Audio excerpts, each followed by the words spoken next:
been many airstrikes against your country in Kuwait, and the U.S. military command is saying that it is winning this first round of the war. But what do you say to that?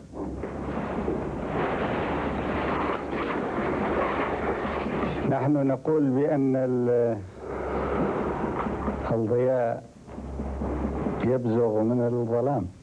What we say is that light comes through the dark, penetrates the dark. كلما توقعت الإدارة الأمريكية أنها ملأت بغداد بالظلام.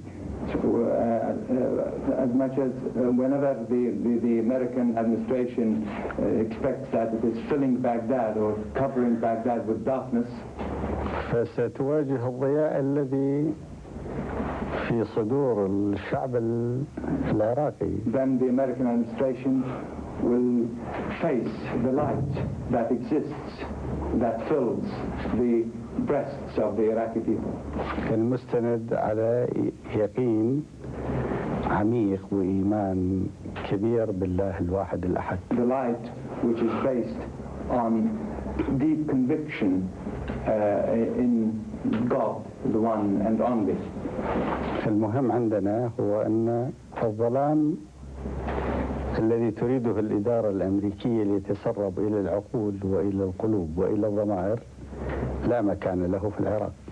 What is important to us is that the darkness which the American administration wants to see penetrate to the brains, to the minds, to the hearts, to the conscience of the people is a darkness that has no place in the people, amongst the people of Iraq. وأنت ترى بأن And you know, you see yourself, أن الصورة على غير ما كانوا يتحدثون عنها قبل أن يبدأوا العدوان العسكري. The picture now is different from what they were talking about before they launched, they perpetrated their aggression, their military aggression. أما عن سؤالكم في أن But as regards your question, الناس في الإدارة الأمريكية أو which is that the أو في الاختصاصيين الذين يعاونوها يقولون بأنهم يربحوا الجولة الأولى، فنترك تقدير هذا للشعب الأمريكي، لأنه لابد أن الشعب الأمريكي يقينا أنه لم ينسى الكلام الذي سمعه قبل 10 أيام أو 11 يوم من الآن. As to what you stated, which with regard to the statements being made by American experts or commanders saying that the American administration is winning this first round, then we should leave this to the American people themselves, because the American people will not have forgotten what was being said only 10 days ago. إذا نترك تقديره للشعب الأمريكي وللشعوب الحرة في كل العالم. So let us leave the assessment of that to the people of the United States and to the free peoples of the world. ولكم أيضا. And to you too. هل فعلا أنهم ربحوا الجولة الأولى؟ Have they really won the first round? أم أن العار قد لحقهم منذ اتخذوا Or هذا have they in fact all they have reaped is shame from the very moment they decided to launch their aggression? نحن نرى بأنهم هزموا مجرد أن وقعوا قرار الحرب. What we see is that they were defeated, they were dealt a defeat the moment they signed the decision to launch the aggression. لأنهم وقعوا على قرار باطل. Because they have signed a wrong, an unjust decision. وجاءت الأيام والأسابيع اللاحقة. And the days have come now, and the weeks will come.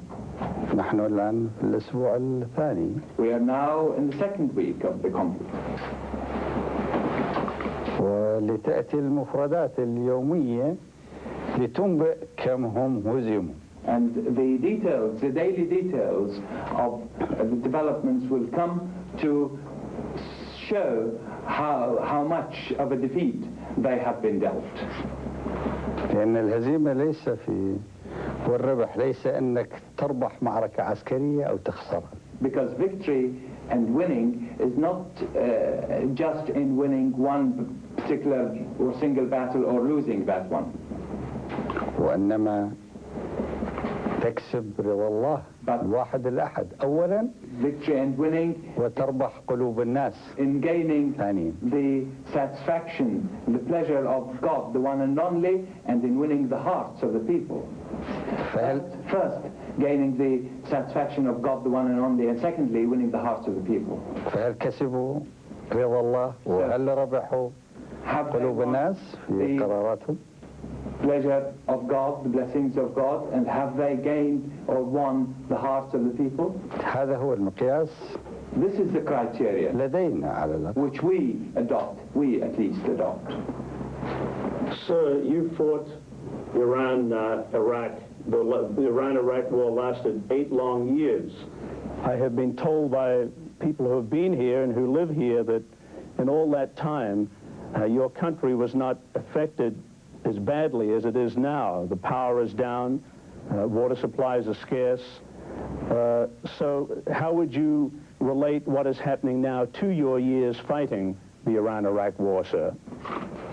أهم شيء أن شعبنا الآن The most important thing is that our people now لم يكن بمستوى طهارة النفس الذي هو عليها الآن في كل حياته السابقة. Our people now has never been as pure in its soul as it is now throughout its history.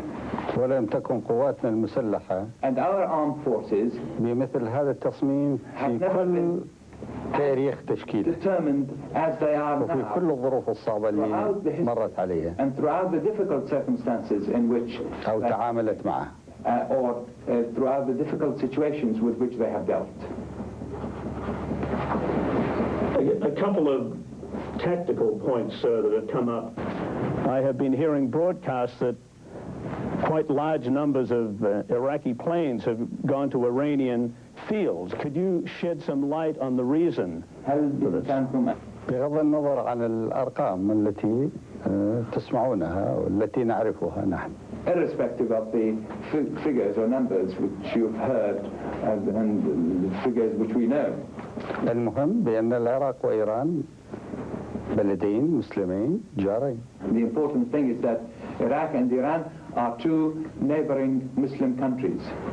وبغض النظر عن الظروف الماضية And regardless of the circumstances of the past, فسوف تبقى هذه الصفات هي أبرز ما يقيم جسور العلاقة بين البلدين. These facts shall remain the most important in the relationship between the two countries.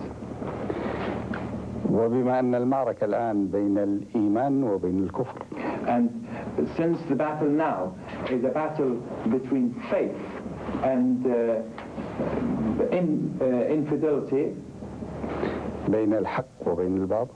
and between truth and falsehood, بين الخيانة وبين الأمانة. between treason and faith, commitment, بين العدل والإنصاف وبين الإجحاف between justice والتسلط and equitability والعدوان. and injustice, arrogance and aggression. فلا تتوقعوا أن هنالك بلد إسلامي واحد هو ليس معنا في مثل هذه المعركة. So you shouldn't expect that there is one single Islamic country that is not on our side in this battle. وأمر طبيعي إنه And it is only natural إذا بعض طائرات العراق وجدت نفسها أنها that if في حالة اضطرار لتهبط في هذا البلد الإسلامي أو ذاك فإنها تفعل هذا بموجب هذه الروحية وبموجب هذه الصورة. So it is only natural that if a certain particular Iraqi aircraft found it under certain circumstances necessary that it should go down in a neighboring country's airport, in an Islamic country, in this particular Islamic country or the other, then this could happen in the light of this spirit and in the light of this picture. Will those planes continue to be used in the current conflict? So will they come back to Iraq? Will they be used as warplanes? في كل الأحوال نحن نحترم قوانين وإرادة دولة إيران. In all circumstances, we respect the decision and the regulations of Iran, of the state of Iran. So, but could we see those planes used again? I would like to press that point. كل حالة بظروفها. Each case has its own circumstance. Another issue of the day is dealing with the oil spill in the Gulf. Iraq has claimed that the American multinational bombing of its oil tankers created the leak. But the United States says that Iraq officials turned the pipes on in Kuwait and let the oil flow uninterruptedly into the Gulf. Did that actually happen? الحقائق يعني موجودة حقائق أن أمريكا ضربت عدد من ناقلات النفط المحملة بالنفط. هذه حقائق والإعلام الغربي لم ينكر هذه الحقائق. The facts that cannot be denied, the facts that have not been denied by Western media, are that there were Iraqi tankers loaded with crude oil, and they were attacked and sunk by the American forces.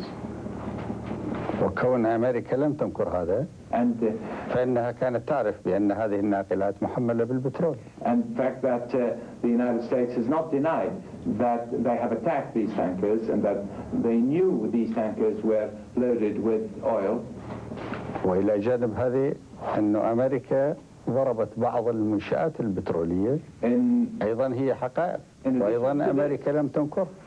In addition to this fact, there is the other fact, which is that the United States Armed Forces have attacked oil installations, which they themselves have not denied having done.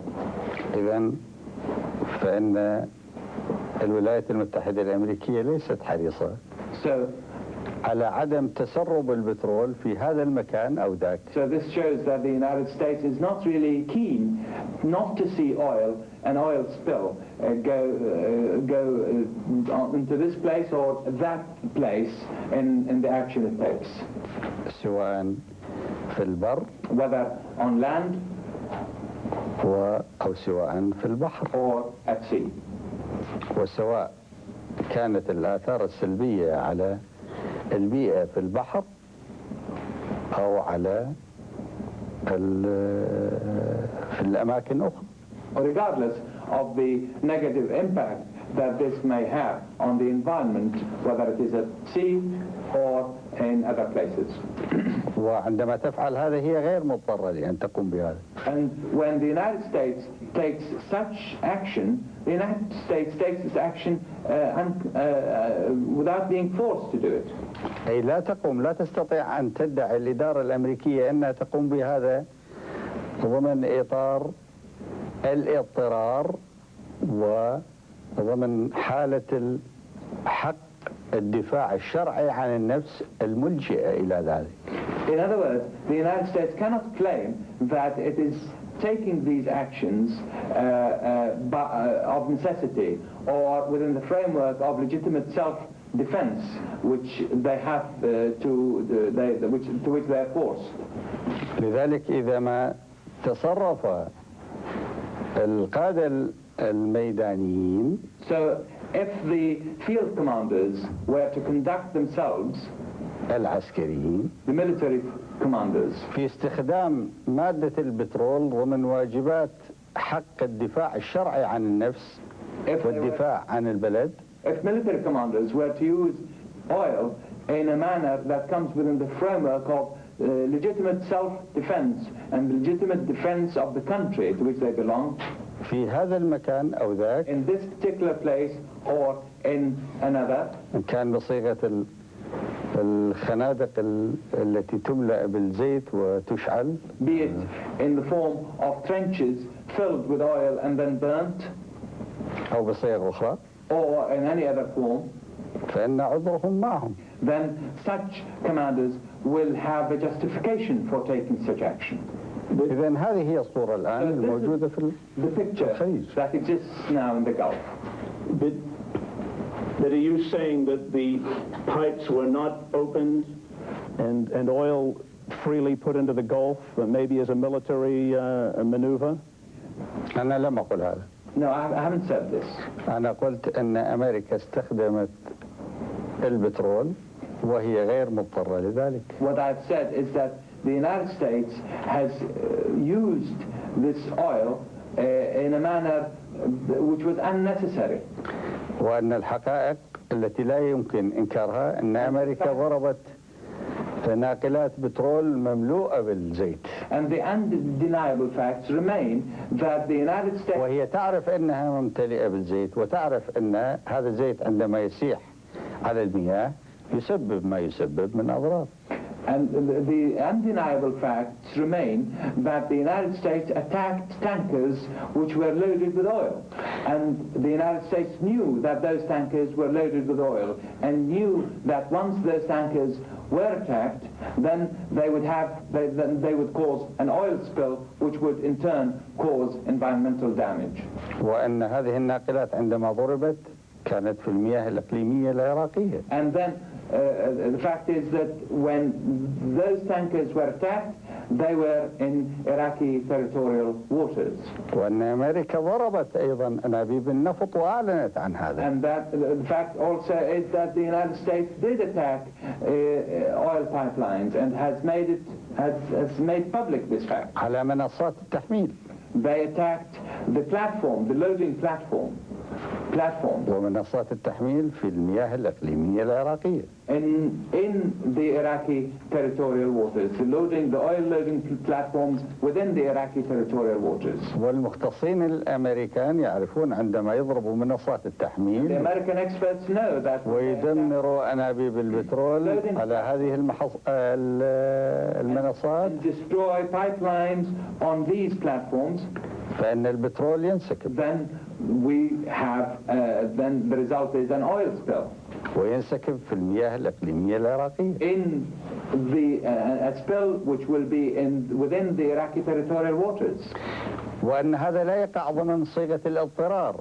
And that this does not come as a measure taken by force or a measure which is forced upon one when it's taking it. أما العراقيين إذا ما استخدموا البترول But when the Iraqis, if the Iraqis were to use oil لأغراض دفاعية for self-defense, بما في ذلك لو استخدموه حتى في المياه, including the use of oil in waters, فإن عذرهم معهم. Then the Iraqis shall be justified for taking such an action. ومن المؤكد أنه في المستقبل سيعرف يعني And it is certain شنو هو المسؤول عنه أمريكا وشنو هو المسؤول عنه العراق. the future will show which part, what action for which the United States is responsible and what action for which Iraq is responsible. So what you're saying, Mr. President, is that you reserve the right to indeed use oil as a military weapon as the war proceeds. أنا قلت الذي قلته اللي I قلته have واضح. said what I have said, and I think what I've said was clear. Another issue that is on the minds of Americans and others around the world in the multinational force is the decision by your government to use prisoners of war pilots as human shields in strategic installations. This was announced last week. Has that actually happened, and will it continue? اللي أعلناه هو إعلان صادر من جهات رسمية.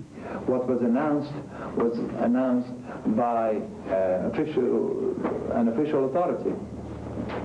ولكن هل ما زال هنالك في الغرب من يتحدث عن الأخلاق والقانون؟ But are there still people in the West who can talk about morality and law? خذوا هذا المثال الذي سأقوله لكم. Take this example which I want to give you now. أتذكر كم حصل من حجم إعلام على الأجانب الذي منعهم العراق لكي يمنع قيام الحرب. Do you remember the great propaganda hoo-ha that was made over the issue of the foreigners who were prevented from travel by Iraq in an attempt to prevent the outbreak of war? أتذكر ماذا كان يقال عن قرارنا ذاك؟ Do you remember what was being said about our decision at that time? كان يقال عنه بأنه قرار غير أخلاقي. It was being described as being immoral, غير قانوني. illegal, unlawful, غير إنساني. inhuman. وكان الغرب يتحدث عن إنسانيته. And the West was talking at that time about its tender humanity. ويتباهى بعض الحكام الغربيين and بمثل هذا الادعاء Western officials تجاه الناس الذين لم يكونوا قد اكتشفوهم بما فيه الكفاية. And some Western officials were bragging their humanity in this manner before people who hadn't yet discovered their true nature as they have now. أتذكر هذا؟ Do you remember this? أتعرف ماذا يعملون الآن الغربيين نفسهم الذين كانوا ينتقدون قراراتنا تلك؟ Do you know what these Western officials themselves are doing now, those officials who were criticizing our decisions at the time? أتعرف بأنهم يحجزون العراقيين حتى الطلاب؟ Do you know that they are keeping as prisoners الذين ذهبوا ليقوموا بالدراسة في الغرب in their countries, even students who يحجزوا ويعلن قرار الحجز يعلن أمام الناس. They are keeping them as prisoners in a manner that they make public themselves. أتعرف التحديدات التي وضعت على الأمريكان اللي من أصل عربي وعلى العراقيين اللي على الغربيين اللي متجنسين جنسيات غربية اللي من أصل عربي وعراقي؟ Do you know the kind of restrictions that are being imposed on the Western nationals of Arab or Iraqi origins in the United Americans, that is? لا في الغرب كله. In the West. عدد من الدول الغربية. In the West as a whole. عدد من العرب اللي من جنسيات عربية سابقة تجنسوا بالجنسية الغربية ومع ذلك بعد الحرب وضعت عليهم تحديدات قاسية خلافا لقوانين بلدانهم. The Arabs that have gone to Western countries and resided there for some time and have acquired citizenship or nationality of those particular Western countries now are facing the kind of restrictions as a result of this. بما في ذلك في بلدك أمريكا. That of course includes the United States.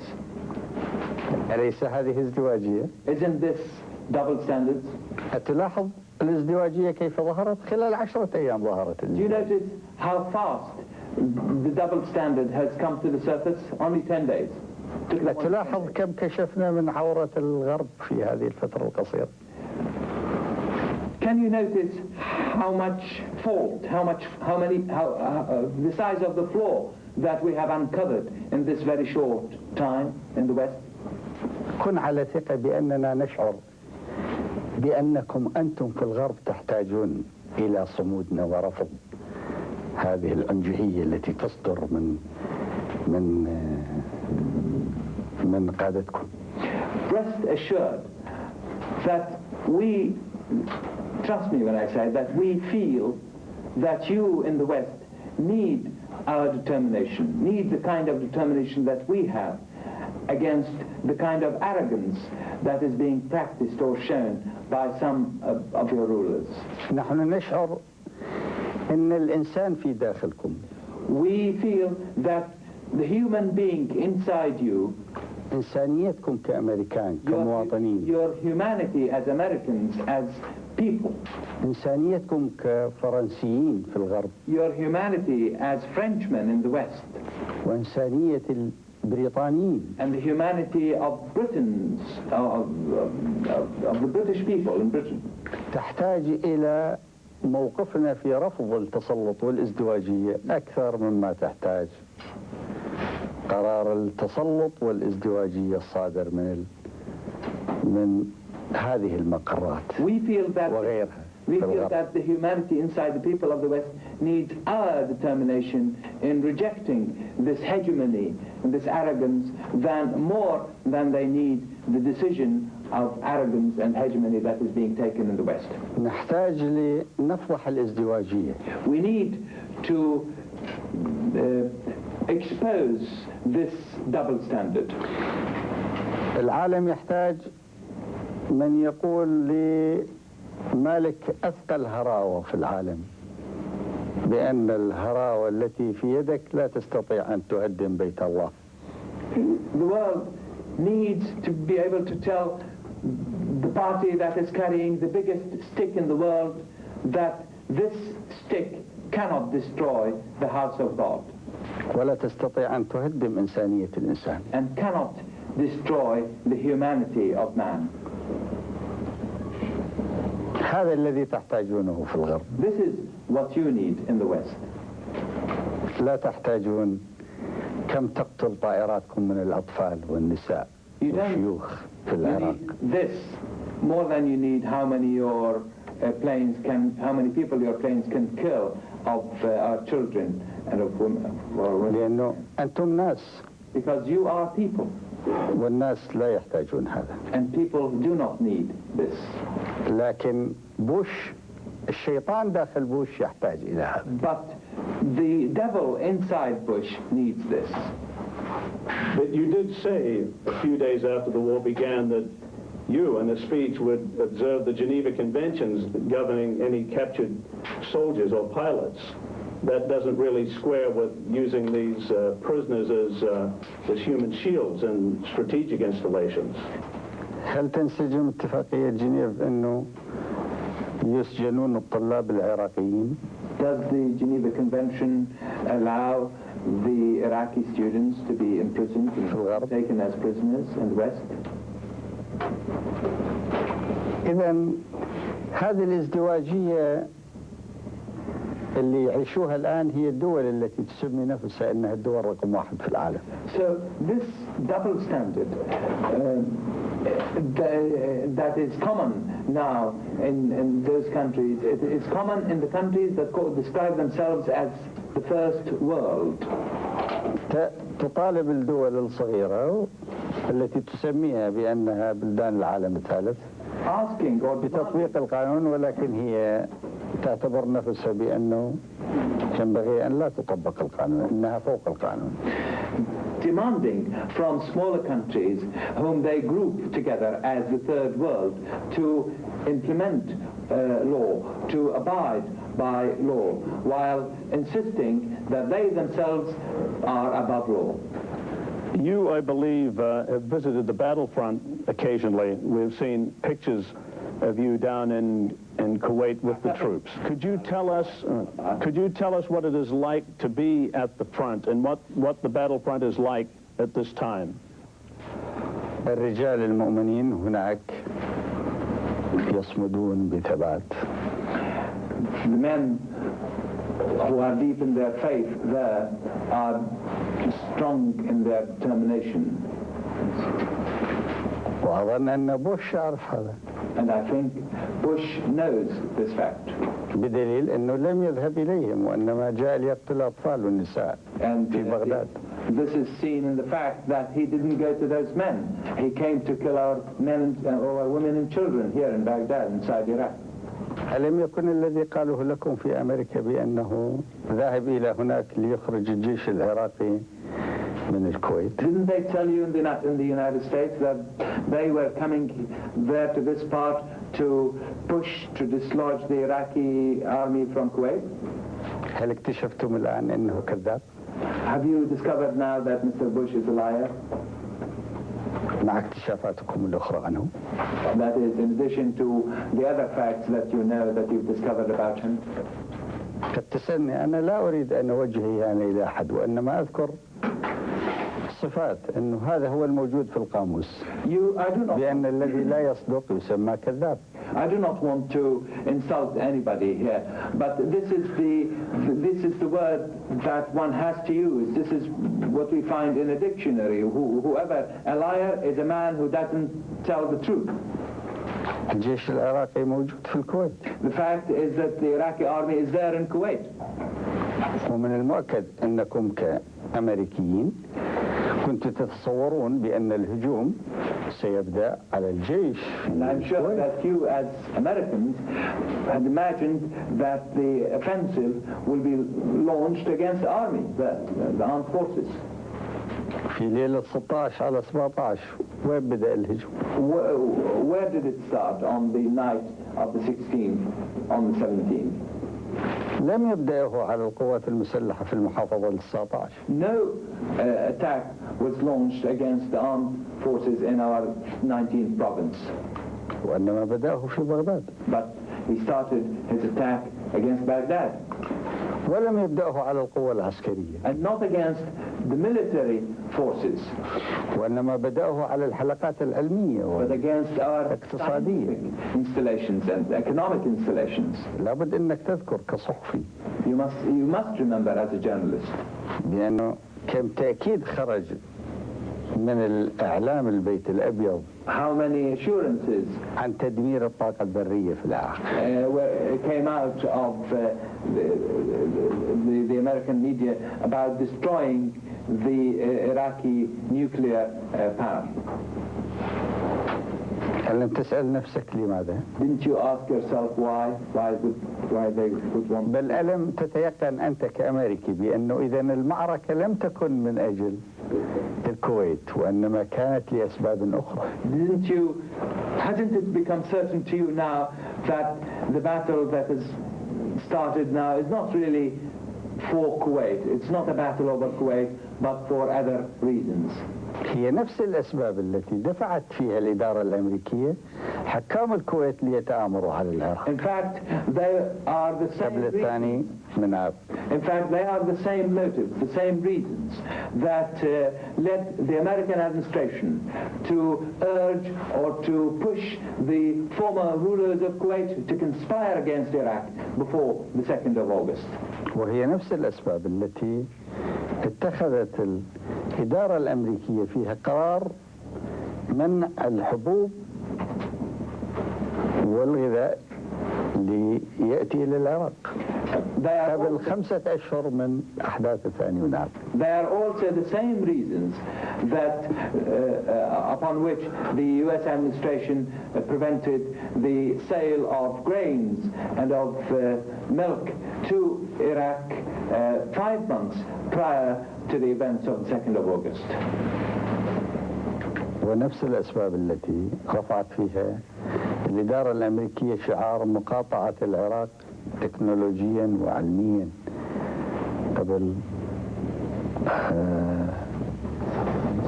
أكثر من 5 أشهر من أحداث الثاني من عام.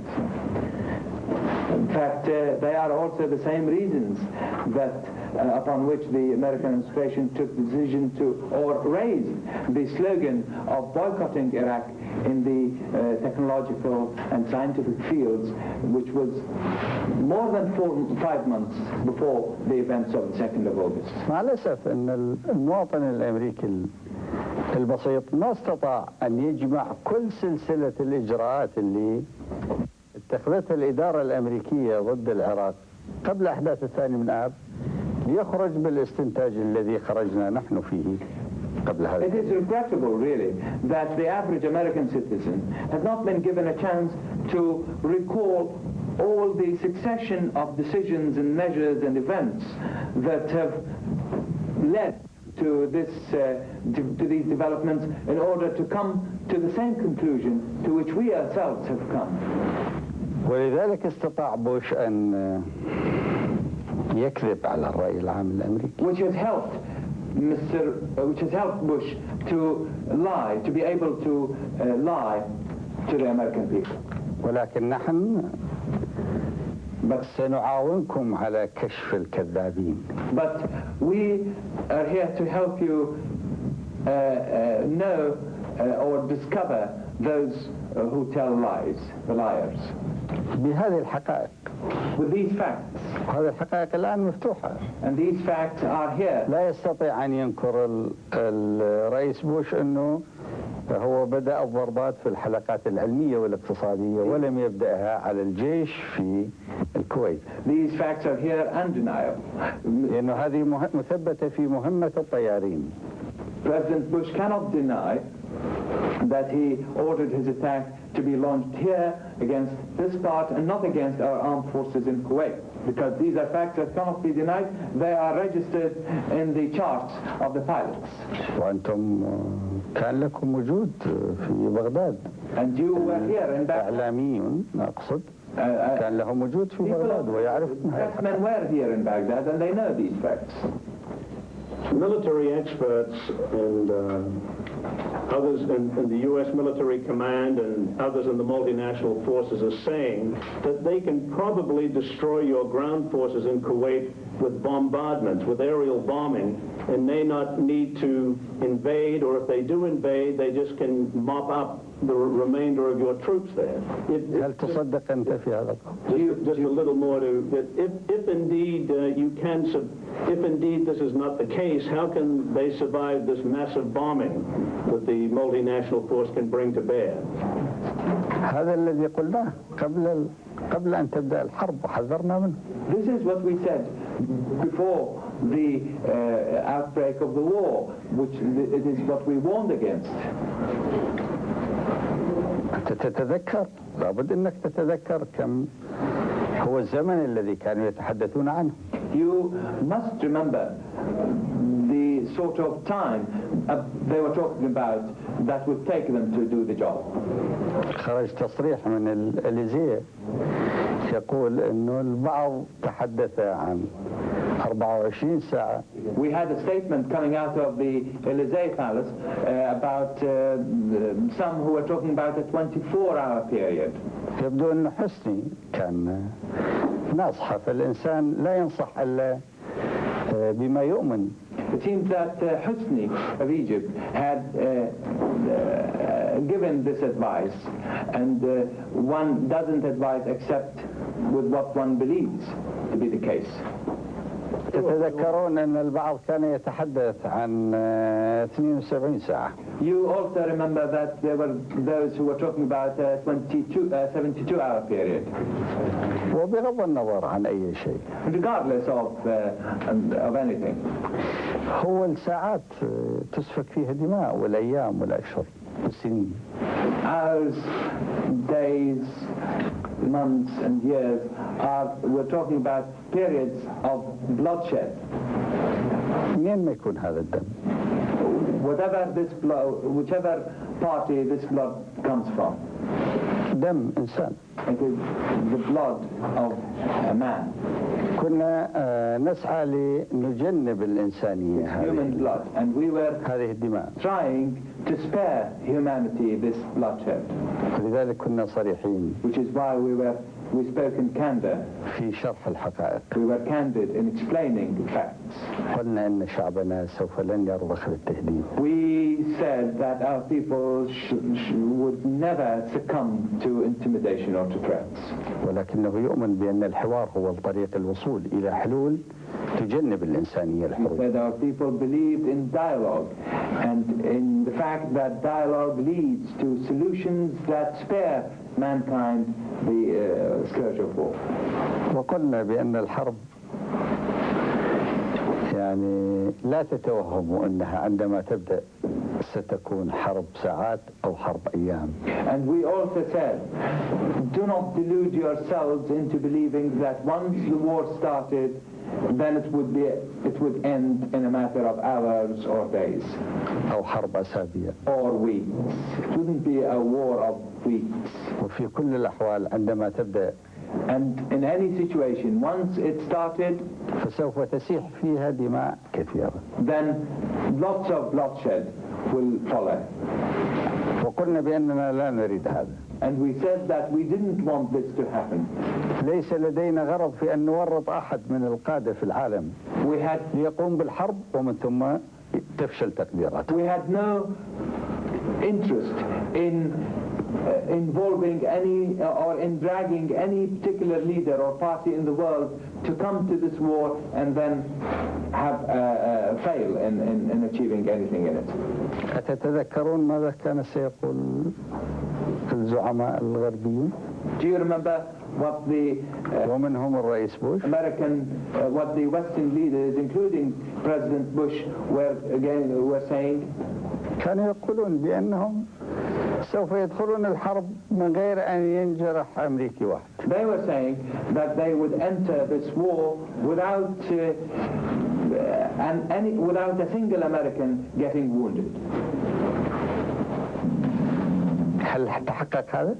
بعدنا الآن في بداية الأمر. Has this been the case? بعد الحرب في بداية. We're only at the very outset. 10 أيام. Only 10 days. مو 10 أيام؟ 11 يوم. هل حقيقة إنه لم يجرح أمريكي واحد؟ Is it true that no Americans have been wounded? فكيف لو بدأت الحرب في إطارها الشمولي؟ So what would happen if war were to expand or to begin taking its more comprehensive form? إذن على الذين أخطأوا التقدير في هذه الحرب. So those who made the wrong assessment with regard to this war وحدهم أن يواجهوا الجواب على تساؤل الشعوب والرأي العام. Answer the questions being raised by their people, by the peoples of the world and by the public opinion. أما الرجال في الكويت. But as for our men in Kuwait, فالذي يهجم عليهم سوف ينهزم. Then whoever attacks them shall be defeated. وهي نفس الجواب الأزلي عندما تقول لي كيف ستسمع مني نفس الجواب. And you will have the same eternal reply when you ask me how. You will have the same answer. أقول لك إن المشكلة الآن ليس من يملك سلاح أكثر. I shall tell you that the problem here and now is not one of who has more weaponry or more weapons.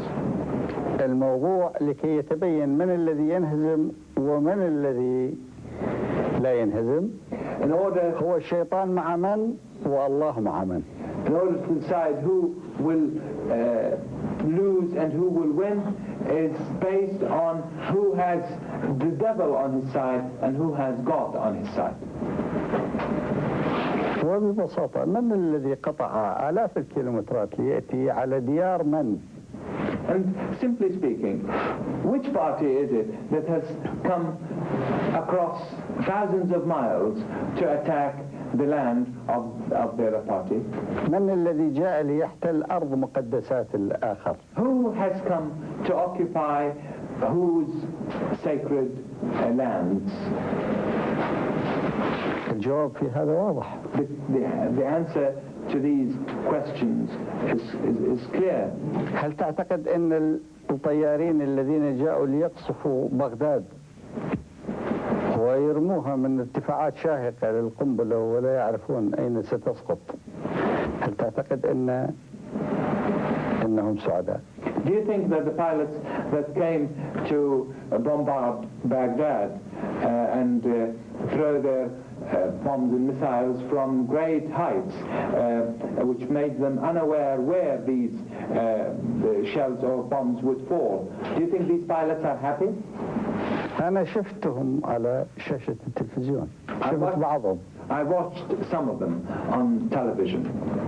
طبعا الذين قتلوا أكثر من الذين ظهروا على شاشة. Of course, those who were killed in action are more greater in number than those that you saw on television. وأمر طبيعي، أنتم تعرفون وتستطيعون أن تعرفوا بأنه دائما يعني نسبة الأحياء في حالات من هذا النوع تقريبا تساوي الخمس. And you know that it is only natural that the ratio of those who stay alive in such a situation of action, of military action, is about 1 to 5. وعندما يأتي الوقت اللي تستلمون جثث أبنائكم ستعرفوا عند ذلك حقائق أخرى. When the time comes for you to receive the corpses of your sons, that you will know these facts. أنا سألت الذين رأوهم بصورة مباشرة كيف؟ I asked the people who saw them directly. ألم تكونوا قد سألتموهم ألا تشعرون بالندم عندما تقومون بهذا العمل؟ قالوا نعم سألناهم هذا السؤال. وماذا كان الجواب؟ قالوا بعضهم كان يبكي. I asked the people who interviewed these pilots and said, didn't you ask them whether they felt any penitence, whether they repented their actions? They said yes, they felt repentance. In fact, some of them were crying. وبعضهم كان في وضع صعب لا أريد أن أتحدث عن تفاصيل بعض حالهم. And the others were in very difficult situations about which situations which I cannot describe really. بينما لو تجولت معك أنا الآن إلى رجال المقاومة ضد الجو. But if I were to take you around our anti-aircraft men, رأيت كيف أن كل واحد منهم فخور بما عملوا دفاعا عن العراق. Then you would see that each وعن القيم التي يؤمن بها. Will be proud for what he has done in the defense of Iraq and in the defense of the values in which he believes. وبعضهم كانت القنابل عالية مثل المطر ولم يحصل أنه عراقي واحد ترك رشاشته اللي يقاوم بها الطائرات الأمريكية. In some situations the bombshells were coming like rain.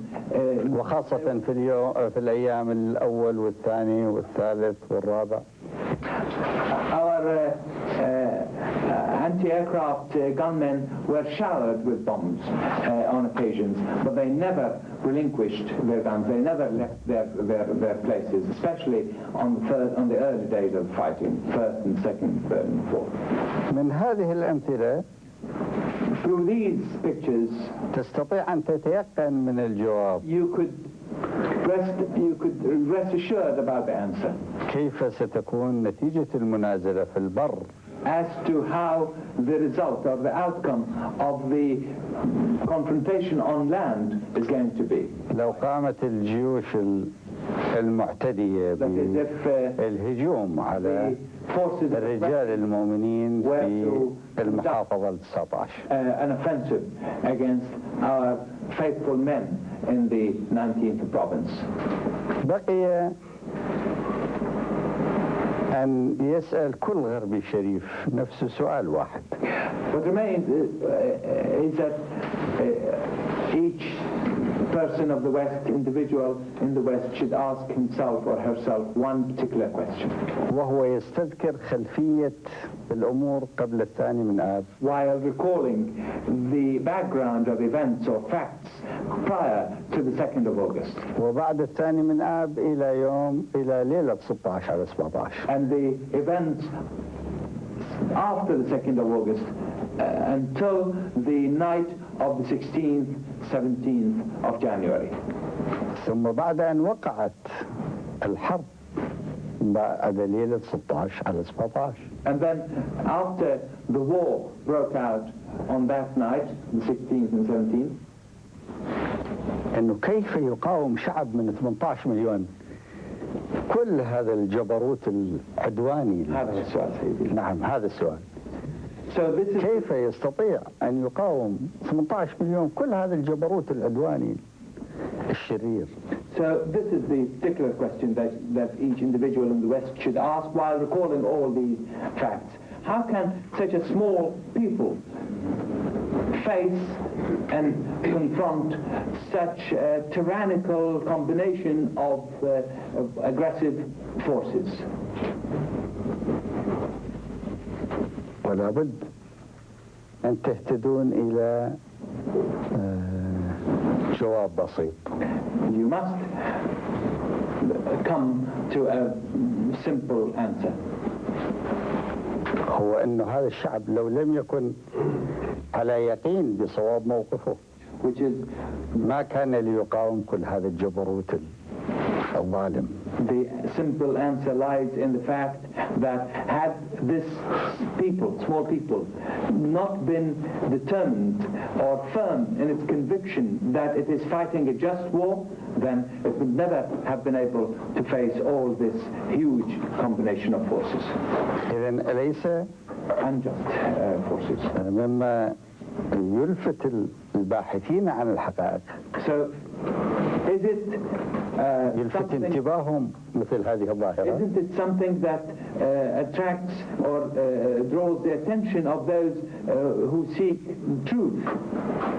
إذا ما لفتت انتباههم هذه الظاهرة عند ذلك سيهتدوا إلى الحل بالحوار وليس بالحروب. Isn't this phenomenon something that draws the attention of those who seek the truth, and once their attention is drawn to it, then they will be led to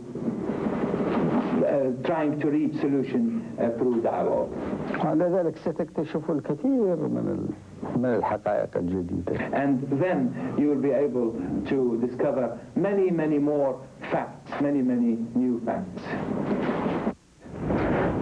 You mentioned dialogue. At what level are you talking about? Is dialogue possible now about this issue? Is there any way to delay this comprehensive battle that you mentioned may develop sooner or later? أنا أتحدث مع الشعوب وليس مع الرئيس الأمريكي. I talk to the people. أنا أتحدث معك كمواطن. And I'm talking to you as an individual now. أنا أتحدث عن الحوار الصادق مع الناس وليس مع المعتدين. Genuine dialogue with people, not with Mr. Bush, not with aggressors, not with tyrants. لأننا سنبقى نحن كشعب سنبقى وأنتم كشعب ستبقى. Because we as a people shall continue to be here, shall remain, and you will remain. أما الأشرار سيتحملوا عبء شرهم ويذهبوا. But the evil people will take the responsibility, the results of their actions, and will go. أنا أتحدث عن القوانين الإنسانية التي ينبغي أن تحكم العلاقة بين البشر. The laws of humanity that should govern the relationship amongst peoples. What would you say to governments and people around the world today who are seeking a peaceful solution to this crisis? Is there no hope left? هذا السؤال كان يوجه إلى بوش منكم أنتم الأمريكيين. This is a question that should be posed to Bush, that should be put to Bush himself from you, the American people. بوش اتخذ من الحوار تكتيك. Bush used dialogue as a tactic. أنتم تعرفون بأننا نحن الذين طرحنا الحوار. You remember that it was we who suggested or proposed dialogue. وكان يرفض. And he rejected our proposal. ثم طلع على التلفزيون فجأة. And then all of a sudden يقول إنه يريد الحوار. To say that he was calling for dialogue. واكتشفنا فورا. And we discovered immediately بأنه قد قرر الحرب. That he had decided to launch war, to wage war. وحديثه الجديد عن الحوار ما هو إلا غطاء ليقول للذين يقولون له أنك لم تستنفذ طريق الحوار. بأنه قد تحاور ولم يهتدي إلى نتيجة ولم يبقى أمامه إلا الحرب. وهذا الذي كان مثل ما أعلنا تماما. We discovered at that moment, once he declared he was proposing dialogue, we discovered that he had opted to wage war. Because what he was trying to do was to use dialogue in order to silence all the parties that were telling him that he hadn't as yet exhausted all the possibilities that may spare us war, and then once he has done that, then he would be able to launch war. This is exactly what happened, and this is exactly what we had expected. يعني كل الذي قلناه. So all that we had said منذ الثاني من آب حتى الآن since the 2nd of August هو الذي تحقق. Is in fact what has happened, what has occurred. أتذكرون عندما قلنا بأنه إبقاء الأجانب وعدم سفرهم قد لا يدع الحرب تقع. Do you remember what we said about keeping the foreign guests in this country, that it was being done in order to prevent war, and that if we were to keep them there, it may prevent war? بينما ماذا كان يقول السياسيون الغربيون الدجالون؟ What did the hypocritical politicians or the hypocrites of politics in the West say at the time? الدجالين Hypocrites say. كانوا يقولوا أنه الإبقاء على الغربيين وعدم سفرهم هو الذي سيجعل الحرب تقع. أما سفر الغربيين فسوف لن يجعل الحرب تقع. They said that keeping the foreign guests here would in fact itself lead to the war, will cause the war to happen. But letting them go will prevent war from happening. والآن الموضوع يعني خلاص أصبح ماضي. احنا لا نندم على قرار نتخذه لأننا لا نتخذ قرار إلا عندما نقتنع. Now this is past us. This is beyond us. We never repent any decision which we take, and we have not repented taking the decision to let the foreigners go. ولكن لو باقين 5000 غربي وياباني في العراق هل كان سيضرب بوش بغداد؟ But had we kept those 5,000 individuals from the West and from Japan here, would Bush still have attacked Baghdad? نحن عندما سمحنا للغربيين بالسفر لم نكن خائفين واتخذنا هذا القرار. When we decided to لم نخشى من تهديد أحد بدليل أنه الآن حتما تيقنتم بأننا لا نخاف. When we decided to allow the foreigners, the Western foreigners to leave, we were not afraid of any action or any decision being taken against us. And this is clear from our present situation, which is here in front of you, which is clear to you, you see it yourself. We are not afraid. ولكن اتخذنا القرار احتراما للرأي العام للمواطنين البسطاء العاديين. So we didn't take our decision out of fear. وليس للسياسيين. But we took it out of our respect for the average individuals that were here, for the average the persons that we had here amongst us, and not out of our respect for the politicians themselves. لكي لا تتداخل عندهم الأوراق وتختلط عندهم الألوان. So that cards should not be mixed for them, and that pictures should not be blurred in front of them. قلنا لنسمح للجميع بالسفر لكي تكون معركتنا نظيفة بلا تداخل بالألوان والأوراق. In order not to allow cards to be mixed or the picture to be blurred, we shall allow them to go so that if the battle comes, it will happen without any picture being blurred. ولكن أنا أشرت إلى هذا لكي أيضا أكشف لكم أن بعض السياسيين الغربيين يلعبون معنا لعبة الازدواجية الاستخبارية وليس لعبة الناس رجال الحكم. I'm mentioning this only as an example, another example of the fact of how these Western politicians have dealt with us in a double standard manner, in a manner that is more that comes more within the framework of intelligence rather than the framework of the action or the behavior of statesmen. You mentioned a couple of times, several times, if the battle comes. And yet it seems clear from what Western governments and the multinational force are saying, it's a matter of when the battle comes. الحرب واقعة. It is a fact. The fact is that the war is on. الحرب واقعة. احنا عليش نجي نتحدث عن شيء اسمه برية ومبرية. هي الحرب هي واقعة. الآن ماذا تحقق؟ Why should we talk about land wars or other types of wars? هل انتصر بوش؟ What has been achieved so far? هل انتصر بوش؟ Has Bush achieved a victory? أنا أقول لا. I say no. أنا أقول انهزم منذ اللحظة التي وقع فيها على قرار What I العدوان. say is that Bush dealt himself a defeat the moment he signed the decision to wage war. هو خلاك تخجل أنت كأمريكا، أنا شايفك أنت خجلان أمامه. He has created a situation which is forcing you to feel ashamed. I see that you are ashamed now. وأنا لو مكانك أيضا And if I were in your أيضا أخجل if I were in من هذا your place, I will myself be ashamed. وأنا واثق أن كل أمريكي الآن في داخله خجل. I'm confident that every American individual is وسيتحول الخجل مع طول الحرب إلى ألم.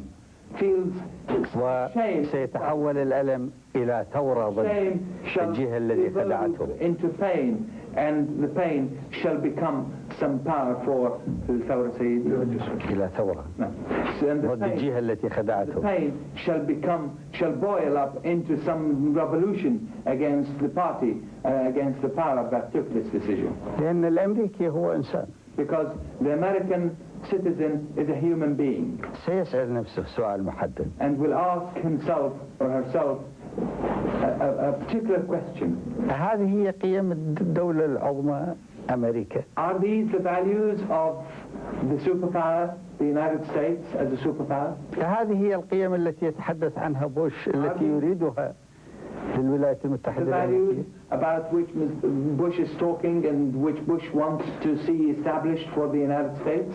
هو أن يجمع 29 دولة ويأتي هو بجيشه لكي يهجم على شعب من 18 مليون عبر الأطلسي عبر المحيطات عبر 29 countries and then bringing his huge forces across the oceans and across the seas to attack one country. أنتم ما زلتم دولة عظمى. Do you feel now that you're still a superpower? هل تشعرون أنكم دولة عظمى في الوقت اللي شايلين شفقتكم وتجمعون أموال لجيشكم الذي بعثتموه ليعتدي علينا؟ Do you feel that you are still a great power when you are carrying your hat, gathering money, collecting money for the forces of brought here? وأن يتبجح رئيس أكبر دولة عظمى أنه جاء ليهجم على شعب من 18 مليون. And do you feel proud to see the president of the superpower of the world, your president, that he has to see your president bragging, expressing pride that he has brought these forces to attack a people of 18 million only? هذه هي العوامل التي تجعل الإدارة الآن هي مهزومة في داخلها. These are the factors that make the American administration now, inside itself, beaten.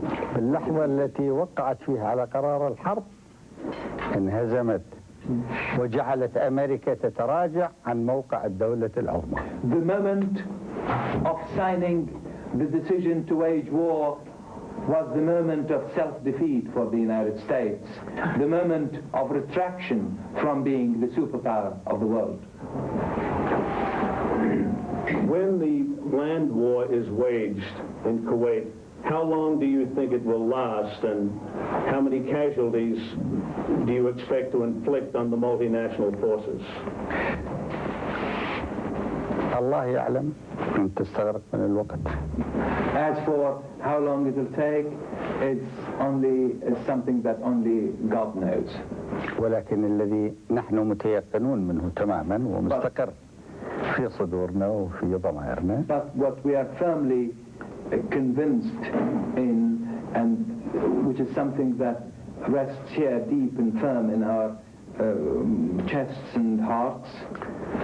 لأن العراقيين سيقاتلون بمستوى سيعجب الإنسان داخل الشخصية الأمريكية. It's the fact that the Iraqis are going to fight in a manner that حتى الإنسان داخل الشخصية الأمريكية. That is are going to fight in a manner that is going to win them the admiration of even the human being inside the American individual fighting them. وستسيل دماء غزيرة كثيرة. Lots of blood will be shed. lots of blood. حتى الآن الدماء التي سالت كثيرة. So far, the blood that has been shed is a lot. طبعا المسؤولين الذين قرروا العدوان لا يسألون كم من العراقيين يستشهدون في هذا العدوان. But of course, the officials that have decided to launch this aggression do not ask about how many Iraqis have been martyred in this aggression. أنا كنت أتابع تصريحاتهم قبل العمل العدواني العسكري. I was following their statements prior to the military aggression. لم يصرح ولا واحد من المسؤولين. Not even a single الكبار. high official, not even a single one of the high officials عن حرص الصميم في أن لا تسفك دماء العراقيين. spoke of his genuine keenness not to see blood shed in this war. العراقيين. Amongst the Iraqis. I didn't hear any of them speak of any genuine keenness not to see Iraqi blood being spilled. وإنما كانوا يجيبون برلماناتهم بأنه بين الأمريكيين سوف لن تكون ضحايا أو أنها إن حصلت ستكون قليلة جدا. وبين البريطانيين سوف لن تكون ضحايا أو الفرنسيين وإن حصلت ستكون قليلة جدا. But they were answering their parliaments, their assemblies, their congresses in a manner which was to do with their own citizens, that if casualties were to happen, then amongst Americans there will be no casualties, and if they were to happen, then they would be very limited. And the same goes for casualties amongst the Britons and the French.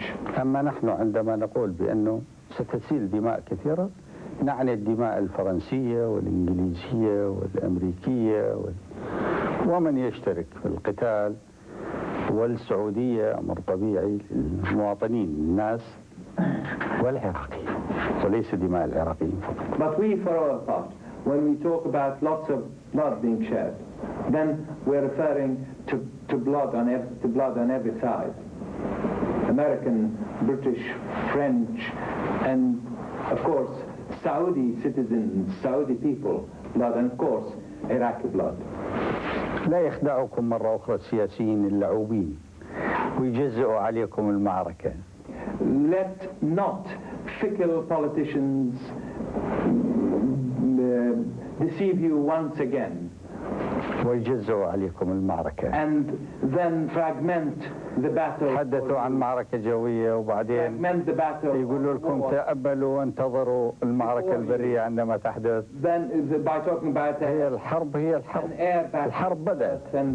فعليكم أن تعدوا عليهم أيام وأسابيع وأشهر. Because war is war. When it happens, it happens, and what you have to do is to count them, to count days, months, weeks, and months for them.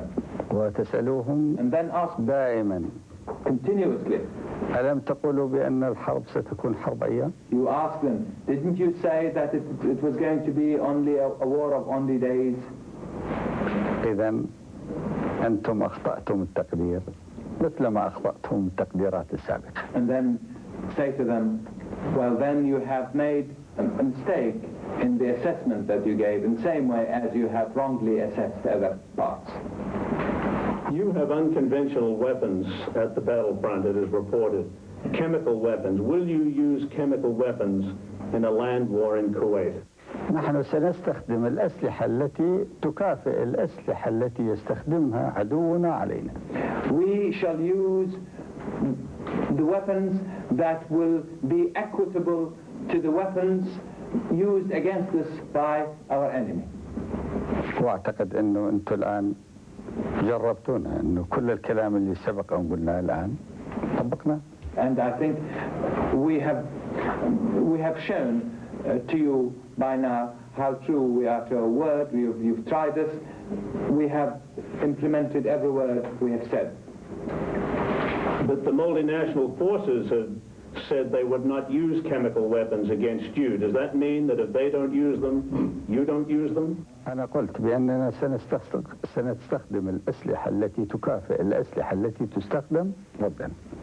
What I said وفي كل الأحوال لن نعطي العراق. What I said was that we shall use the weapons that shall equate the weapons that are used against أنا ما قلت بالكويت. Equate, to cancel. Equate. We shall use the weapons that shall equate, that shall be equitable to the weapons used against us. But in any case, under any circumstance, we shall never relinquish Iraq. You mean Kuwait? Relinquish العراق بكل حدوده.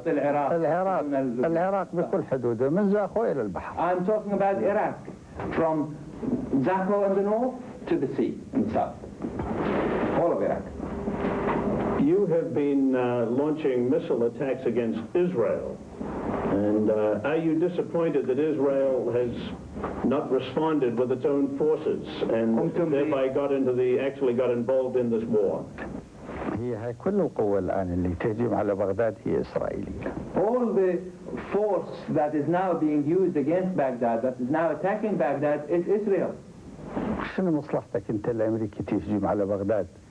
الأمم الصهيونية التي لعبت في أروقة البيت الأبيض اللي دفعت جيشك إلى مثل هذا الموقف. What interest would you as an American have to come to attack Baghdad, unless it is the Zionist influence that has played its role in the corridors of the U.S.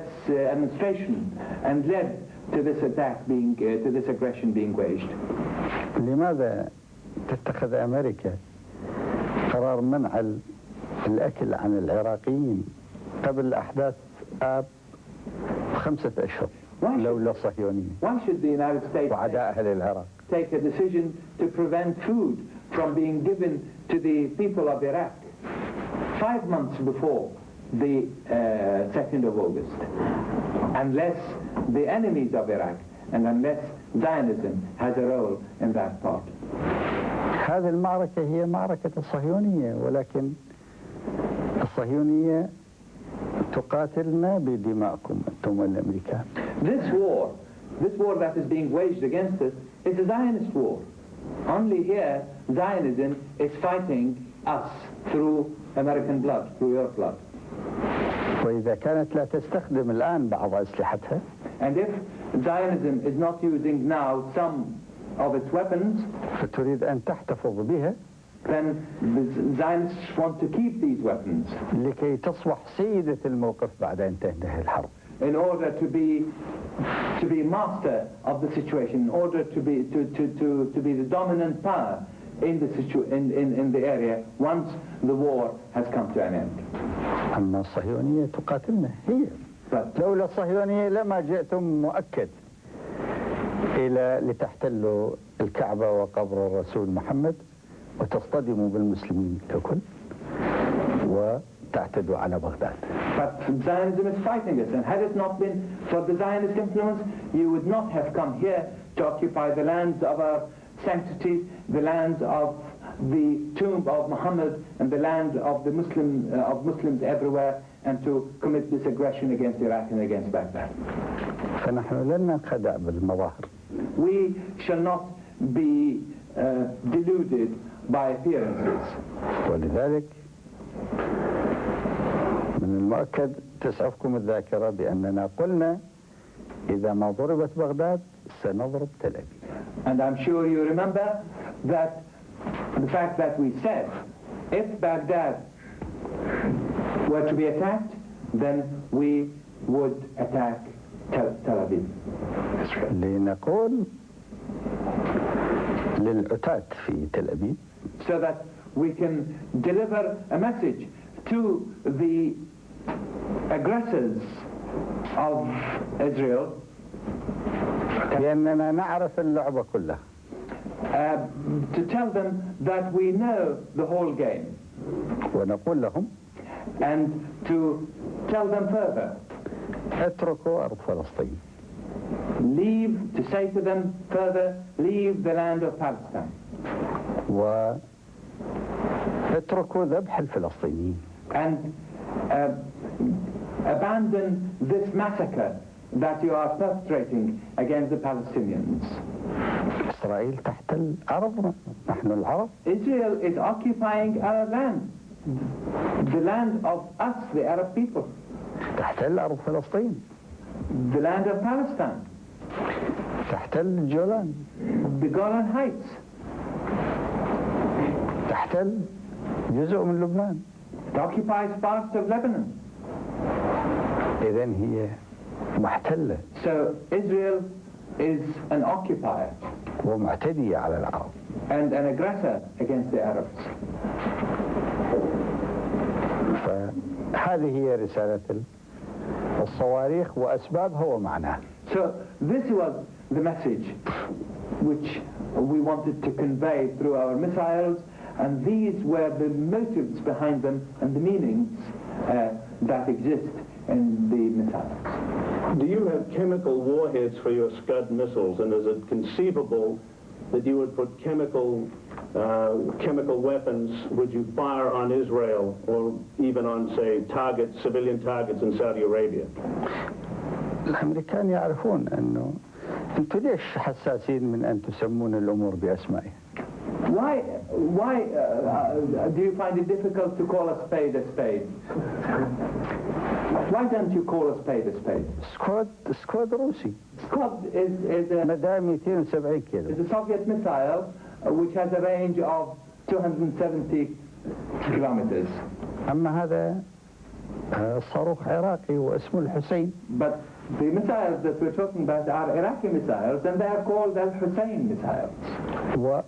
وعندنا أخوه العباس And we have بمدى حوالي 1000 كيلومتر، وإحنا بصدد تطويره ليصبح في الاستعمال بالأعداد اللي نحتاجها. And we have a brother missile along with the Hussein missile, which is Al-Abbas missile, which has a range of about 1,000 kilometers, and we are developing these missiles for use in the numbers that we need, that we find necessary. بعض الاختصاصيين حساسين من هذا الاسم. Some experts are sensitive to the name of Al-Hussein. أنا لا أقصد المواطن الأمريكي. المواطن الأمريكي I'm not talking about the American individual, the American citizen, but the expert. لكن الاختصاصيين يعرفون، لأنه اسم الحسين يذكرهم بأنه هذا الحسين هو جدنا اللي قاتل الانحراف وقاتل الجور ب70 واحد، ب70 رجل فقط. فكيف احنا الذين نملك الملايين الآن لا نقاتل الانحراف والجور؟ The experts are sensitive, and the fact that they are sensitive is because they know what the name Al-Hussein means. It's the name of our grandfather who fought injustice and who fought against inequity with only 70 men, who fought a whole power of injustice and inequity. هاي الحساسية انه من يذكر اسم الحسين راح يذكر انه قاتل الجور ب70 واحد. So how can we? فحتما من يتذكرون العراقيين الان وهم من 18 مليون، فاذا هذا يثير عندهم حساسية انه 18 مليون حتما راح يكونون قادرين لأن يقاتلوا إلى ما لا نهاية حتى ينتصر الحق على الباطل. So this is the reason why they are sensitive, because they feel that if a man, the Al-Hussein himself, fought with only 70 men, all the power of injustice and inequity, how can now a people of millions fail to fight the powers of injustice now with Al-Hussein missiles? هل تعرف الحقائق؟ Did you know these facts? I knew the name of the missile. أنا كنت أعرف اسم الصاروخ. But I don't know if it has a chemical warhead, and if you're prepared to use that against Israel or the cities of Saudi Arabia. يستطيع أن يحمل رؤوس ذرية كيميائية بيولوجية.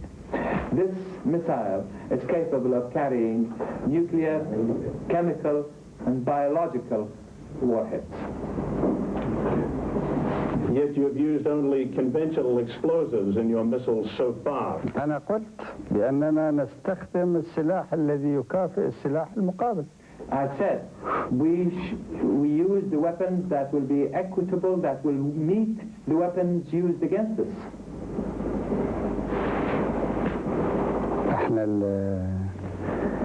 يعني ناس نتذكر قيم أجدادنا. We are people who always remember the values of هو يبدو في ظروف كهذه كل واحد يتذكر قيم أجداده. Of our predecessors, because in circumstances such as these, it is only natural that we remember the values of our predecessors.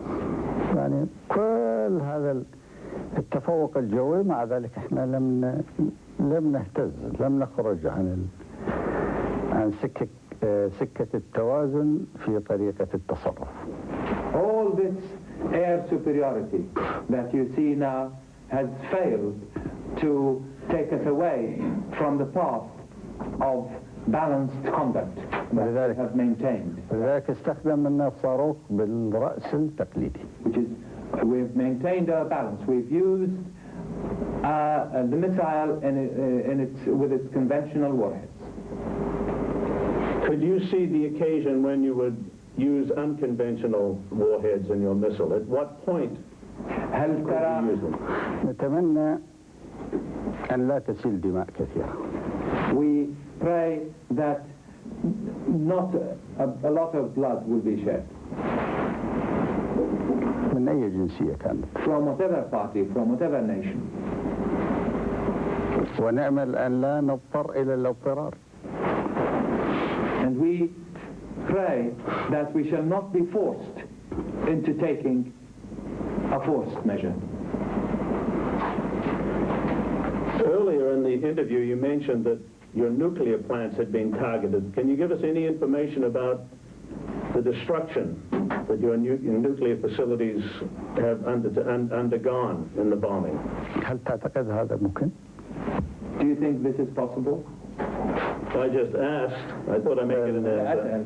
الأمريكان الآن واضعين عليكم قيود على أخبار الجندي في السعودية. Do you think it is possible to give you this answer? Now the American authorities have imposed restrictions upon you to have even the simplest news about the individual soldier in Saudi Arabia. وتفاصيل صغيرة من سير العمليات يضعون عليها. They have restricted dealing with the simplest details about their military operations. فهذا البلد يعني بلد الديمقراطية. And this is, we're talking now about a country of democracy. كما يقال عنه في أمريكا. That is the way they describe it in the United States. They describe themselves. كيف إذا تريدون لبلد دكتاتوري كما تسموه So how can you expect في العراق يعطي أسرار بهذا المستوى من الخطورة? So how can you describe a dictatorship as you describe it here in Iraq to give you the details of this gravity and of this serious nature? اللي يهمنا إنه الإنسان العراقي عامر. What is important to us is for the Iraqi individual to remain intact. عامر في إيمانه. Intact, sound in its faith. عامر في ثقته في نفسه. Sound in its self-confidence. يقتنع كل ساعة إضافية. مع كل ساعة إضافية من القتال يقتنع أكثر بأن الحق بعوامل إضافية إلى جانبه. Sound in its conviction with every hour of the fighting, that it is fighting on the side of truth, and that truth is further and more firmly entrenched on his side as he goes along hour by hour in the fighting. واللي يدمروا المعتدين ما طول الشعب عامر ومؤمن وحي يستطيع أن يأتي بما هو أفضل منه. And whatever the aggressors can destroy, as long as the people of Iraq remain intact, sound and alive, then they can reconstructed, they can build what is even greater and better than all that has been destroyed. كل الذي تم تدميره والذي سيدمر لم يتبرع أحد لنا به. All that has been destroyed and all that will be destroyed was not given to us as a donation from any party. نحن بنيناه بسهر الليالي وبالصبر It was built by وبالعناد through long hours of working and وبالإخلاص للعمل. resilience and devotion to work. وعندما أقول نحن أقصد العراقيين. And when I say we, I'm talking about the people of Iraq. احنا حالة واحدة. Because we are one. والعراقيين عندما يقولون لك نحن يقصدون هو المواطن والقيادة. And when you talk to the Iraqi people and they say we, they mean the people themselves and the leadership of the country, because the leadership and people of Iraq are one. You've described this current crisis, it's more than a crisis, it's a war now, as the mother of all battles. Every field commander in history has had doubts about the outcome of the battle ahead. Do you have any doubts whatsoever? ولا واحد بالمليون. Not even one in a million. فقط أردت أن أصحح لك بأننا عندما أسميناها أم المعارك I wanted just to لا نقصد الصفحات العسكرية لأنها ما كانت قد وقعت آنذاك. I just want to clarify one thing about the code name or nickname that we have given to this battle. When we called it the mother of battles, we didn't talk about its military page or chapter because it hadn't occurred as yet. وإنما سميت هكذا لأن الحق عن الباطل واضح بما فيه الكفاية. But we called it the mother of battles because in this battle the truth from falsity became so clear and so divergently separate from each other. وأننا مؤمنون بأن الله معنا. And because we are convinced that God is on our side. فهل بعد أكو معركة أخرى أكبر من المعركة التي يكون قائدها الله سبحانه وتعالى؟ So will there be a greater battle? في جهة والشيطان في جهة أخرى؟ Will there be a greater battle? Will there ever be a greater battle than the battle in which we have one on the one side, God leading, and on the other, devil or Satan leading? لاحظ الآن. لاحظ. See for yourself now. أمريكا. The United States. أمريكا الدولة الأعظم. That is the supra power of the world. بريطانيا العظمى. أنا أذكر الأسماء اللي أنتم تسمون بها هاي الدول. Yes, let's call it the mega superpower of the world, the United States, and then the other great powers, Britain. Great. Huh? Great Britain. Great powers, Great Britain, that is, as you call it yourselves, as they call themselves, yes. فرنسا الدولة الكبرى. France, the other great power. إذن كل دول السلاح الكبير مع كل دول الفلوس الوسخة. So all the powers of great weaponry combined or united with all the countries of dirty money على من تجمعت؟ are grouped together against who?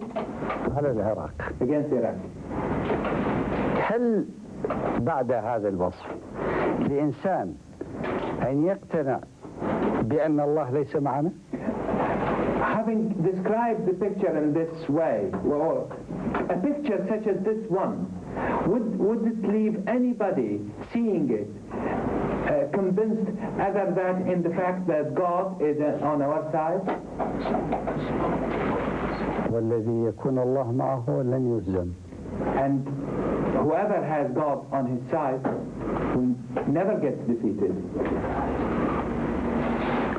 الله اللي وصل الفيل إلى الكعبة ثم خلاه يستدير قادر على أن يحطم كل جيوش الغزاة. God, which led the elephants to the Kaaba and then ordered the elephants to turn back and go, rather than destroy Kaaba, is capable of defeating all these coalition forces, all these allies. You have invited me, CNN here, to talk with you tonight. What would you hope the impact of this interview will have on the United States and the world? حسبنا أننا قلنا الذي نؤمن به. I have said what I believe to be the truth. وأرجو أن تقول للأمريكيين. And I hope that you will tell the Americans لأننا نتمنى لهم الخير. that we wish them well. ونتمنى أن لا يموت أحد من أبنائهم. And we pray that none of their sons will die, that no other life shall be lost from their sons.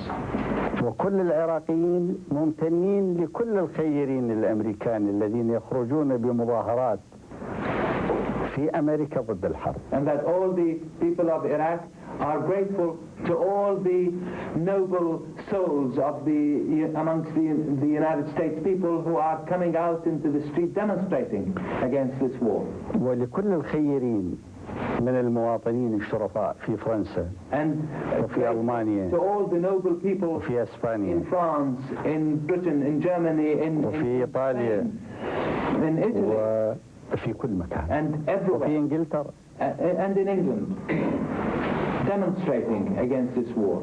نحن نتابع باهتمام هذا المستوى الإنساني الرفيع. We follow with keenness this sublime level of humanity الذي يخرج مناقضا which comes out to the contrary السياسة العدوانية التي تصمم في الدهاليز التي تدفع إليها الصهيونية المجرمة. which comes out to counter the policies of aggression that are being planned and decided through the corridors of evil penetrated and dominated by criminal Zionism. وكل العراقيين يتابعون هذا باهتمام. And all the people of بما في ذلك الأطفال الجرحى في المستشفيات العراقية بالقنابل التي من جيوش الغرب. Those who have been wounded by the bombs and by the American bombardment. وسوف نبقى نفرق ولا نخلط بين القرار الشرير من الإدارات التي وقعت تحت تأثير الصهيونية وبين موقف الشعوب. And we shall continue to view any evil decision taken by any government or administration in isolation from the spirit and from the feelings of the people of that particular country. ومثل ما نعاهد الله ونعاهد شعبنا. And in the same way as we وأبناء أمتنا. In the same way as we give a pledge to God and to our people, people of our country and of our nation. نعاهد الخيرين في أمريكا وفي أوروبا وفي اليابان. We express our pledge. وفي الاتحاد السوفيتي وفي كل العالم. States, in Japan, in the Soviet Union, everywhere in the world.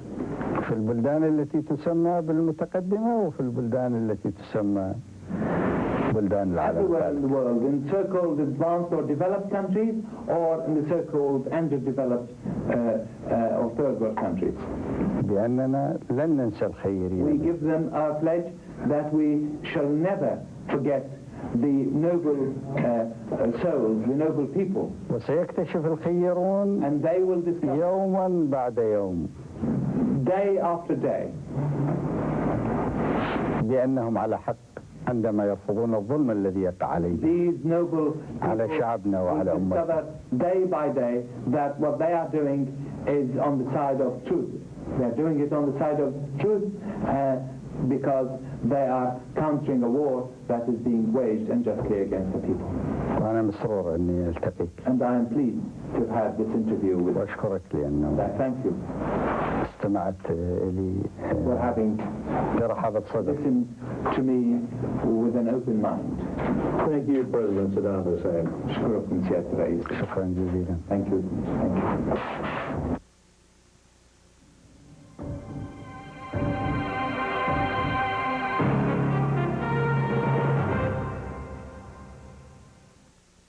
Major major ground fighting of the war has been going on for more than 24 hours now, and it has killed at least a dozen Marines.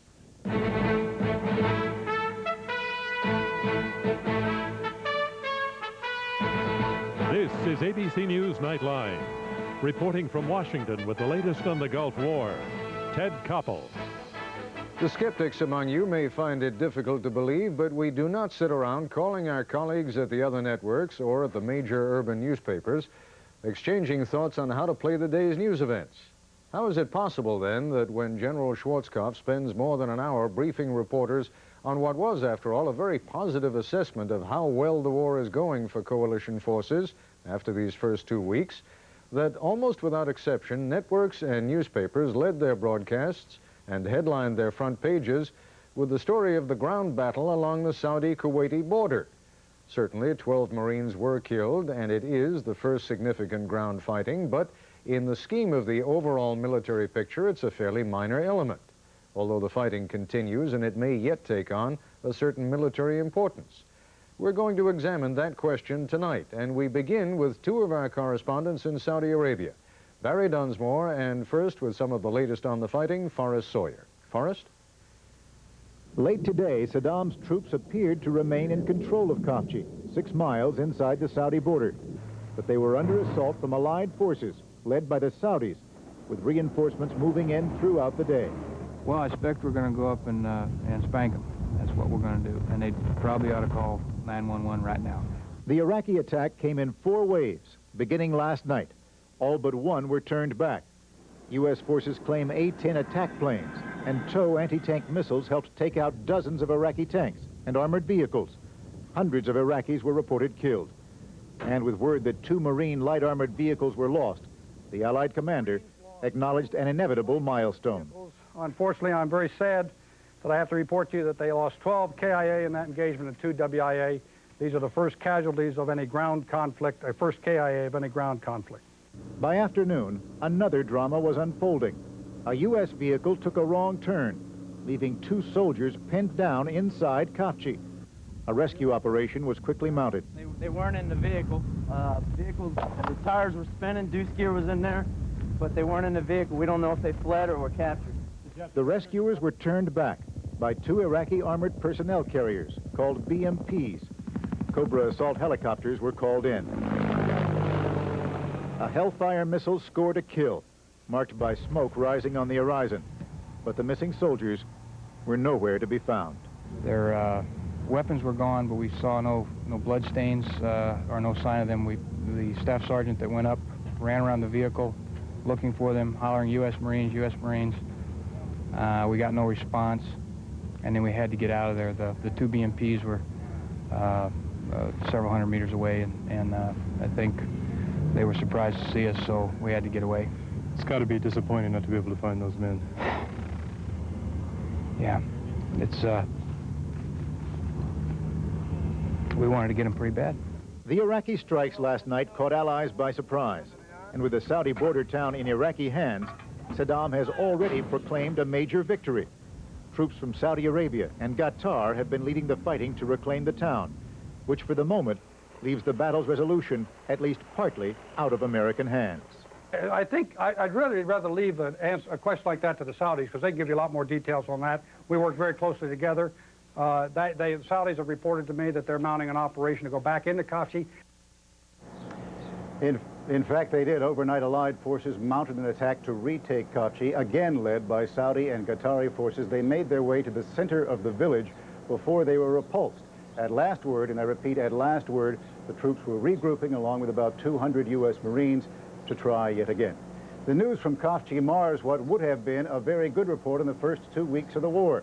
General Schwarzkopf today presented a very clear picture of the Allied air assault. Barry Dunsmore reports from Riyadh.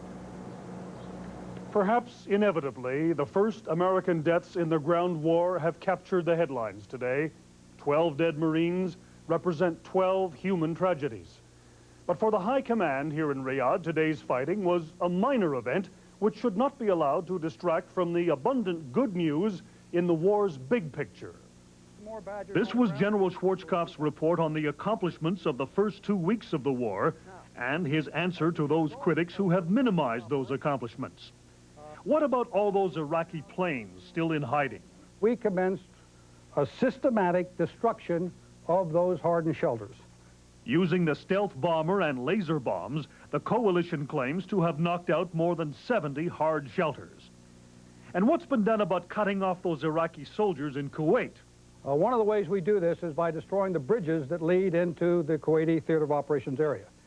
Nearly 800 sorties have been launched against 33 bridges. These were some of the results.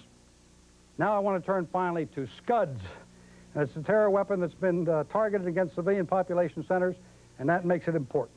1,500 missions have been flown against the Scuds. The 30 fixed launchers have been destroyed. Some of the mobile launchers have been knocked out. These were hit with cluster bombs on the road to Jordan. There is one theory that by taking this punishment and still being able to hurt the U.S. as he did today, Saddam Hussein can claim a victory of sorts. Okay. With regard to Saddam Hussein saying that he has met the best that the coalition has to offer, I would only say the best is yet to come. Thank you very much. Today's casualties bring home the point that a ground war could be very costly. But today's fighting does not automatically signal that a ground war is about to begin. In fact, to keep casualties down, it may be quite some time before the U.S. ground attack begins, and it probably won't start with a frontal assault on Kuwait. This is Barry Dunsmore for Nightline in Riyadh, Saudi Arabia. That last point brings up at least one other theory why they might have mounted this relatively small assault when they did, perhaps to lure U.S. forces into the ground war that Saddam Hussein has been hoping they would fight all along. Certainly he has gained at least some political advantage out of it at this point. Ted? Why, Forrest, do you think, or why does anyone there think that the Saudis now and allied coalition forces, in fact, are even engaging the Iraqis? Why allow themselves to be drawn into something when they clearly are not ready to begin the ground war? Well, I think that for political reasons, the Saudis have to get him off Saudi soil, and he's 6 miles inside their border. And this is, after all, a relatively small unit. While there may be forces backed up along the border to come in as reinforcements, if they can attack that force that's inside Kafji and drive them out, the Saudis will have made their point as well. Just as a matter of curiosity, Forrest, do you have any idea how long it takes? I mean, for all we know, there is fighting going on right now. How long between the time that the reports are filed from Kafji, and I know there are reporters there, until you get them and are able to pass them on to us? Well, sometimes we can get wire reports at a relatively fast clip, but it can be as much as a lag time of 10 to 12 hours. So when I say last word, we're really talking about overnight. And there could be fighting. In fact, there likely is fighting going on as we're talking. All right, Forrest Sawyer, thank you very much. When we come back, we'll talk with 2 reporters who have dealt with the natural tension created between a free press that is trying to perform its role, reporting on Allied and Iraqi forces battle it out along the Kuwaiti-Saudi border. CNN's coverage of the war in the Gulf continues. I'm Patrick Greenlaw. And I'm Susan Rook. The battle for Kafji reportedly rages on at this hour. Allied troops apparently have launched a new assault on the Saudi border town. The attack follows the first rush, then retreat by Allied forces a few hours ago. Tonight's battle is just one of a 3-pronged surprise attack by Iraq involving thousands of Allied and Iraqi troops. At least 12 U.S. Marines have been killed. But as CNN's Charles Jaco reports, this first major ground battle of the war is proving costly to Iraq. The attack began just before midnight Tuesday, Saudi time. Messages flashed back and forth to the U.S. 2nd Marine Division as the Iraqis mounted a 4-pronged attack across the border between Kuwait and Saudi Arabia. At first, it appeared the Iraqis wanted to surrender to Saudi troops near the front. It looks like 2 battalions of Iraqis are wishing to surrender, and that they comprise approximately 80 tanks. 80 tanks? 80 tanks, yes, sir. And the Saudis are closing in on Kafji in 3 directions, so right now there's a slowdown in our firing due to the surrender. Surrender was not what the Iraqis had in mind.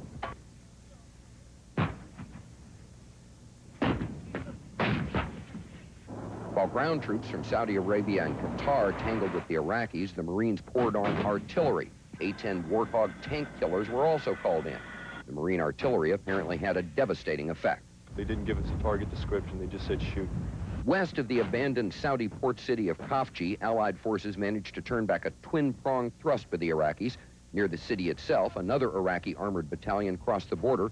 They tangled with the Saudi National Guard and the Marine Infantry. We're going to go up and spank them. That's what we're going to do. And they probably ought to call 911 right now. Meanwhile, a small force of Iraqis worked its way into Khafji itself. As the fighting around the city continued, the casualty reports from the first major ground engagement of the war started to come in. The total losses to date, the pilots are reporting rather sensational losses of 41 tanks destroyed, 12 vehicles destroyed, 3 frogs destroyed, 7 armored personnel carrier destroyed, 130 millimeter destroyed, 4 artillery positions destroyed, 6 bunker positions destroyed. We have confirmed figures of 24 Iraqi tanks destroyed and 13 other vehicles destroyed. The Marines lost 2 light armored vehicles. Unfortunately, I'm very sad that I have to report to you that they lost 12 KIA in that engagement. General, you mentioned the Marine casualties of 12 dead and 2 wounded. In your estimation, is that unusually high for an encounter of that size? No, particularly when you consider, you know, the number of tanks that were involved, the number of tanks that were knocked out, and that sort of thing. 12 is not unusually high. Listen, any is unusually high as far as, I mean, any is intolerably high as far as I'm concerned, but unfortunately, that's going to happen. The 12 Marines became the first U.S. ground forces to die since the war started. British military sources estimated that hundreds of Iraqis may have died in the attack, an attack that seemed primarily designed to draw Allied forces into a ground offensive. Charles Jaco, CNN, Saudi Arabia. Iraqi officials are calling the attack a major victory. Iraqi radio says the overnight ground assault on Saudi Arabia was personally planned by Saddam Hussein. And today, Iraqi television showed pictures of what it claimed was that strategy session. Seen are Mr. Hussein and his military field commanders. The meeting is said to have taken place near the front lines. Iraqi TV is also showing what it says are more scenes of President Hussein visiting his troops near the front lines. But CNN has no way to confirm when and where either set of pictures were actually I'm going to show you a picture of the luckiest man in Iraq on this particular day. Keep your eye on the crosshairs. Right there. Look at here. Right through the crosshairs. And now in his rearview mirror,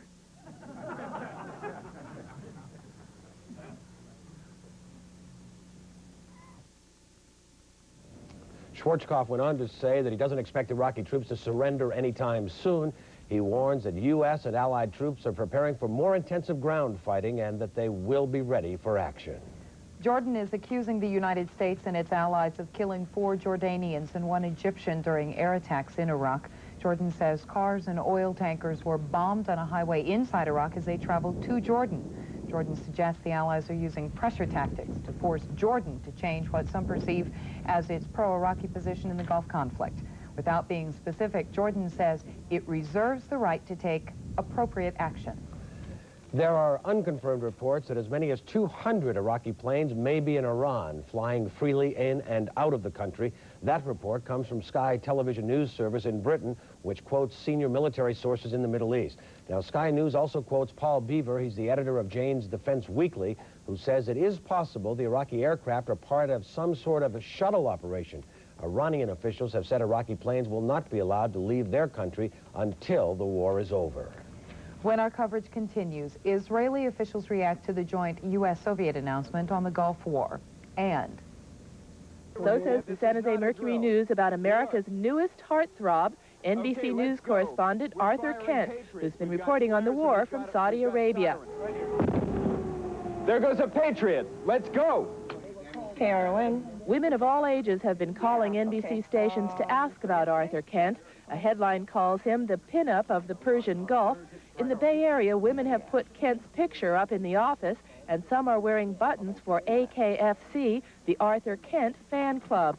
He's adorable, and the women just can't wait to see him come on the news. I think women everywhere think he's hot. People call one another in the morning. I know the women in our company do, and discuss not only what's happening with the war, but did you see Arthur Kent last night? Arthur Kent makes Robert Redford, Tom Selleck, Paul Newman all look like limp rags. As if the number... Kent, who's 35, is a respected veteran reporter. He's covered the war in Afghanistan, the collapse of the Romanian government, and the Chinese uprisings in Tiananmen Square. Kent's agent says he is single and modest. Here in this rear position, you know, I have to say that I think about the young kids on the front line, and those of us here feel we should stay at our posts. Arthur, thank you very much. Go into the bunker with the others. We have your videotape report from earlier on. We'll get back to you, and you can come back and report on the latest events there. But go now into the bunker. He's incredibly cute, and if people, you know, are not noticing him, they're crazy. They don't want to watch anything else about the war. They just want to see Arthur. You know, what's going on? Is he going to come home? I've heard a couple women say they want to have his children. Well, if there's going to be a fan club, you need buttons to wear, and a woman in San Francisco is now making Arthur Kent fan club buttons. But you won't find me wearing it. I'm loyal. Do you think this is big enough?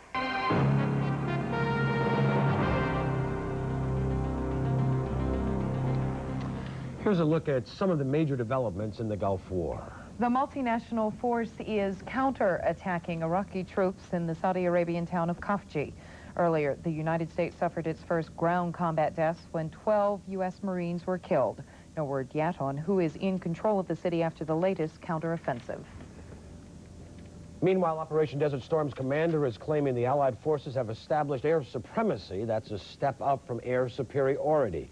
General Norman Schwarzkopf said now, when an Iraqi plane takes off, it's running away. The BBC is reporting that Iraq has been deliberately pumping oil into the sea for the last 24 hours. This latest, the newest oil slick recently was found in the Persian Gulf coming from an Iraqi oil terminal. According to the BBC's sources, thousands of barrels have been dumped, and they are certain it is not the result of bombing. If Iraqi President Saddam Hussein announces he's pulling his troops out of Kuwait, there will be an immediate ceasefire. That's the offer being made by Saudi Arabia's King Fahd and Egyptian President Hosni Mubarak. King Fahd said the goal of the Allies is not to occupy Iraq, it is to restore Kuwait. Right now, we're going to take a look at some of the sounds of a ground battle that has been going on the last 24 hours in Khafji, Saudi Arabia. We're hearing some kind of firing in the distance. We don't know what it is, whether it's enemy fire or friendly fire back at them. Sounds like it's outgoing, but from that distance, it could be deceptive. It could be either way. We're hearing a lot of planes flying north, Allied planes, to bomb inside Kuwait. That's a jet going over. We hope. There's a second aircraft overhead.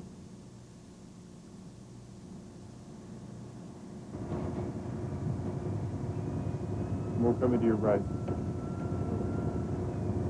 Tow missile vehicles rolling now. A platoon of tow vehicles rolling, protecting the perimeter. An alarm just went off for an air raid. Tow vehicles are starting to patrol the perimeter.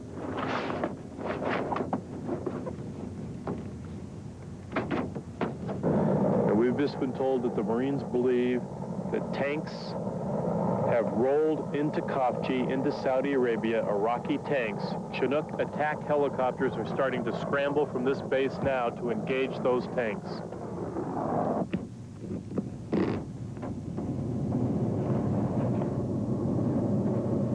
Three flares or something going on. These apparently are flares. Apparently are flares to light up a portion of the desert below the border to see what's out there. It was small arms fire, but you couldn't really see where they were at, so we had no way of firing back at them. A lot of Iraqis still inside Khafji right now? I believe so, yes. We've seen a lot of airstrikes going in and artillery fire going in also. And earlier we saw a couple of them fire, I guess you could say the rocket system going back this way. The Iraqis firing back. Right, they had, I guess it was maybe about 2 hours ago, they had a rocket system that fired back out, going back this way. No telling where it hit at, though. Station calling, numbers negative mile, not dropping on station. M60 tank.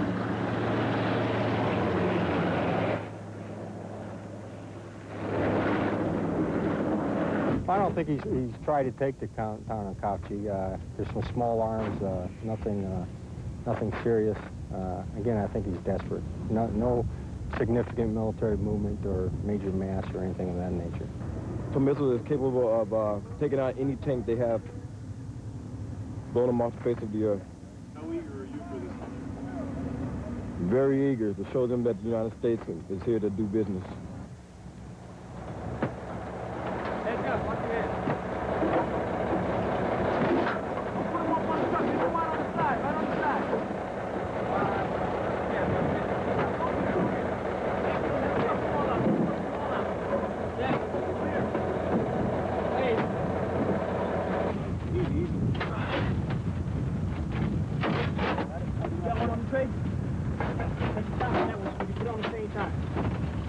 Okay, that's good, that's good.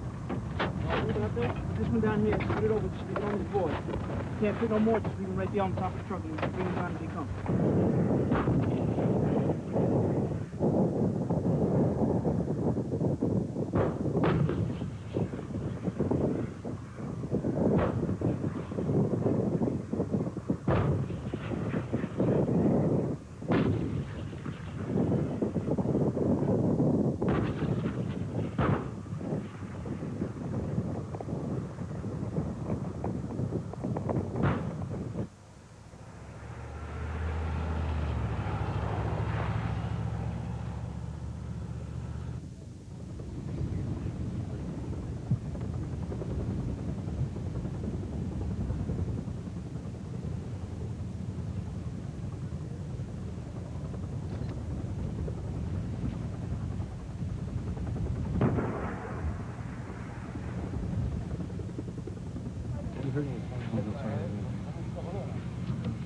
You got anything on net?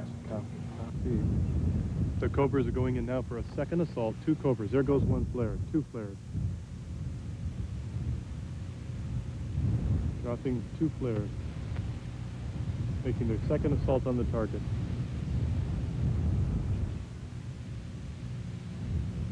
On the first assault, we're told they hit 1 personnel carrier. Now they went back for the second one. But they're retreating. Coming up, the latest on the Persian Gulf oil spill. Stay tuned.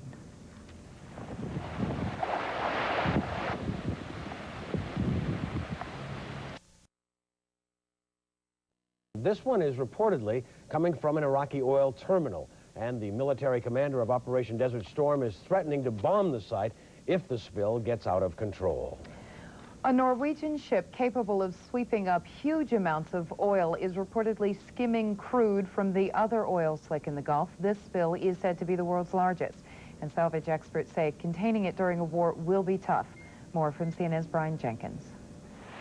Experts call it the worst oil spill in history. Some 7 million barrels, by their best estimate, seeping from 2 spots.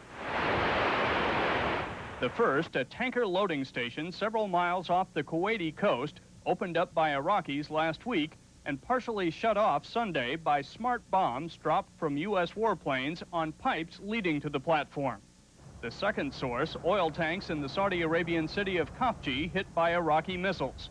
Saudi officials say the one long slick is now stretching south along their eastern coast, but American officials say it does appear to be breaking up. It's in ribbons now, large ribbons, very thick ribbons, and these are a kilometer perhaps wide by several kilometers long. It's still a cohesive slick, but it's starting to split up into the ribbons that we characteristically get as oil weathers and spreads. Coast Guard Captain Donald Jensen says that doesn't mean it will be easier to keep the oil away from saltwater conversion plants along the Saudi coast. Saudi officials say they've strung booms in the water above intake pipes at those plants. Depending on the equipment and personnel available, the multinational response team might lay a wider ring of booms and bring in skimmers to drink up any oil leaking through. But with war raging only miles away, that may be the only recovery possible. Historically, we've only been able to recover 10 to 15% of any large spill. So there's no way that we can conceive of picking up the oil, all the oil in the spill. Saudi officials insist that having to shut down desalination plants would not lead to a shortage of drinking water, that their country has plenty of underground aquifers, but it's not clear if those sources would be enough to supply coalition forces.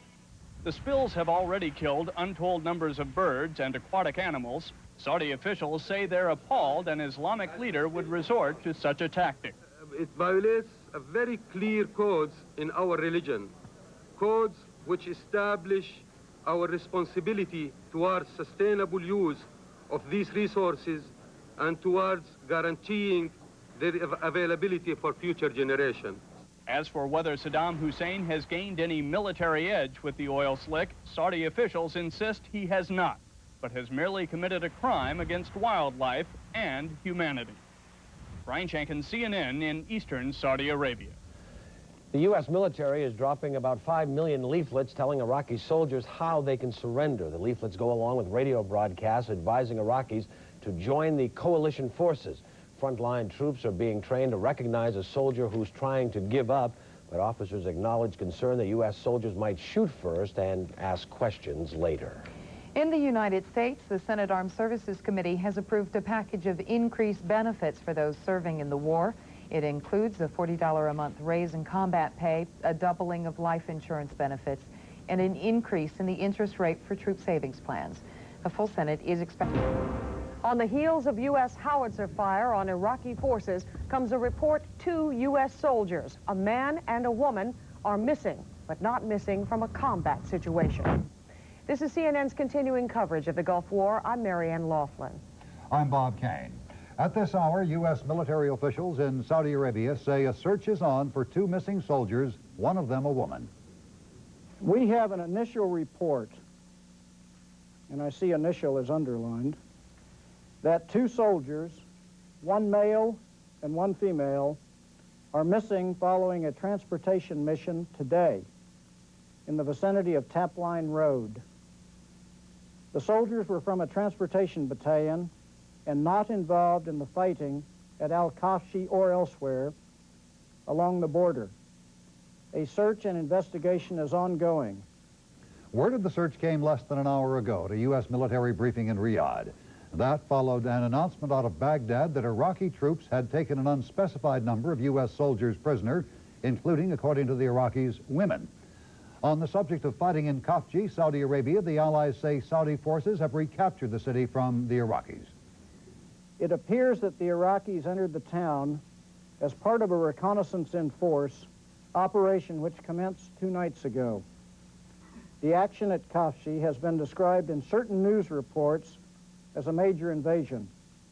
It certainly was nothing of the sort.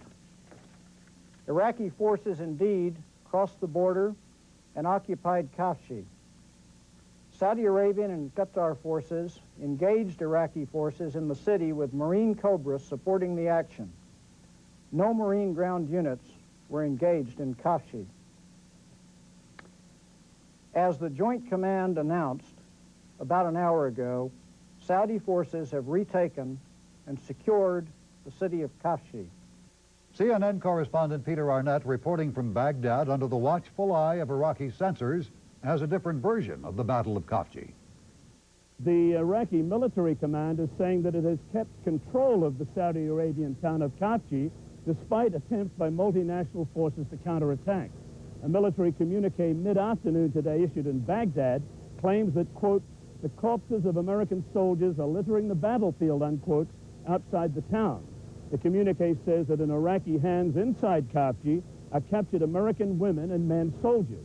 The Iraqis claim to have, quote, crushed completely attempts to counterattack to take Kafji back. The Joint Arab Forces briefing from Riyadh, Saudi Arabia is expected to begin shortly. CNN will bring that to you live. For more now on the U.S. military position and today's developments out of the Gulf War. There are reports of a convoy of up to 1,000 Iraqi military vehicles moving through southern Kuwait, headed toward Saudi Arabia. In northeast Saudi Arabia, 2 U.S. soldiers are missing, one of them a woman. And the biggest ground battle of the war so far is over. More on all of that and other war developments in this report from CNN's Earl Casey. A thunderous storm blowing on the Arab desert. That's how one Iraqi newspaper describes the heaviest ground fighting so far in the Persian Gulf War. It was the battle at Khafji, Saudi Arabia, and it raged for more than a day and a half until Thursday, when Allied leaders claimed that their troops had cleared the abandoned Saudi city of Iraqi intruders. As you know, Khafji has been retaken, and 161 enemy prisoners of war were taken in that effort. In the activity that occurred over the past 36 hours, 42 tanks were destroyed and 35 other vehicles destroyed. There is some indication that those numbers may be somewhat low. The fighting at Khafji reportedly continued for several hours after the Allies announced the frontier town had been completely liberated. Baghdad is ignoring the Allied announcement, calling the battle a first warning to the Allies. Baghdad radio says women were among the U.S. and Saudi troops seized in the fierce fighting. To come out on Baghdad radio after the plethora of lies that they have put out in the past and accept every word that they say as gospel truth, it seems to me doesn't make a lot of sense. The U.S. military reports a man and a woman soldier are missing, but claim they were not involved in the Khafji battle. We have an initial report, and I see initial is underlined, that 2 soldiers, 1 male and 1 female, are missing following a transportation mission today in the vicinity of Tapline Road. The soldiers were from a transportation battalion and not involved in the fighting at Al-Khafji or elsewhere along the border. A search and investigation is ongoing. Iraq is letting some Western journalists back into Iraq now.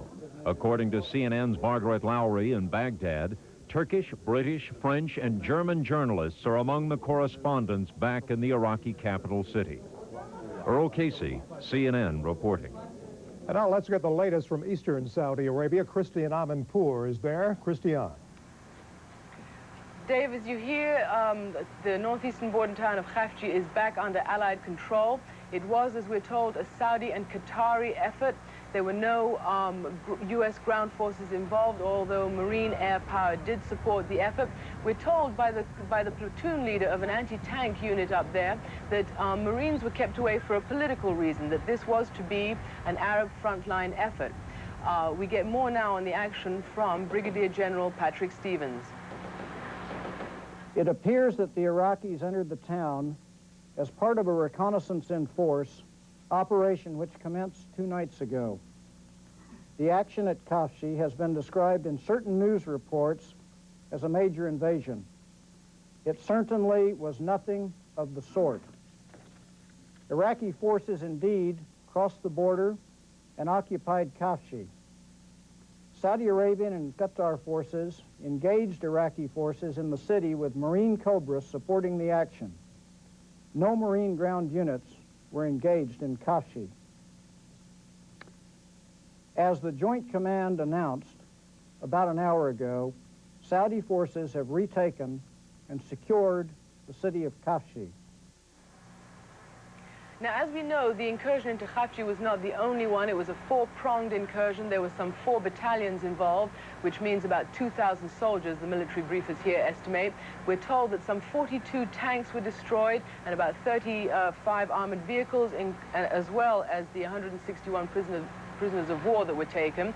Military commanders here are not sure exactly why the Iraqis made this action. However, they say that if the Iraqis are to come out of their dugout positions, they would welcome that. They say it would give them an opportunity, now that they have air supremacy, to take out any units that come out of their defended positions. I'm Christiane Amanpour, CNN, reporting live from Saudi Arabia. Another missile attack in Israel today. We'll have the latest on that when our coverage of the war in the Gulf continues in just a moment. A report on that and the rest of the news from Israel, Richard Roth. Lou, again tonight, Israel once again the target of Saddam Hussein's elusive Scud mobile missile launchers, or at least it's believed to be mobile. Tonight, missile number 27 since the conflict began, plunged out of the sky towards Israel. Alert sirens went off in the Jewish state shortly after 6 local time tonight. In the past, the missiles have hit their targets of Tel Aviv or Haifa, but tonight, for the second time in a row, the missile landed or broke up over the occupied West Bank, a hotbed of support for Saddam Hussein. Now, reporters were kept out of the area. There was some slight damage that was visible on a car. It is believed to come from some of the missile breakup. The Israeli Defense Force refuses to say if Patriot missiles were fired in defense of this missile attack. There were no casualties or major damage reported. People had to scramble for gas masks all over Israel. In Jerusalem, the foreign minister was interrupted while giving a speech to a group of visiting French Jews. People are getting used to the drill, so there was little confusion as the masks came on. The foreign minister, David Levy, later said Israel is following a policy of restraint, but that the policy is not unlimited. There would be retaliation, Levy said, but at Israel's time of choice. The authorities are glad there were no casualties, but leading Israelis can't help but note the irony of where the last two Scud missiles have fallen. Ironically, it falls in the West Bank, which is mostly populated by Arabs. I think this demonstrates that for Saddam Hussein, nothing will stop him from his murderous activities until and unless this threat is completely removed. Now, a leading Palestinian says that the community there in the West Bank accepts the landing of the Scud missiles and that war is ugly and that only a political solution for the Gulf and the Arab-Israeli conflict can solve the problem. The Israeli Defense Force says the attack shows Saddam Hussein still has the capability to launch missiles at Israel despite the stepped-up Allied bombing pressure, particularly in western Iraq. Lou? About it. Lou, Iran seems to be the... The streets of Khafji, smoldering, littered with rubble, booby traps, and bodies. The Allies move in and take control. This is CNN's continuing coverage of the war in the Gulf. I'm Dave Michaels. And I'm Catherine Cryer. New reports of Iraqi movements in Kuwait and conflicting reports about where Iraq's troops are going. A U.S. military source in Washington says the Iraqi forces seem to be getting ready to head south into Saudi Arabia, but a senior U.S. official in Saudi Arabia says the Iraqis are already moving north. In the words of a U.S. Army officer near the front lines, we are ready for anything. Meanwhile, Allied troops have now moved in to retake the bombed-out Saudi city of Khafji. CNN's Charles Jaco reports on the aftermath of the war's first significant ground battle. Khafji used to be a minor resort and oil town of about 50,000 people. The residents left when the war started. Then the Iraqis came, then troops from Saudi Arabia and Qatar and the U.S. drove them out. This is what's been left behind.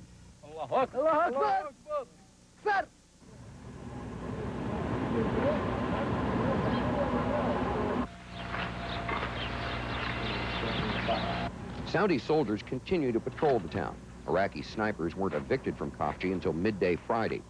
Earlier British estimates of 300 Iraqi dead were lowered to 30. The Saudis claim they only suffered 4 dead, 8 wounded. Hundreds of Iraqi prisoners were rounded up and taken to Saudi camps in the desert. One theory is that the Iraqis mounted their costly assault as a propaganda ploy. Another is that the Iraqis were trying to draw the Allies into a full-scale ground war before the Allies were ready. Theories don't mean much to young U.S. Marines trapped inside Khafji for over 48 hours. This is my first time ever going to combat base. Being 21, yeah, I was scared. You can't be in a situation like that and not be scared. But the main thing we were worried about was doing the job and getting out of there in one piece so we could come back and do it again. Some Allied officials say they were just as glad to let the Iraqis into Khafji, that the city had been abandoned by civilians for days, and letting Iraqi troops enter the city concentrated them in an area where they were easy to hit. Much of Khafji has been shot to pieces, and the Iraqis lost hundreds captured, killed, or wounded, enough to make up almost an entire Iraqi battalion. Charles Jaco, CNN, Saudi Arabia. There was a military briefing at the Pentagon this morning. Wolf Blitzer is there right now to get us an update on that. Wolf. Dave, U.S. military strategists believe the battle for Khafji may be just the beginning. They're confirming there have been some major Iraqi troop movements within southern Kuwait, but officials say they were disorganized and derailed. We didn't see any real pattern to it. It didn't look like an arrowhead coming down the road towards Saudi Arabia. There was movement. We understood it, we reacted to it, and now there is no movement. But the Allies are still bracing for more attempts to penetrate into Saudi Arabia. The Khafji offensive resulted in extensive Iraqi casualties and prisoners of war. But the Pentagon expects no Iraqi retreat. Battlefield communications may have been so badly damaged, officials say, Saddam Hussein may not know how badly he lost. In any case, officials believe Iraq will sacrifice a lot of its own soldiers trying to inflict a few Allied casualties. This is still an effective fighting force in the field. Over time, it will be a less effective fighting force. The overall objective was to degrade the war-fighting infrastructure in the country, to eliminate the ability to wage war. Those frontline Iraqi forces are coming under heavy fire from Allied aircraft. Pentagon sources say bombing runs on troops in southern Kuwait have dramatically intensified. Carrier-based A-6 bombers are trying to disrupt Iraqi tank convoys by dropping rock eyes, 500-pound cluster bombs that contain more than 200 armor-piercing projectiles. This represents a new phase in the air war. For the first 2 weeks, high-altitude bombers hit strategic targets deep inside Iraq. Frontline Iraqi positions were largely untouched. That's changed, but there may be a price to be paid. Experts expect to lose more Allied aircraft as they fly lower, closer to anti-aircraft guns. The Pentagon still is investigating its losses in firefights earlier this week and the possibility that some casualties were due to so-called friendly fire. 11 U.S. Marines were killed when 3 light armored vehicles like these were attacked. There is some concern they may have been mistaken for Soviet-made personnel carriers used by Iraq. At night, the 2 vehicles are very difficult to tell apart. Allied flyers may have attacked their own side. This is a normal thing after an action, especially when friendly forces are in close proximity to enemy forces. You know, one of the old sobriquets is when a bullet leaves a gun, it doesn't have any friends. We'll either know that it was friendly fire, enemy fire, or we won't know. The Pentagon today did confirm that an Air Force AC-130 crashed in southeastern Kuwait on Thursday. There were 14 people aboard that aircraft. They are now officially listed as missing. Dave? Wolf, what can you tell us about the Iraqi armor and troops allegedly massing along the Kuwaiti border? What we heard at a briefing here a little while ago, Dave, from General Kelly and other Pentagon officials is the following. There were plenty of movements, but no major massing of thousands of tanks or long columns. Those were some of the reports coming from pilots and others. According to Pentagon officials, those reports were not accurate and that there's no indication of any major Iraqi offensive on the move. Both Pulitzer at the Pentagon. Thank you. Catherine. Iraq is renewing its accusations that Allied forces are striking non-military targets in Baghdad, including Muslim and Christian shrines and civilian neighborhoods. Today, Iraqi officials tried to prove their point by taking some Western journalists on a tour. Among those who went along, CNN's Peter Arnett. This is a day when pictures tend to speak louder than words. It began when we went with a group of journalists we were taking back to the controversial baby milk factory that was hit by bombing early on. The U.S. government says that place is actually something like a chemical experimentation plant under the guise of an infant formula factory. Iraqi authorities have been showing dozens of visitors the site and handing out samples of the infant formula product. I have a pack here. They've been feeding it to the children back here in the hotel bomb shelter. Iraq is saying that the U.S. government is trying to cover up a mistaken bombing. But that's not the story I have for you today. While we were at the plant around 11 a.m. this morning, 6 cruise missiles come soaring overhead on their way to targets in Baghdad. Go that way. There it goes.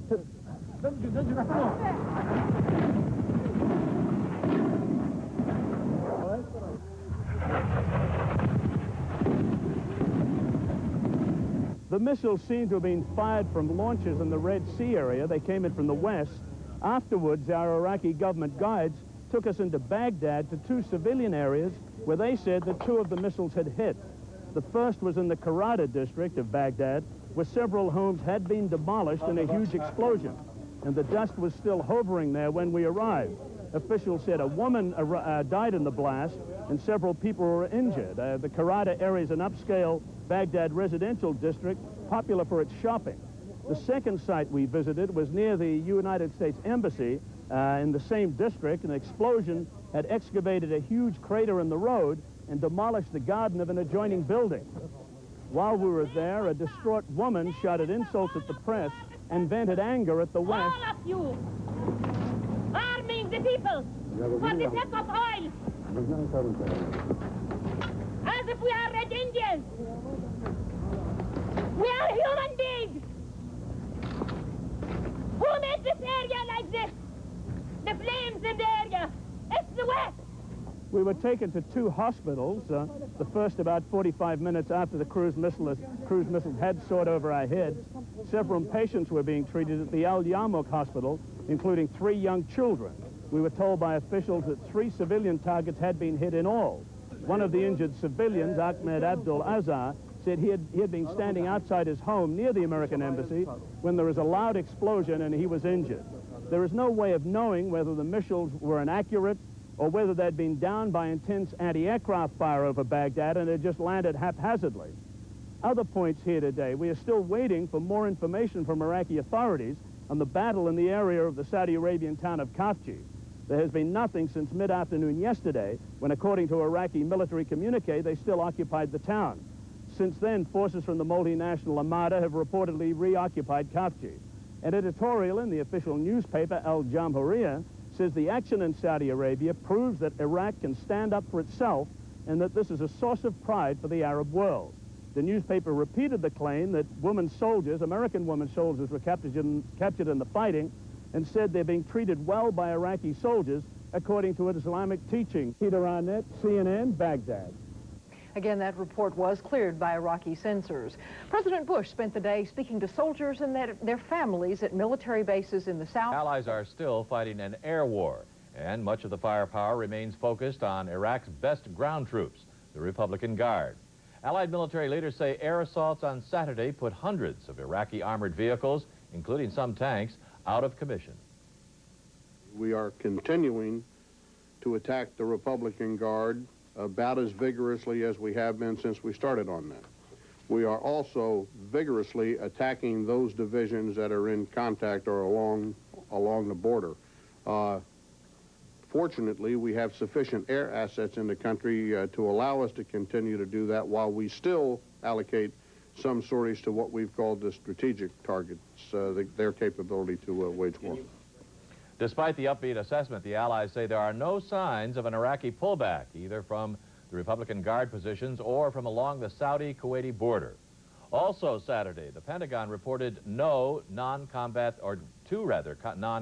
deaths. One soldier tripped accidentally and shot himself. Another had a heart attack. There's word of a short but fierce battle Friday night between U.S. and Iraqi ground troops in northern Saudi Arabia. It comes from a press pool report quoting officers from the Army's 82nd Airborne Division. The fighting reportedly began after about 24 Iraqi soldiers in Kuwait came across the Saudi border. The Iraqis are said to have retreated, and there are no reports of casualties on either side. Dead, wounded, or as prisoners. Saudi officials say that's the only way Iraqi soldiers left the border town of Khafji. And once again, U.S. Marines are on patrol there. Pool correspondent Brad Willis joined them. U.S. Marines rolled into Khafji today for a first-hand look at the aftermath of the three-day battle for this city. Some of these men had actually been in the battle, Marines on a reconnaissance mission. Today, they returned to the building where they were holed up during heavy fighting. It's really amazing. Hey, get a picture of me and Inky in this corner. Even with Iraqi soldiers in the building, Corporal Chuck Ingram continued his mission, calling in artillery fire onto the armored personnel carriers in the streets below. We're ready to fight out. I don't know what everyone else's mind was, but I wasn't getting taken alive. Lieutenant Colonel Robert Rivers, commander of the Marine Artillery Battalion. There are eyes out here. If we haven't got somebody that can give us a good location, and all the good training we go through back there doesn't mean anything. They can't find the target. These recon boys, Corporal Ingram, just did a super job. Here, just north of the city, is where the tide was turned in the battle for Khafji. The Iraqis were sending reinforcements south to join the fight, but the Marines, with heavy artillery and massive airstrikes, were able to stop them literally in their tracks. Today, the burned carcasses of Iraqi tanks set like dinosaurs in a desert graveyard. A Marine commander congratulated a Saudi officer. Men worlds apart, united in war. Congratulations. A very significant victory. Congratulations. This was the first time Saudi soldiers and U.S. Marines fought together. The battle for Khafji eased many fears about how fragile the coalition might be. In many respects, this was a Saudi victory with our support. And for Saddam Hussein, the brief victory of a few days ago is now clearly bitter defeat. In Khafji, the fourth largest army in the world was cut down a notch in size. Brad Willis, Saudi Arabia. Meanwhile, Iraq is reporting a sharply reduced number of Allied bombing raids so far this weekend. But Iraqi military officials continue to accuse allies of resorting to attacks on residential areas. These reportedly are recent scenes of Baghdad shown on Iraqi television. Meanwhile, Iraqi officials are stepping up tours for Western reporters of the bomb-damaged countryside. Brent Sadler reports. Today, Iraq was strenuously renewing accusations that some of the Allied airstrikes were aimed at civilian areas of the country. Journalists have been taken on more tightly controlled facilities to see destruction in a number of urban and rural areas. This is a restrictive view of the results in Allied bombing, given that we cannot inspect any military sites. But there is evidence to suggest that the Allies are including a number of food storage and processing plants in their strategic objectives. This was inside a destroyed flour mill outside Baghdad. In another location much closer to the capital, we were taken to see the ruins of a potato warehouse. There was no apparently important military installation in this vicinity.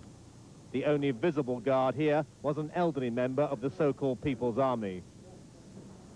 100 yards down the road, an unexploded bomb had dropped into a building belonging to the Department of Animal Health. It housed supplies of livestock vaccine. And an egg incubator made in America was waiting to be unpacked. 100 miles southwest of Baghdad in the province of Al-Dawaniyah, Iraqis reported that the air raids seem to have eased up in the past 24 hours. Like all of Iraq, Al-Dawaniyah is without telephones after successive strikes succeeded in crippling the radio mast and telephone exchange.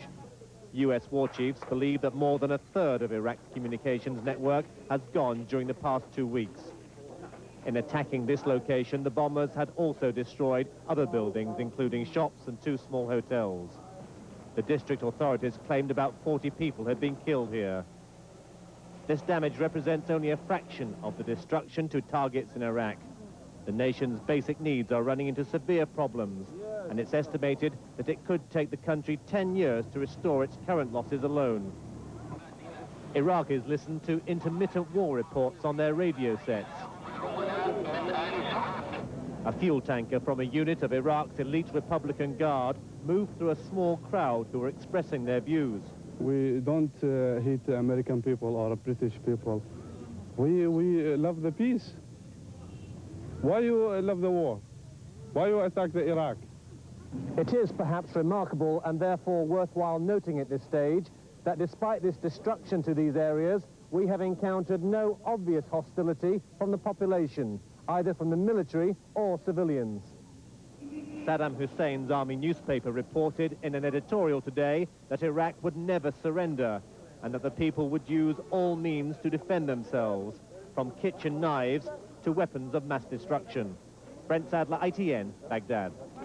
A tank-mounted Miklik with its mission to clear a path through minefields along the Saudi-Kuwaiti border. That story and more when we come back.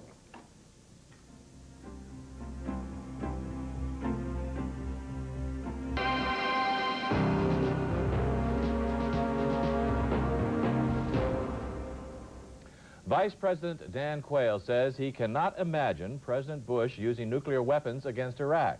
But Defense Secretary Dick Cheney says the president is the one to make that decision. CNN's Frances Harden reports.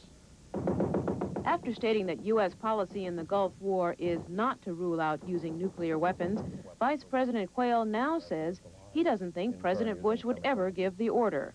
I just can't imagine President Bush making the decision to use chemical or nuclear weapons under any circumstances. But you never rule any options out. Saddam Hussein has threatened to use chemical and nuclear weapons, a threat repeated in Friday's edition of Iraq's army newspaper. The article says Iraq will use whatever power and weapons are at our disposal, starting from kitchen knives to weapons of mass destruction. Quayle says that the U.S. believes Saddam Hussein will eventually use chemical weapons, but he thinks the Allies can overwhelm Iraq with superior conventional weapons. If the U.S. were to use nuclear weapons, they could be carried by Tomahawk cruise missiles already being used with conventional warheads. U.S. Defense Secretary Dick Cheney used much stronger language than the Vice President. We've got a wide spectrum of capabilities. The President decides how we respond to various and sundry events, and we don't speculate. Saddam Hussein has threatened to put chemical warheads on Scud missiles launched against Israel. And Cheney suggested Saddam Hussein should worry that Israel might retaliate with nuclear weapons.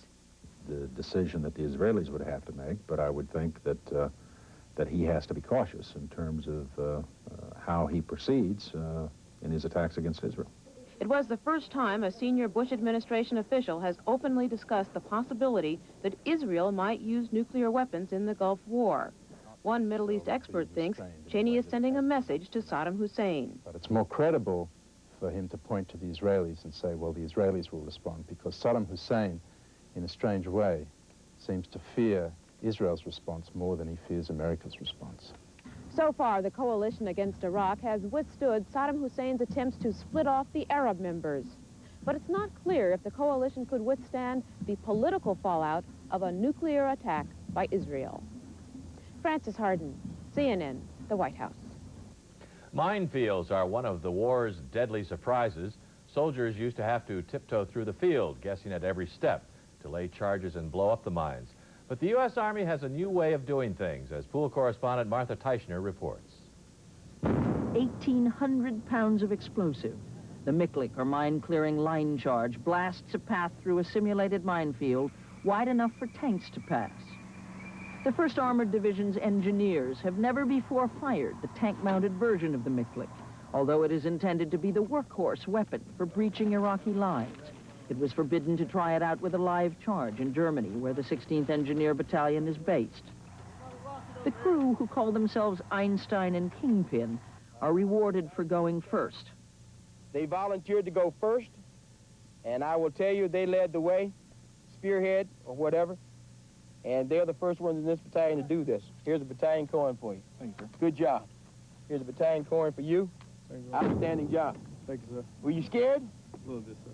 You okay now? I'm fine. I know it works. You know it works, so you have confidence. Yes, I do, sir. Before Miklik, soldiers had to get out of their vehicles and crawl or walk directly into the minefields to lay their charges, a method that took a lot longer and was a lot more dangerous. Either welded to a tank body, an innovation developed by the 16th Engineer Battalion, or pulled on a trailer behind an armored personnel carrier, the Miklik with its 5-inch rockets is called to the front when a minefield is identified. Rocket up there. Yeah, rockets up. Rockets all the way up. God, I love this. Come here. Engaging rocket.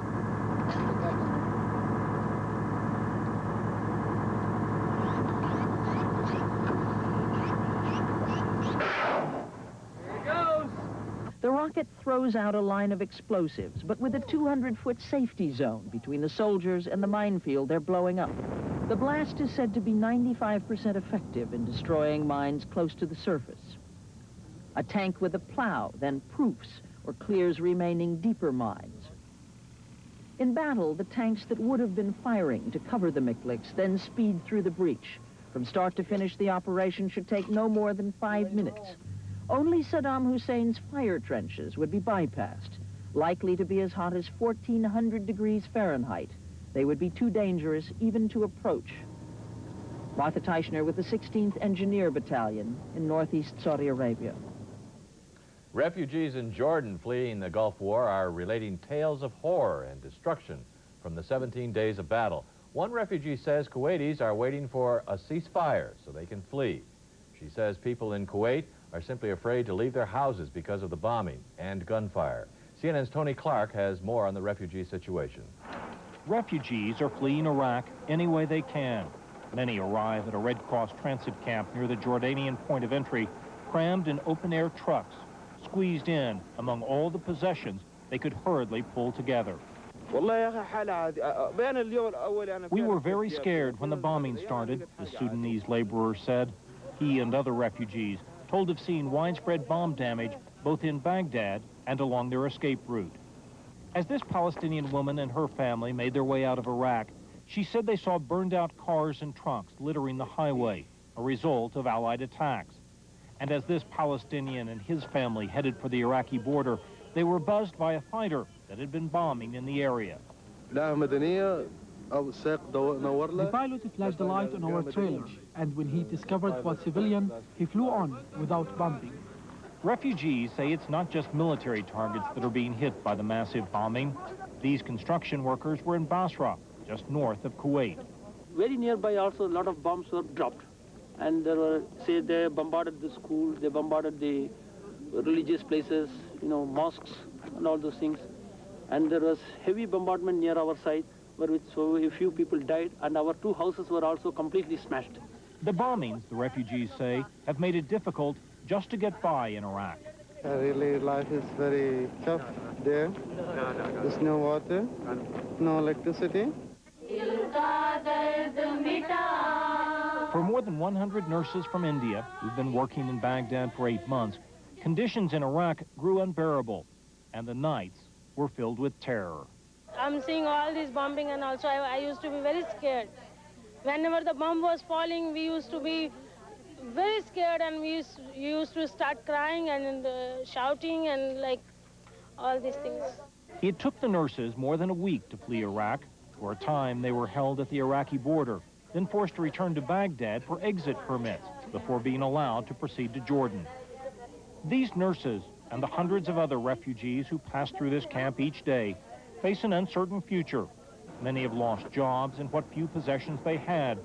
Yet there is a feeling of relief here, even happiness, because for them, regardless of what lies ahead, it will undoubtedly be better than what they left behind. Tony Clark, CNN, Ruwation. Just ahead, we'll bring you the latest from Los Angeles. I'm Cheryl Atkinson. I'm David French in Washington. Welcome. More Allied aircraft losses in the Gulf. A second U.S. helicopter crashes in Saudi Arabia. This comes on the heels of a report that at least 7 Marines were killed, not by enemy fire, but by missiles coming from their own side. CNN's Gene Randall reports from the Pentagon on the latest Gulf news. Sunday brought confirmation of a painful suspicion that friendly fire last week had taken a heavy toll, the lives of at least 7 U.S. Marines. All 7 Marines were killed when their light armored vehicle was hit by an air-to-ground missile, thought to be a U.S. Maverick, used by 3 separate U.S. services, including the Marines, for close air support of ground troops. One of the LAVs, which is the light armored vehicle the Marines have, was in fact killed by friendly fire. It appears now that if you look, as we have, at the penetration of the vehicle, it came in on the back left-hand side and went into the engine compartment in the bottom right. So clearly it was an airborne missile, and we have every reason to conclude that it was in fact a friendly missile. General Johnston also said it was reasonable to assume that an 8th Marine killed when his convoy was attacked also fell to friendly fire. And as the unrelenting air war against Iraqi targets continued, more than 41,000 missions by Sunday, there were other losses to report. A U.S. B-52, returning from an Operation Desert Storm bombing mission, crashed into the Indian Ocean as it approached its base on the island of Diego Garcia. Mechanical problems were blamed. 3 crew members were rescued. The other 3 are missing. A Marine Cobra helicopter was lost to non-combat causes. Its 2 pilots were reported killed. Hours later would come a report that another Marine chopper, a Huey UH-1, had crashed in Saudi Arabia, killing all 4 of its crew members. Another non-combat related incident. Meanwhile, the U.S. military said Iraqi ground forces near the Saudi-Kuwaiti border had once again hunkered down into defensive positions. Allied combat planners suggest that heavy losses in the Saudi town of Khafji may have convinced Saddam Hussein's commanders they need to reassess their ability to go back on the offensive anytime soon. And while there is still no sure way to tell about damage being done to Iraq's elite Republican Guard units, a British military briefing officer on Sunday offered a guess. Clearly, just from the fundamental standpoint of sleep and going about their normal business and perhaps exercising every so often, which is so important in wartime, and maintaining morale and all the rest of it, you know, I should think they're in a very poor state. Will the air war be enough to drive Saddam Hussein's forces from Kuwait? Democratic House Armed Services Committee Chairman Les Aspin says we should find out soon. When that's been going on for a week or so, I think that we'll have some idea of how the Republican Guard are holding up, which will tell us whether they're going to crack. Finding out just how badly the Republican Guard units are being hurt could tell a lot about if and when the U.S.-led coalition unleashes a ground assault. In the meantime, the bombing campaign shows no sign of letting up, and the situation on the ground is said to be quiet. Gene Randall, CNN, the Pentagon. A French military spokesman says Allied attacks on Iraqi chemical plants have released toxins into the air, but he says there is no danger and no chemical alert. The French official did not name specific chemicals. He says the fallout comes from factories that made chemical weapons and the depots that stored the weapons. U.S. officials report Allied bombers were flying again Sunday. The total number of missions since the war started is now over 41,000. The Associated Press is reporting another missile attack on Baghdad. The report says a missile slammed into downtown Baghdad late Sunday afternoon, sending up a white column of smoke. CNN's Peter Arnett remains in Baghdad, and on Sunday, Iraqi censors allowed him to see what life is like for ordinary citizens. He found that the city is far from dead, that people can be resilient even under extraordinary circumstances. As you watch what he found, remember the story was reviewed and cleared by the censors. Busy Baghdad streets as the air war is halfway into its third week. There were even traffic jams at some intersections as residents drove around looking for more gasoline to drive around on, or they visited relatives and shopped for the necessities. How does a people react to the difficulties imposed upon them by war? As best they can, with the whole family involved. Family effort was visible on the banks of the Tigris River that runs through Baghdad. Mother and the children were washing clothes and filling buckets for use back home. Children were in evidence more than in the past. Parents seemingly now less concerned about the dangers of the air war. There have been few air raid alerts in recent days. The Baghdad marketplace is coming back to life, particularly brisk sellers were copper goods, lamps and cookers. There is no power in Baghdad other than that on generators. Catching the relaxed mood and making for a break in routine was a wedding reception at the El Rashid Hotel. The happy couple were Fatima Mohammed and Abbas Fadel, and friends joined them at the front entrance of the hotel to celebrate. But while the markets and city center streets were busy with life, some residents in areas hit by missiles or bomb fragments were angry that their lives had been wrecked. 84-year-old Saeed Al-Tarahi complained that there is no way missiles can be shot from great distances accurately into urban targets, and he asked the West to stop the bombardment. 2,000 miles away. How could you shoot it from there to your target if there is unexpected factor diverted from their projectile? You are aiming to some target and comes hit to the residential. As you see, it's all residential. His daughters, Suhar and Asya, were upset when they talked to CNN about it on Friday, and they are equally upset today by the destruction caused by a cruise missile that landed nearby, leaving wreckage in the garden of the Japanese Embassy School and fragments in the playground. Surah Tarahi, who works for a United Nations organization,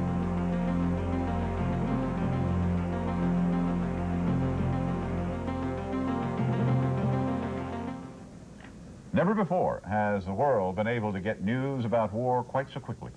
CNN's Charles Feldman takes a look at how war coverage by the media has changed since World War II. I'll be coming in, so once again, we're just going to have to wait, dress down our chem suits and see what happens. Live and in living color, direct to your living room. It's the war in the Persian Gulf. The world's very first instantaneous television war, it is being called. Boy, have things changed since correspondents had the task of reporting World War II. I think the wall-to-wall coverage, the wall-to-wall live coverage that we're seeing of this war is something that's never been seen before in the history of the world. They talk of Vietnam as being a television war, but Vietnam was nothing like this. And neither was World War II, a war in which radio and motion pictures played a vital role. During World War II, many of the major movie studios delivered battlefront picture reports in grainy black and white to theaters across America. For more immediate drama, Edward R. Murrow and the so-called Murrow Boys used radio as a way to bring the war into the nation's living rooms. It may surprise some to learn that military censorship was often less heavy-handed during World War II than it is now in the Persian Gulf. The British were pretty good.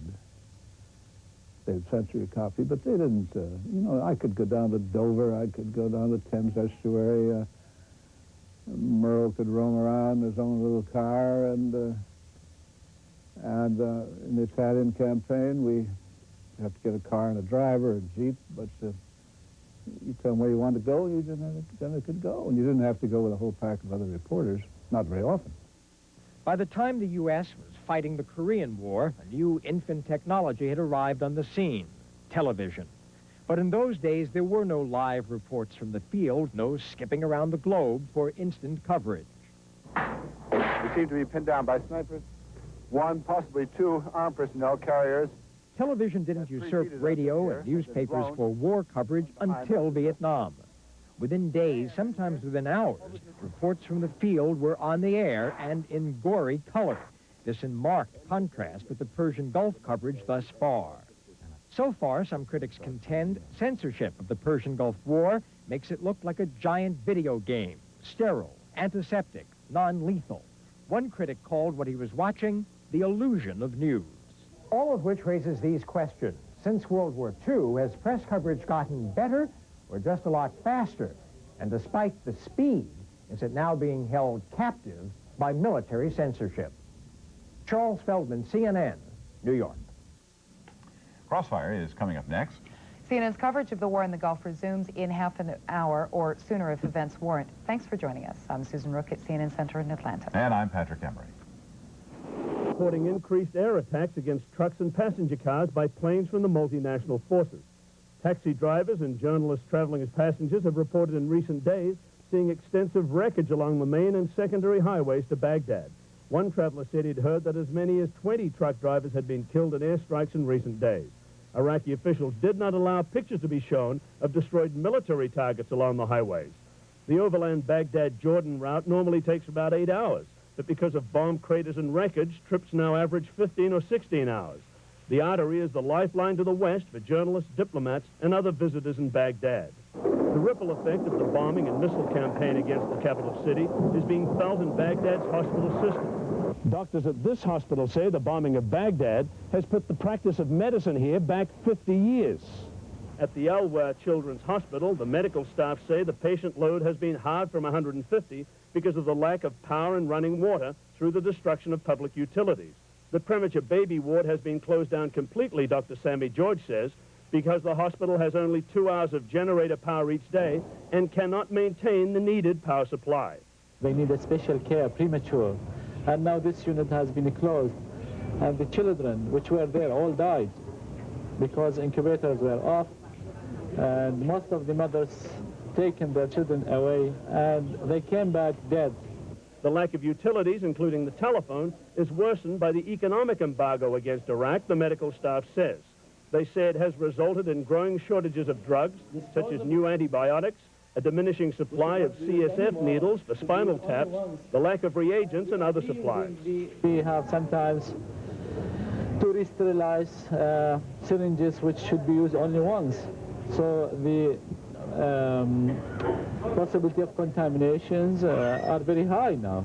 Dr. George examined 4-month-old Muhammad Ali suffering from gastroenteritis. The prognosis was bad because his arrival at the hospital was delayed because his mother could find no transportation. Dr. George said Muhammad could soon join the growing list of the dead.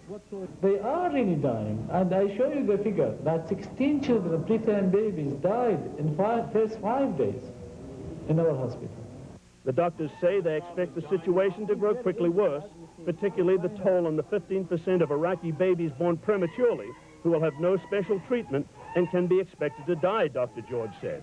He added, "We are hoping there will be some kind of peace. We hope and pray." Peter Arnett, Baghdad. Authorities disarmed 2 bombs planted at a chemical plant near the sprawling Norfolk Naval Base. And Iran's president offers to play the role of peacemaker between the United States and Iraq. CNN's coverage of the war in the Gulf continues. I'm Jonathan Mann. And I'm Patrick Emery. The FBI has taken over the investigation into the attempted bombing of a chemical plant near the world's largest naval base. 2 clusters of pipe bombs were found next to 2 large fuel and chemical storage tanks in Norfolk, Virginia on Monday. 1 million-gallon tank containing highly flammable methanol, and the other a 3 million-gallon tank containing a little less dangerous chemical. Thousands of people were evacuated within a mile radius of the tank farm, just 10 miles away from the Norfolk Naval Base. The bombs were described as sophisticated. They were both armed with detonators. Both were disarmed later without causing any damage. But authorities say that the bombs could have caused serious damage, if not loss of life. As you can imagine, we have to look at this with very serious concern, since the first device was indeed explosive. And we have no reason at all to believe that this device is not also explosive. The FBI is trying to determine whether the attempted bombing is a terrorist act connected to the Gulf War. But officials say so far it's too early to tell, and no one has claimed responsibility for the bombs. Relentless Allied bombing of Iraq and Kuwait continues. A senior U.S. officer says Allied warplanes have been bombing military targets at the rate of more than a mission a minute since the war started. 2,700 sorties have been flown in the past day alone. Altogether, more than 44,000 bombing raids have been flown by air forces of 9 nations. And on the water, the famous battleship USS Missouri enters the fray. The Missouri fired its big 16-inch guns at Iraqi troops hunkered down in Kuwait. This is the first time the Missouri has fired its guns in combat since the Korean War 38 years ago. Iran's offer to mediate an end to the Gulf War is getting a cool reception from the White House. Iranian President Hashemi Rafsanjani says he's ready to meet with Iraqi President Saddam Hussein and with U.S. officials about an undisclosed peace proposal. White House spokesman Marlin Fitzwater said he saw little hope for such talks. Iran has remained neutral in the war. Analysts say its offer reflects the country's unease about a war on its doorstep. Allied forces fear Saddam Hussein will use chemical weapons in the Gulf War. He used them in the 1980s on Kurdish settlements in northern Iraq. A survivor of those attacks shares his chilling experiences. Now, some of the pictures that you're about to see are very graphic. John Fawson reports.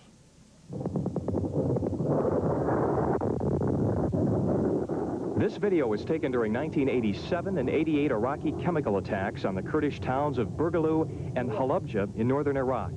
CNN obtained the video from Daler Shukri, a 42-year-old Kurd who, along with his wife and 2 children, fled Iraq and came to the United States almost 2 years ago. Shukri says he was a victim of a similar attack on the Iraqi town of Shanatsky and says it was just as devastating. When the chemical touch the body, it's burned. When you take a breath, it's with the air. When you take the breath, it goes in your lung. And when it's touch your eyes, make you like blind. You cannot see anything. Nearly 3 years later, the effects still linger. Even now, I have a little, trouble with it or difficulty with the breathing. Right now, I be tired so soon.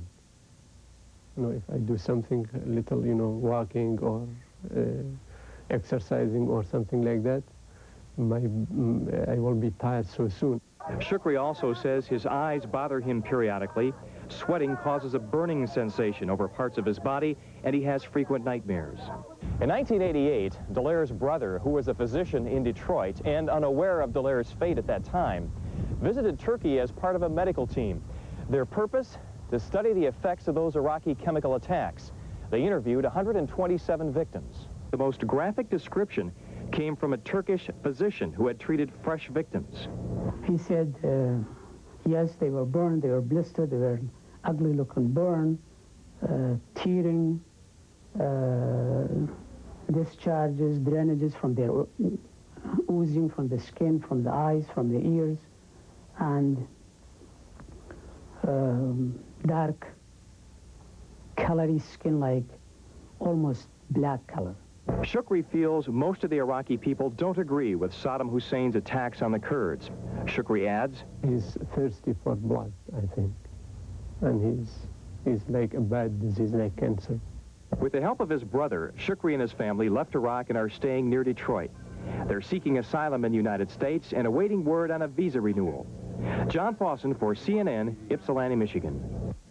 Coming up, President Bush's 1992 budget plan. In the past 24 hours from Iran suggesting that it take a mediating role to the confirmation of the U.S. military that 7 Marines were killed by so-called friendly fire.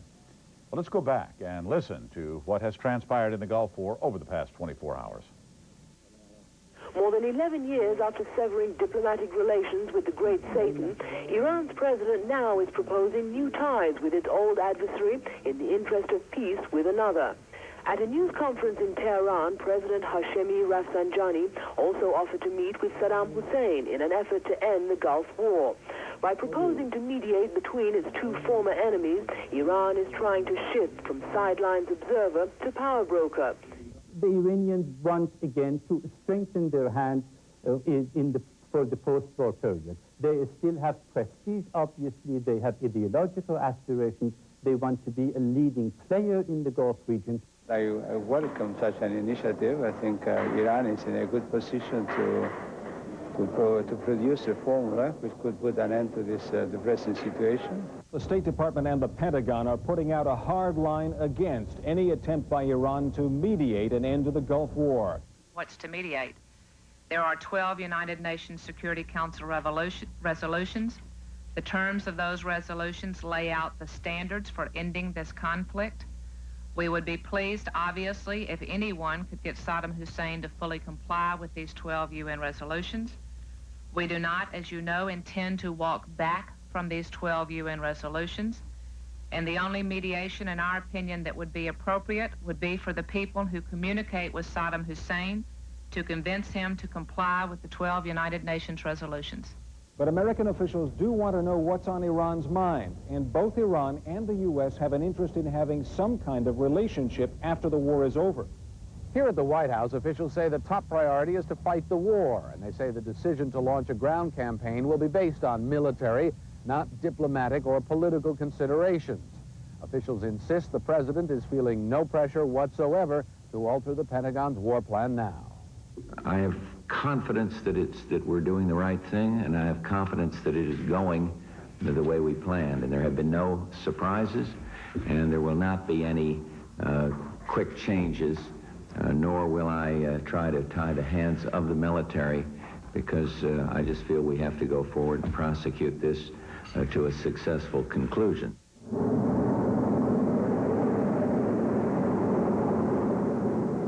Let me tell you that in the last 24 hours, with 9 countries involved, we have flown over 2,700 sorties.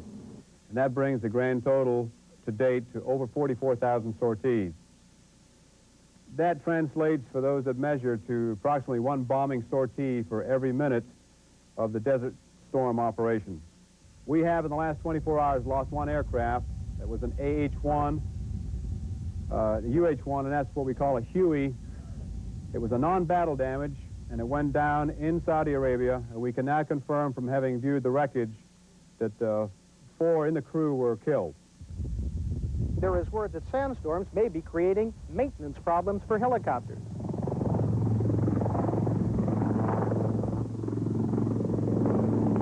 The storms are a factor already, but are expected to become a much greater problem later in the month. We can't see very far, and it jeopardizes ourselves getting too close to the enemy. Pentagon officials say they want to soften up the Iraqi army in advance of the ground war.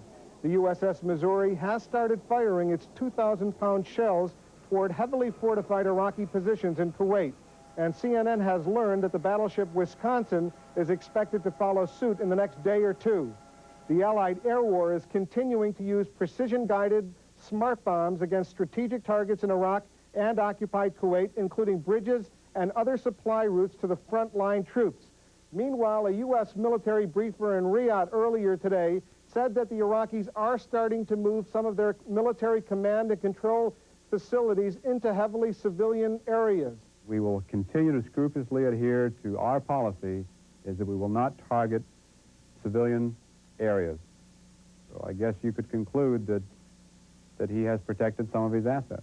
Reports from travelers into Iraq speak of more Allied air raids on routes into Jordan. A variety of transporters have come under attack, but we can only show destruction to non-military vehicles. Roads are littered with the wreckage of lorries and cars, apparently heading towards Amman.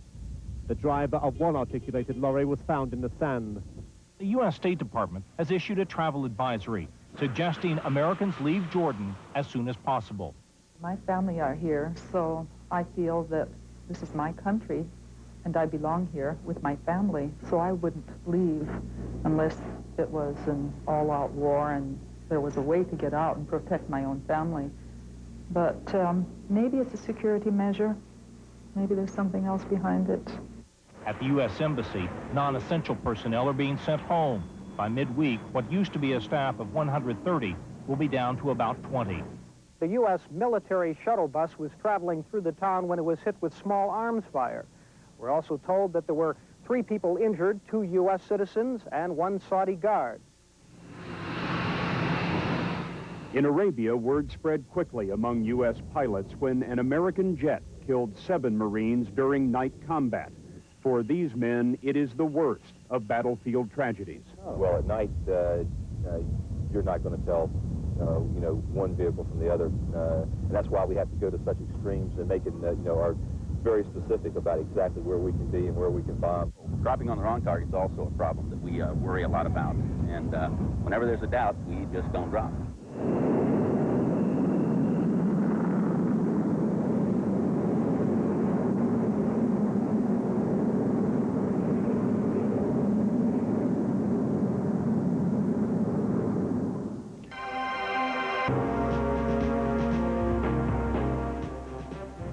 Among the hour's top developments in the Gulf War, diplomats from the European community have agreed on a plan to send gas masks and food to Palestinians in Israeli-occupied territories. And 8 nations are now helping Saudi Arabia fight the Persian Gulf oil slick. The roar of B-52 bombers can be heard again in a quiet English village. The United States planes are based near the small community of Fairford to run bombing missions against Iraq. These huge planes were last seen in Fairford in the 1980s. When they refueled there during annual military exercises. Many local residents appear to welcome these planes. Said one, if we had hit Hitler like this, we wouldn't have had World War II. Tonight, we continue our daily feature on CNN, a review of events in the Gulf War over the past 18 hours. I think 176 days now. Yeah, I've been in country 176 days. Winter here sucks. It's cold at night. It blows during the day. Yesterday we had a sandstorm. But other than that, living day to day. I mean, priorities sleep, eat, full and security, normal stuff. How long a shift do you put in here during the day? 24 hours a day. This is my home. I'm sure that it's going to be great once we get this rolling and get out there and shoot down a helicopter with it. And that's what we're planning on doing, to show that it can be done. We're here to provide short-range air defense to the 18th Airborne Corps artillery battalions. And we do that with 2 primary weapon systems, our Vulcan cannons and our Stinger missile systems. Target, Santa Claus! What's the slogan for this battery? If it flies, it dies.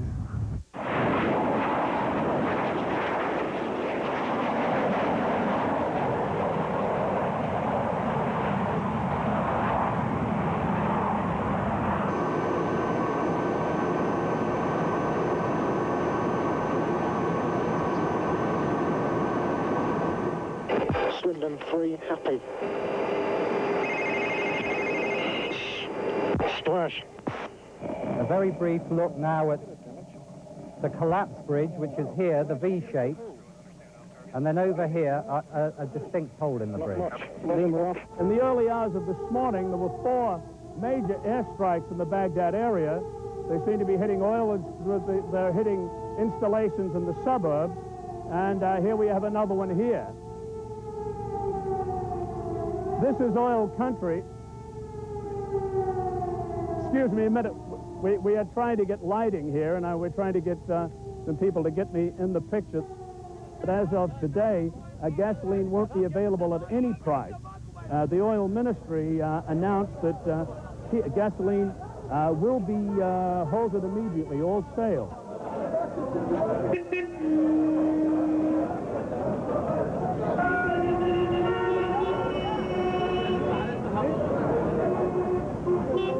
Domestically speaking, the stoppage of fuel supplies to non-military users reflects the magnitude of Iraq's difficulties. Meanwhile, we heard on Baghdad radio the series of cryptic announcements which were being broadcast to specific people abroad. The radio used what were thought to be code names, and several messages were described as having come from headquarters. The 30-minute transmission ended with a general call for attacks on the interests of countries now fighting Iraq.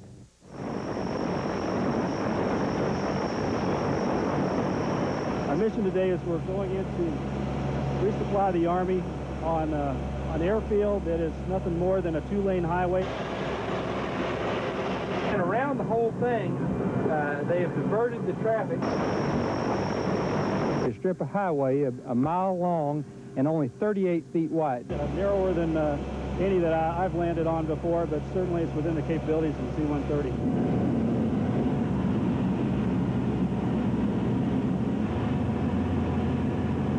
Well, it's a lot like a 2-lane country road back home. It is paved, but it's rough on the edges. The Army has graded out along the sides to actually make the landing zone a little bit wider.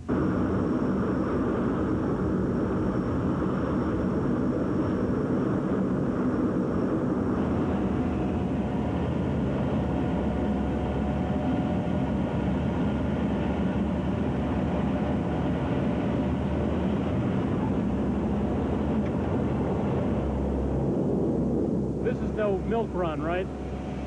No, not at all. The pilots here say it is the weapon of choice to be used once the massive bombing begins to wind down.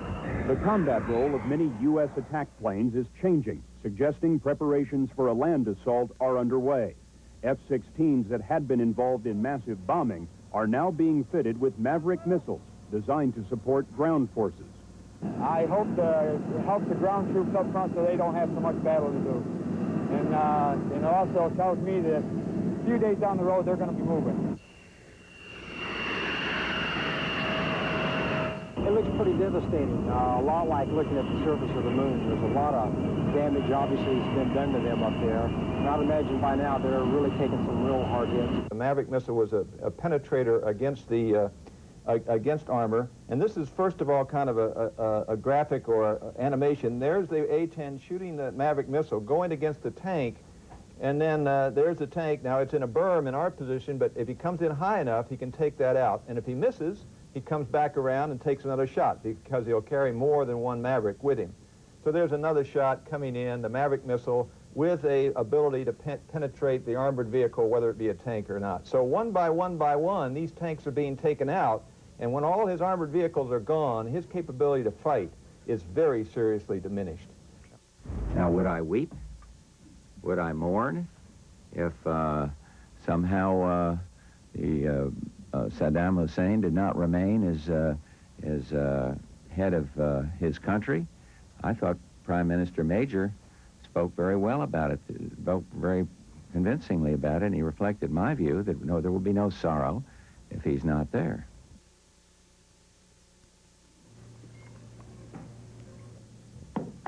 God, me out. The Sharifs know.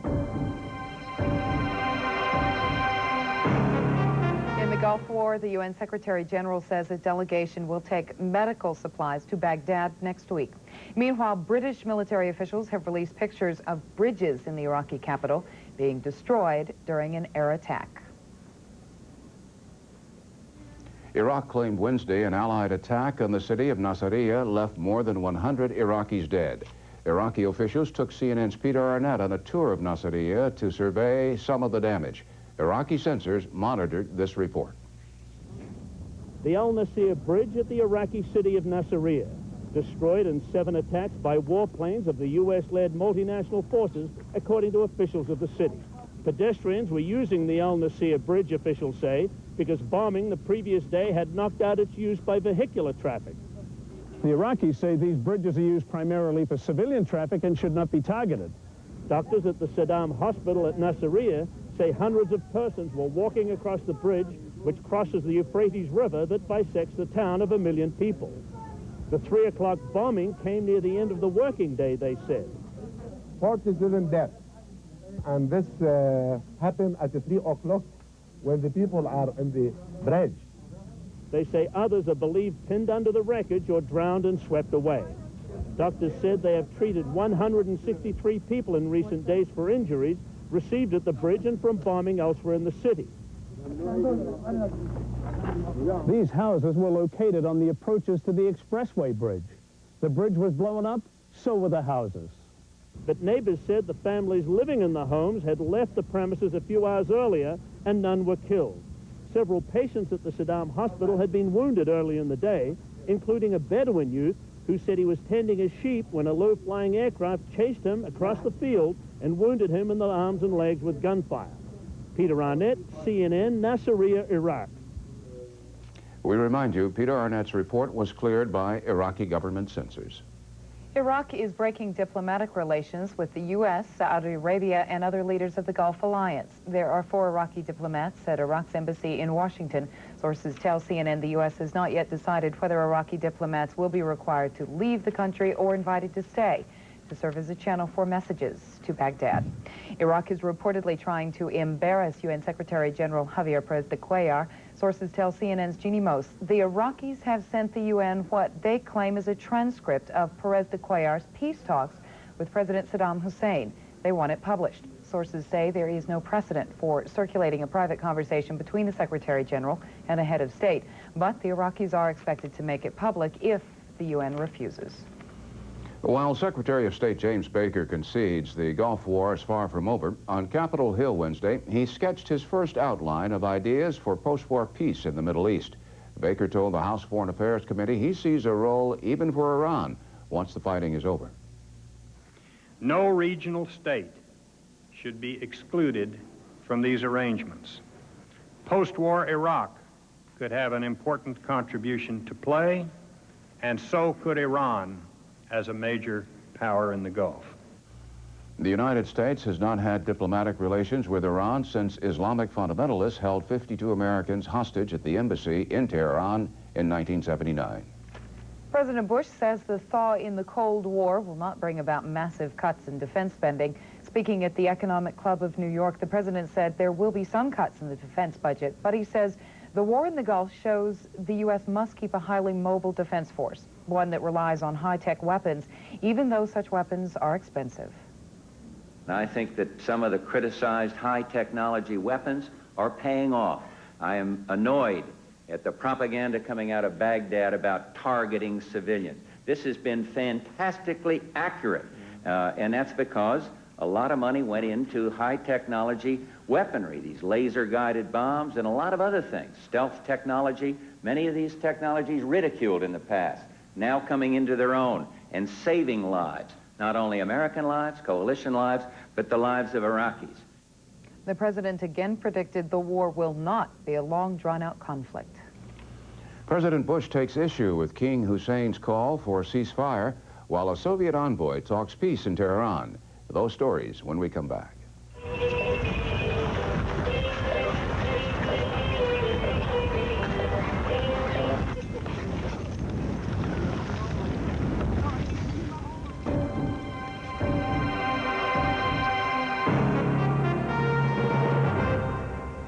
Is railing against the Allies. In a scathing speech, the king accused the coalition of waging an unjust war against Iraq, and he called for a ceasefire. While the king stopped short of leaping into battle on the side of the Iraqis, he did call on all Arabs and Muslims to support Saddam Hussein. CNN's Tony Clark is in Amman.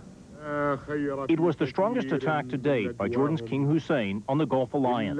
In an address to the nation, the king called this a cruel war in which the blood of Iraqi men, women, and children should be dear to all Arabs. This war is a war against all Arabs and Muslims, not only against Iraq. Fire rains down on Iraq from planes and ships, the king said, destroying schools, mosques, and hospitals. He said the attacks go far beyond the scope of the UN resolutions.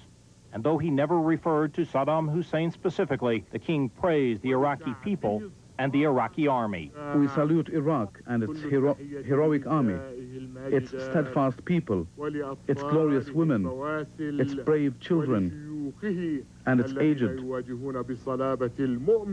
are confronting with faith the bombers, the battleships, and tons of explosives. Referring to the Allied attack on Jordanian tankers bearing oil from Iraq, the king accused the U.S.-led forces of trying to punish Jordan for its efforts to resolve the conflict. But the king added that Jordan will continue to stay out of the war, and he called on Arabs and Muslim leaders to force the Gulf Alliance to accept a ceasefire.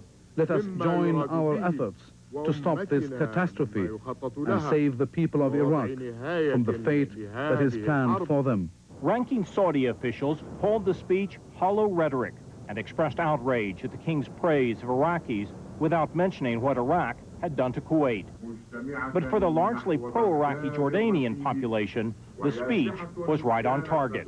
Myself, as a private citizen, I have no difficulty identifying with what he is saying, because, in fact, this is what I feel. Support for Iraq has grown stronger in Jordan since the fighting began. Money and food are being collected.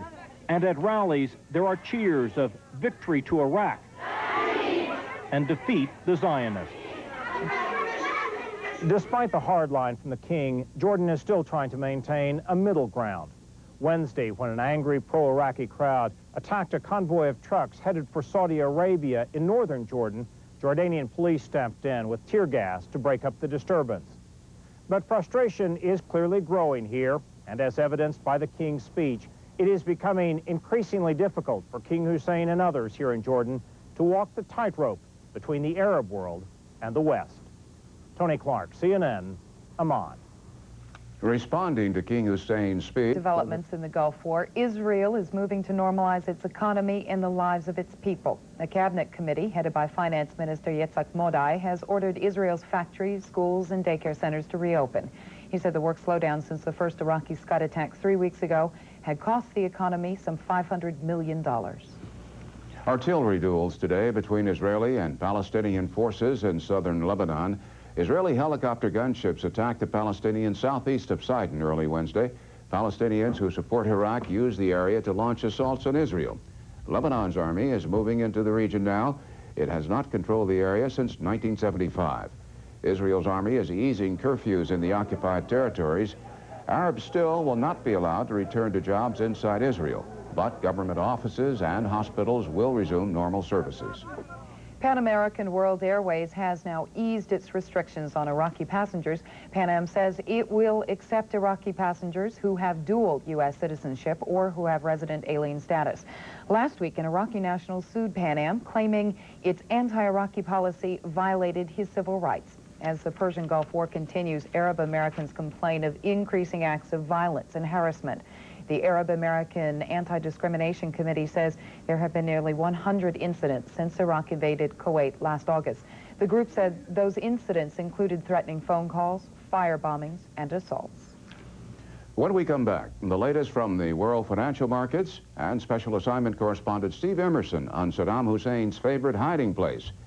We close this half hour with the saxophone sounds of a member of the 2nd Marine Division stationed near the front line in Saudi Arabia. He calls this the blues of war.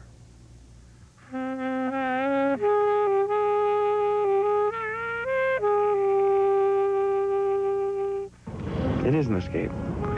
It's an escape. It's hear that playing. None of that. I don't like to hear that. So when I'm playing, I don't hear it. The people around me when I'm playing, they don't hear it. We hear the pity pats of home, the kids running around the street, Mr. Softy. We hear our families calling us. And just an escape. Back home, I'm definitely into a lot of jazz and a lot of blues, but here I play a lot more blues. Everything blends in to the blues. The blues are a wonderful thing. I gotta thank Louis Armstrong for that. And the blues of war, what are they like? The blues of war. Blues of war. We had the landlord blues. We had the I ain't got no woman blues. And we had the economy blues. And I got the war blues. War blues ain't like none of them. It's none of them, because you can have problems with your landlords or your friends or your girlfriends or parents home, but you know that they'll subside. You know that you can make up, you can kiss and shake hands or hug, and it's gone.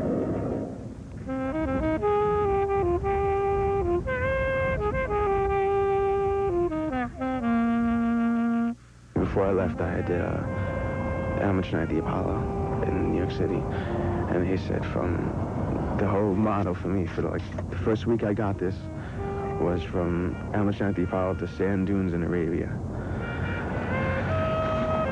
Reality. Wake up. I think I'll be home soon. I'm upset.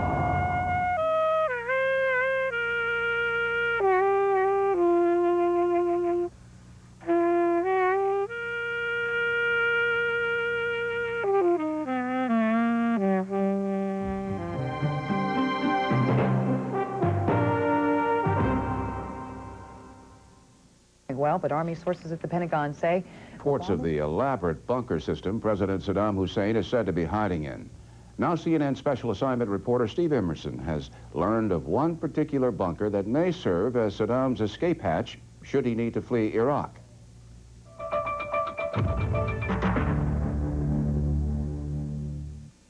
Saddam Hussein is a man on the run. He doesn't stay in one place for too long. Hussein's hideouts are considered legitimate military targets according to U.S. intelligence sources. Because of the war and the threats of coups and assassination at home, Saddam Hussein is obsessed about his personal safety.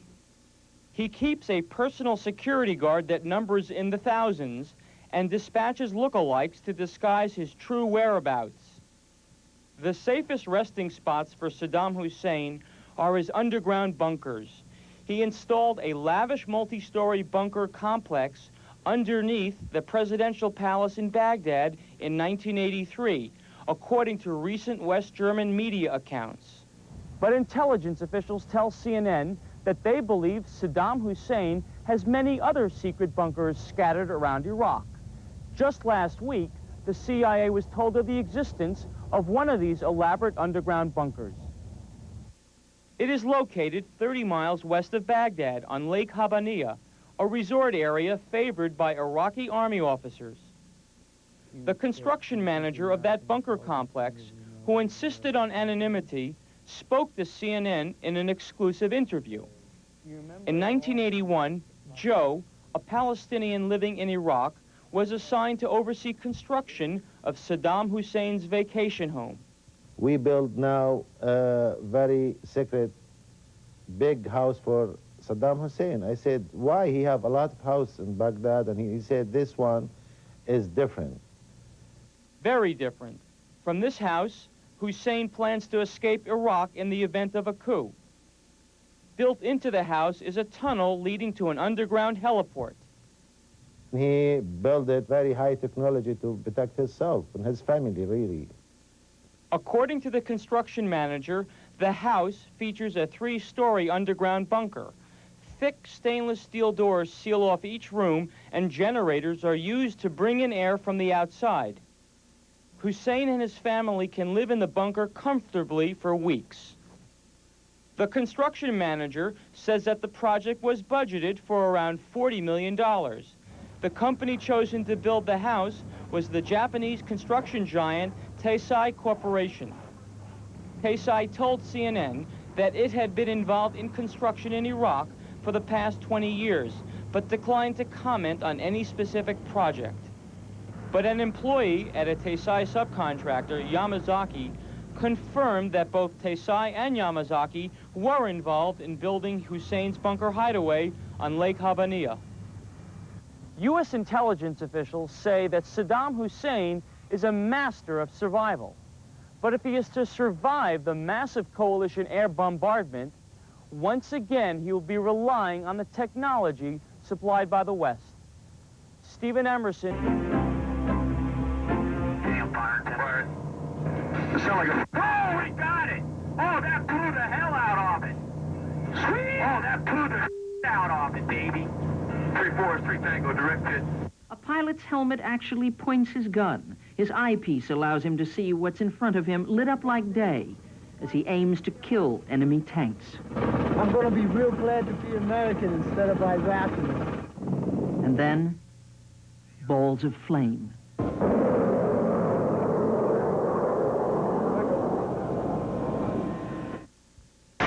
Targeters selected 3 bridges for destruction yesterday using the proven laser standoff technique. All the missions hit their targets, and in fact one mission was so successful that its second formation, part of that mission, flew further down the river and took out a 4th brand new bridge. The Al-Nasir Bridge at the Iraqi city of Nasiriyah, destroyed in 7 attacks by warplanes of the U.S.-led multinational forces, according to officials of the city. Doctors at the Saddam Hospital at Nasiriyah say hundreds of persons were walking across the bridge, which crosses the Euphrates River that bisects the town of 1 million people. From the confluence of the Tigris and the Euphrates, where civilization began, civilized behavior can begin anew. No one should forget that for the second time in a decade, the people of Iraq will be recovering from a disastrous conflict. The time of reconstruction and recovery should not be the occasion for vengeful actions against a nation forced to war as a result of a dictator's ambition. When you learned about your son's death, it must have been devastating. Yeah, to say the least.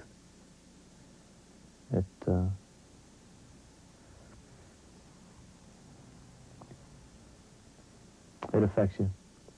Did your son's death change in any way how you feel about this war? No.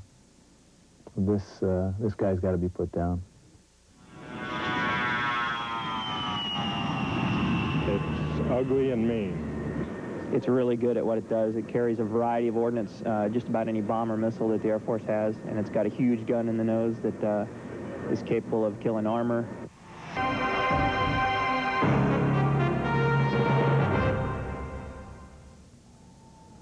An Iraqi missile and Patriot interceptors light up the sky over central Saudi Arabia.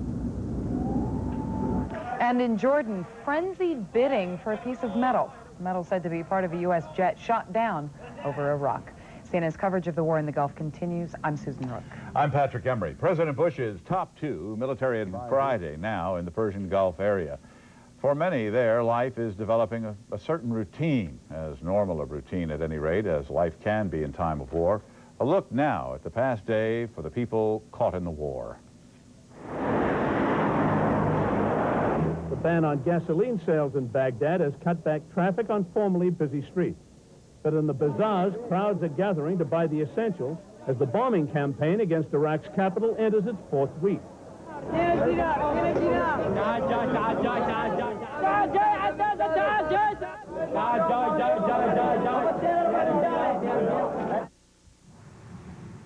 An A-10 piloted by Air Force Captain Bob Swain scored the plane's first air-to-air kill, an Iraqi helicopter over Kuwait. We had one land with no hydraulics, pretty well shot up. It can take a lot of damage, and it can still come back and maybe fight another day, or at least get the asset of the pilot back to the friendly side, which is real good. Only one A-10 and its pilot have been lost thus far, and those who had discounted its capabilities in combat may now have second thoughts.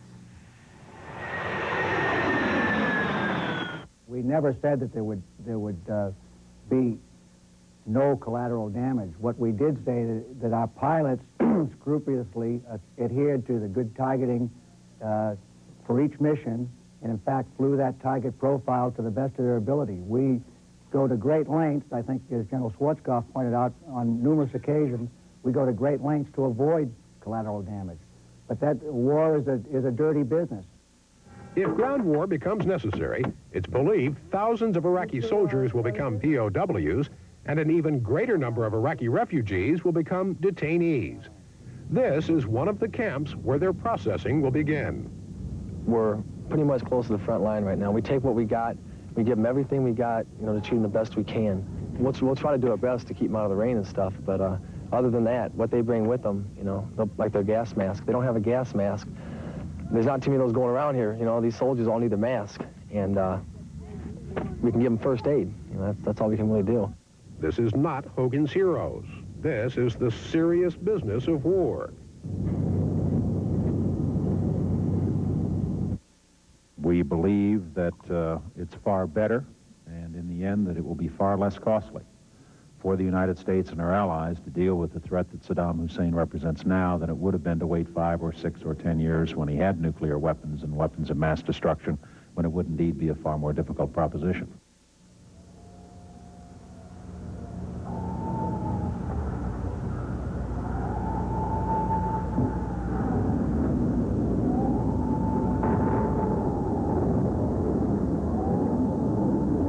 After 4 quiet nights, the all too familiar sound of the air raid sirens wailing once again.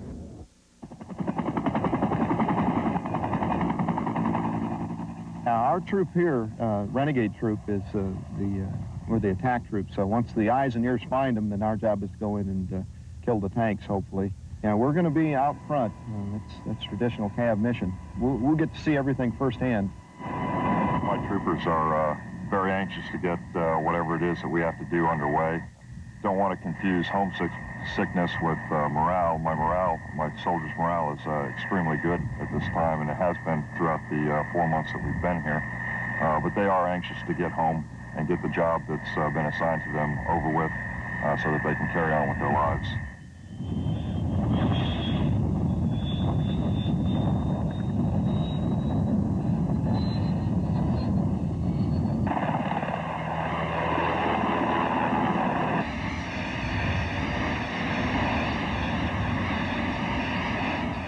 Nobody's real sure how hard it's going to be. We've got a respect for these for the Iraqis.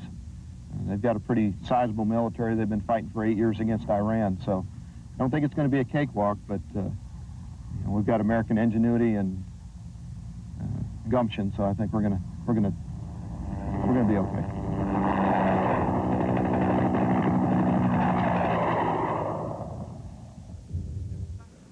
After a local cable break, CNN's coverage of the war will continue. Action news tonight is an Iraqi Scud missile attack on Israel. At 7:40 our time, the sirens wail throughout Israel and in the skies over Tel Aviv, the now familiar sight of a Patriot missile soaring into the nighttime sky.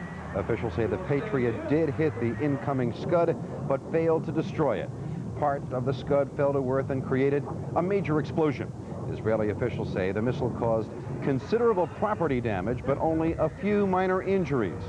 Tonight's was the 30th Scud missile fired at Israel by... And the rest of Israel. It was a rather busy night in this country. Israel was attacked last night, or I should say earlier this morning, attacked by Iraq for the 11th time.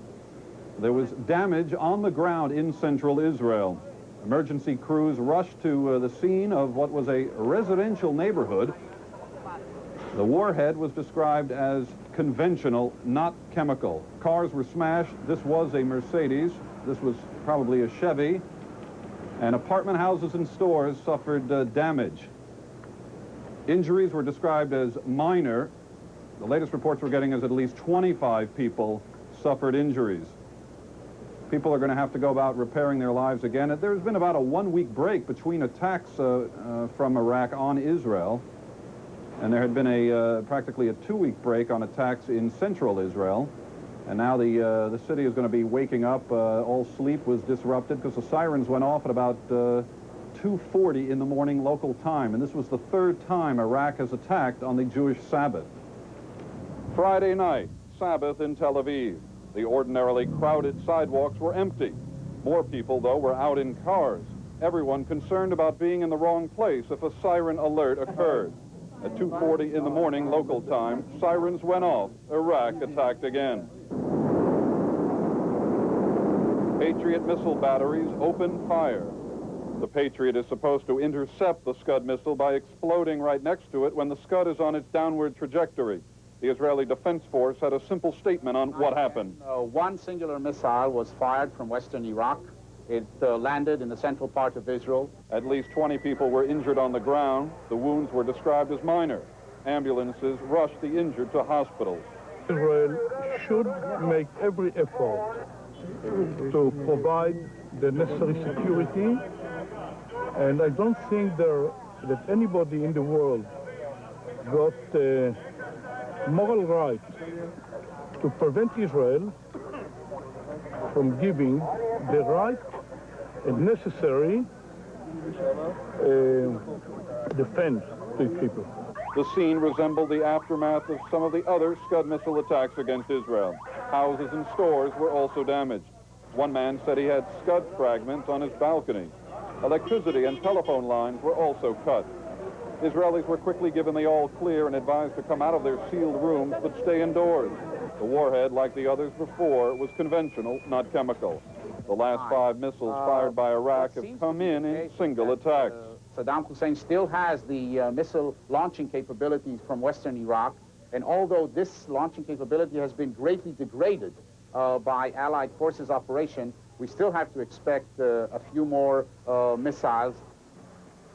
Just yesterday, in fact, the mayor of Tel Aviv told me that he hadn't ruled out a possible chemical weapons attack by Saddam Hussein. And we also have some video to show you of the debris in the residential neighborhood, debris of the Scud, the 11th attack from Iraq. And this is fragments. People said they had some fragments even on their balconies, and we've been cleared by our censor and are allowed to tell you that residents of Tel Aviv reported hearing explosions even in this city. Definitely another scary night for residents. Some people here were getting used to the attacks. There'd been a break, but now it appears that any night is a possible Scud night. Richard Roth, CNN, reporting live from Tel Aviv. A top-level Allied Council of War resumes shortly in Saudi Arabia. President Bush's top 2 military advisors are there, trying to make a first-hand assessment of what's happened thus far and what should be next. Defense Secretary Dick Cheney and Joint Chiefs Chairman General Colin Powell also will visit a Patriot missile site before they return home. More on their mission now from CNN's Rick Salinger. Secretary of Defense Dick Cheney and the Chairman of the Joint Chiefs of Staff, General Colin Powell, arrived in the Saudi capital Riyadh to assess how and when a ground war should take place. They were greeted by the U.S. Ambassador Charles Freeman, Operation Desert Storm Commander-in-Chief General Norman Schwarzkopf, and a number of Saudi officials. The key topic of discussion with Schwarzkopf will be how to conduct a ground war with a minimum of Allied casualties. The Defense Secretary raised the possibility of a limited ground attack to force the Iraqis into the open, where they can be hit from the air. Repeatedly, we're thinking in terms of a situation which you clearly would continue the air campaign and then add to that other capabilities, your amphibious capability, your ground forces as well, and it's the use of all of those assets, all those capabilities that is likely ultimately to produce the result, our objective, and that is to expel Saddam Hussein from Kuwait. At an air base in western Saudi Arabia, there was praise for what the leaders called the most successful air campaign in the world. But they openly warned the Iraqis there is much more to come. We tried to give them some good advice a few months ago. We told them move it or lose it. They wouldn't move it, and now they're going to lose it. Cheney also met with Kuwaiti leaders in their capital in exile, Taif, Saudi Arabia. The Kuwaitis reportedly told him, since their country is occupied, they would like the liberation to come as soon as possible, but they understand the need to keep the coalition casualties to a minimum. We hope that the day is not too far off when, in fact, the Emir and his government will be restored to their rightful place in Kuwait. Cheney said he hopes their next meeting will be in Kuwait City. But before then, there is a war to fight. There will be detailed meetings with General Schwarzkopf and his staff, and visits with the troops. In particular, they'll be going to the Patriot missile batteries, the defensive heroes of this war, and to a stealth fighter base, the newest offensive tool in the Allied air attack. Following a weekend of briefings, the Secretary and Chairman will return to Washington, where the final decisions regarding a ground war will be in the hands of President Bush. Rick Salinger, CNN, Riyadh, Saudi Arabia. Cheney's tried to cool speculation that a ground war is imminent, saying reducing Allied casualties is his top priority. Meanwhile, senior Pentagon officials tell CNN the Allies need another week to 10 days to achieve their objectives. They say the air war is running about a week behind schedule because of bad weather. Before any ground war begins, they want to destroy roughly half of Iraq's military strength in key combat areas. At present, airstrikes are focusing much of their attention on Iraqi tanks, artillery, armored vehicles, and trucks inside Kuwait. When our coverage of the war in the Gulf resumes, British bombers hit their targets. We'll have the latest details on the Allied bombings of Iraq. And anti-U.S. chants ring out in the streets of Amman, Jordan.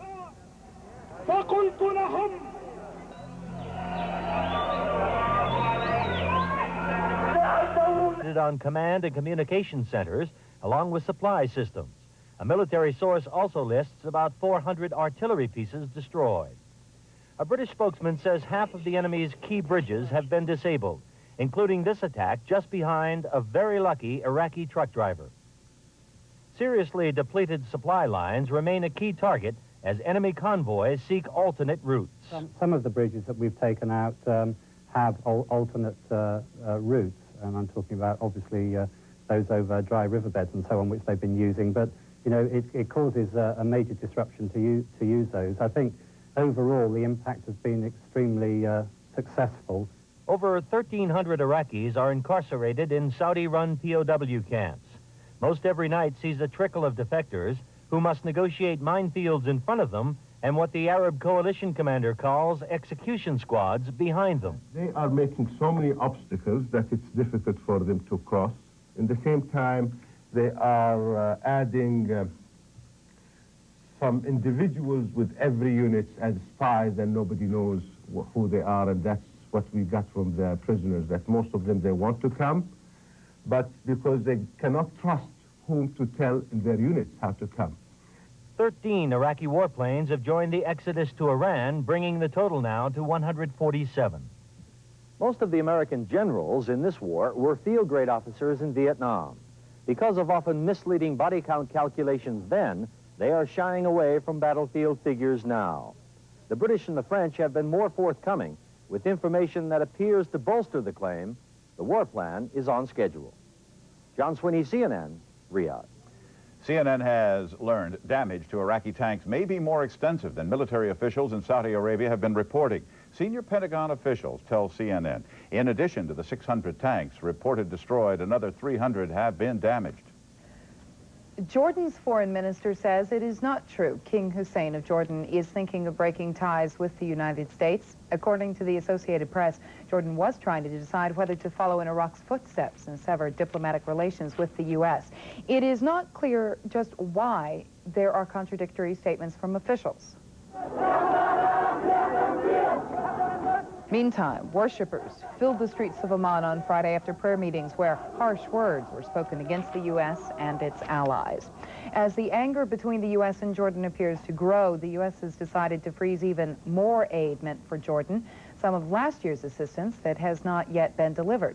More from CNN senior White House correspondent Charles Bierbauer. King Hussein of Jordan, according to President Bush, has moved totally into the Saddam Hussein camp. White House spokesman Marlon Fitzwater adds the king has declared his allegiance to Iraq. The criticism of Jordan's king has escalated daily since the king's harsh speech Wednesday. We salute Iraq and its heroic army, its steadfast people, its glorious women, its brave children, and its aged, who are confronting with faith the bombers, the battleships, and tons of explosives. There's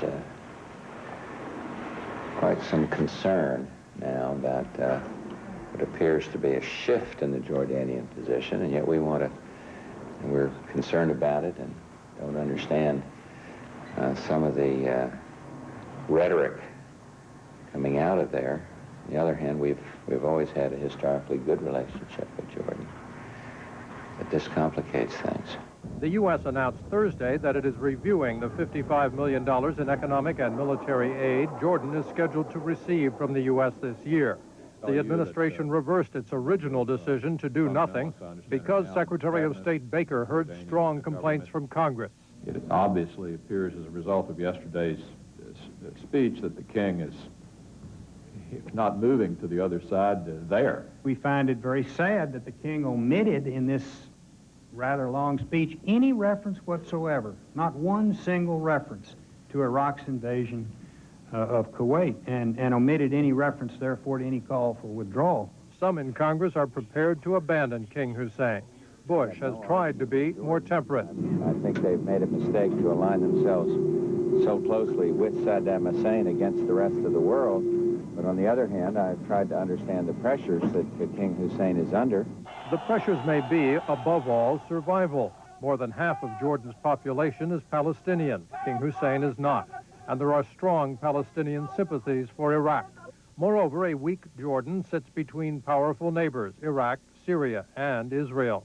A poor Jordan has been dependent on the generosity of rich Arabs, notably the Saudis, who no longer look kindly on King Hussein. From the beginning, King Hussein avoided criticizing Saddam Hussein, and Jordan's borders were the easiest place to violate UN economic sanctions against Iraq. As early as August, King Hussein got a cold shoulder from former friend George Bush, but Washington largely turned a blind eye until the king's ear-ringing broadcast this week. Charles Beerbaugh, CNN, the White House. A Muslim extremist group is claiming responsibility for a guerrilla attack on a busload of Israeli soldiers. Israeli officials say the assault happened Friday near Paran, Israel, after 3 men crossed the Israel-Jordan ceasefire line. The guerrillas threw 1 hand grenade at the bus, then opened fire with machine guns. 4 Israeli soldiers were wounded in the ambush. An Israeli patrol killed the attackers during a shootout. The extremist group Army of Mohammed claims responsibility and warns that it will strike at Jews everywhere in the world. A thick, choking blanket of crude oil floating in the Persian Gulf has forced officials to close a seawater desalination plant. The desalting plant provides fresh water.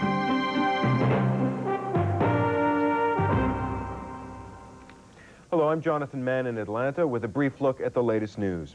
U.S. Defense Secretary Dick Cheney wrapped up a news conference a short time ago in Saudi Arabia. He addressed rumors that Allied commanders are pressing for a continuation of the air assault. While not commenting specifically, Cheney did say there comes a point after which an air campaign loses its effectiveness. Some have suggested that we could continue the air campaign for 6 months or 12 months or indefinitely. I think there's a limit to how long we can do that usefully. There's a point of diminishing returns when you've struck all the targets that you can strike from the air, when you've done everything you can to limit his resupply, when you've destroyed all of the armor and artillery that you can get at from the air, when you might then have to use other forces in order to achieve your objective. The Pentagon will not confirm reports from Saudi Arabia that some allies are urging an additional month of air war. Cheney heads back to Washington later today to brief President Bush on his war room meetings. Earlier in the day, Secretary Cheney and General Colin Powell met for nearly 9 hours with U.S. and Allied commanders. Military officials described the talks as upbeat and providing a wealth of information. Outside of that, very little substantive information was disclosed. Secretary Cheney will meet Monday with Israeli Defense Minister Moshe Ahrens. Ahrens will fly to Washington for the meeting. The progress of the Gulf War will, of course, take center stage. Ahrens is expected to press Cheney for a start date on the ground offensive against Iraq. This because there is concern in Israel that a ground war may trigger a chemical assault on the Israelis by Iraq. Iraq says the multinational coalition staged 345 bombing raids over Iraqi territory in a 24-hour period. CNN captured the barrage of bombs Saturday with a special night scope camera. Official Baghdad radio reports round-the-clock bombing has strengthened the resolve of Iraqi troops to begin the ground war. Meanwhile, U.S. military officials say Iraq has been crippled by the air war. The officials say Allied bombing runs have destroyed 20% of Iraq's tanks, artillery, and armored personnel carriers in Kuwait and southern Iraq. Soviet President Mikhail Gorbachev warned that military operations in the Gulf War threatened to go beyond the UN mandate to force Iraq out of Kuwait. Mr. Gorbachev appealed for an end to the war, and he announced he's sending an envoy to Baghdad for talks with Iraqi President Saddam Hussein. The White House says it has no objection. I'm Jonathan Mann at the CNN Center in Atlanta. World Report is just ahead, but first, this Gulf War update. U.S. Defense Secretary Dick Cheney and General Colin Powell returned home a short time ago. In a meeting with President Bush Monday, they'll make recommendations concerning a possible ground war. CNN has learned they'll suggest waiting at least 2 more weeks. On the flight, Cheney said a major factor in making the decision to start a ground war is keeping casualties to a minimum. The process of knocking out tanks, artillery, is important. We continue to work at that problem every day that we get additional missions in, get additional aircraft to drop ordnance on those targets. We'll make it that much easier when we have to use ground forces, should it come to that. Before they left, Cheney and Powell walked through a hangar where they observed one of the stealth planes that's been used to fly bombing runs over Iraqi targets. Saddam Hussein has made his first nationwide speech since the earliest days of the Gulf War. Many Iraqi people listened as it was broadcast on Baghdad radio. Hussein congratulated Iraqis for withstanding the Allied bombing runs, and he told them their valor was inspiring Iraqi soldiers at the front. But President Bush says Hussein did not say he is going to withdraw from Kuwait. I heard a summary of Saddam Hussein. I didn't hear a word about withdrawing from Kuwait. Of course, that's what the whole world is wanting to hear. So business goes on, and I'll be talking to Cheney and Powell tomorrow. War is going on schedule, going very, very well. Mr. Bush says he'll decide on launching the ground war, quote, at the right time. More than 100 celebrities are showing their support for the Gulf troops in song. Stars of music, film, and sports gathered in California to record Voices That Care. Actress Whoopi Goldberg explains why they did it. We're an older nation now. You know, I think most of us didn't understand the effects that our abandonment of our troops during Vietnam had on them, you know, and how hard it was. And I think we know that now. And so regardless of whether one supports the war or not, what we don't want to do is make those folks feel like we don't care, because we do.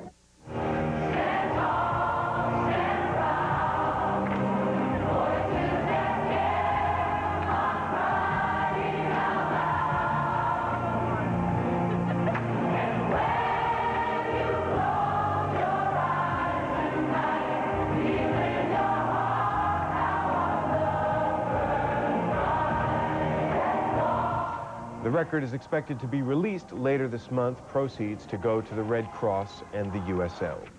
Coming up, CNN's World Report. A female soldier to an Iraqi facility at Basra. Iraq's second city has been under heavy bombardment, and Iraq has said it will hold POWs at facilities targeted by Allied planes. The wife of CBS correspondent Bob Simon says she has written to Saddam Hussein asking for information about her husband. Simon and his crew of 3 disappeared 3 weeks ago near the Saudi-Kuwaiti border. CBS believes Iraq may be holding them.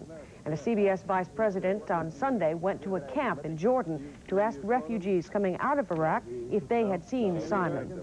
Francoise Simon says she believes her husband is alive. Stay with CNN for an interview coming up with her in the next hour. While the ground offensive is yet to be set into motion, the ground troops are in no way immune to danger now. Jeremy Thompson's with some U.S. Marines up near the Kuwaiti border. It looks like another stretch of empty desert, but out there is Kuwait, and hidden from the naked eye, Iraqi soldiers are well dug in. Every time we've been seeing people out there, we've been seeing them in at least groups of like 6 or 8 moving around out there. So that would be my guess if I had to make one. There's at least probably 6 in the area, over. Right on the front line, a unit of Marine spotters size up Iraqi forward positions. Working in one of the most dangerous areas, it's their job to coordinate firepower. This time they call in Saudi artillery on newly sighted Iraqi strongholds. Surveillance, but I'm not going to... Raging. 1960. The first round falls short. Yeah. Hold up. They got more impacts. Let me try and get these. They reassess the range by counting the seconds between the sight and the sound of the impact. Tell them to add 500. I'll be advised that the secondary explosion is still smoking at this time, over.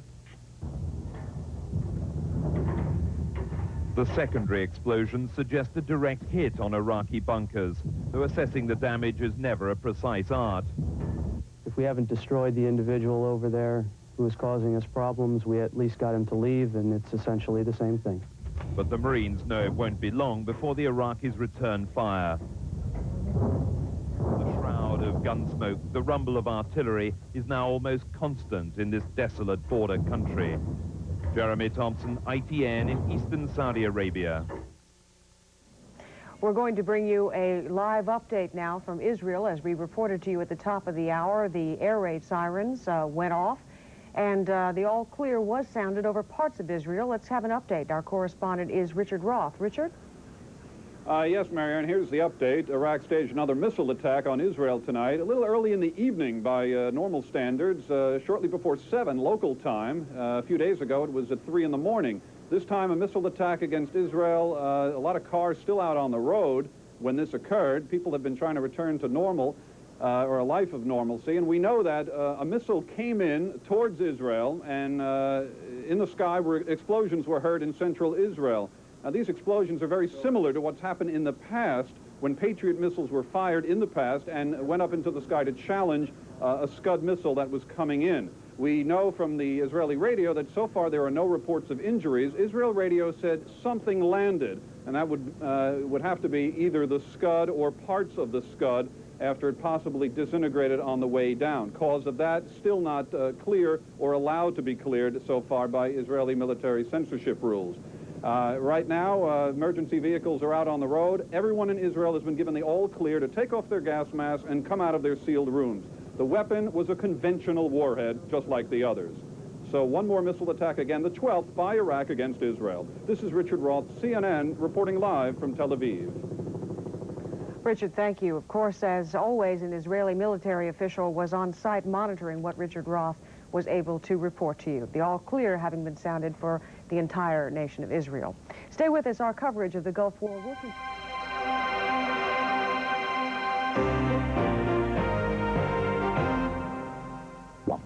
And so we will just continue down this road. We're the ones that are going to set the time. After hearing from his top military aides, President Bush says the ground war will wait for a while. Somebody else's timetable. And in Israel, damage from the latest Iraqi missile attack. I'm Susan Rook at CNN Center in Atlanta. And I'm Bernard Shaw in Washington. In the words of President Bush, the United States will not suit somebody else's timetable, whether he lives in Baghdad or anyplace else. And while a ground war appears inevitable, it is not imminent. The president was briefed Monday by Defense Secretary Dick Cheney and Joint Chiefs Chairman General Colin Powell just back from Saudi Arabia. Mr. Bush says they have given him more confidence in the war effort. I'm very satisfied, having heard their briefing, with the progress in the war. The air campaign has been very, very effective, and it will continue for a while. We're not talking about dates for further adding to the air campaign, put it that way. But I would simply want to say to the American people that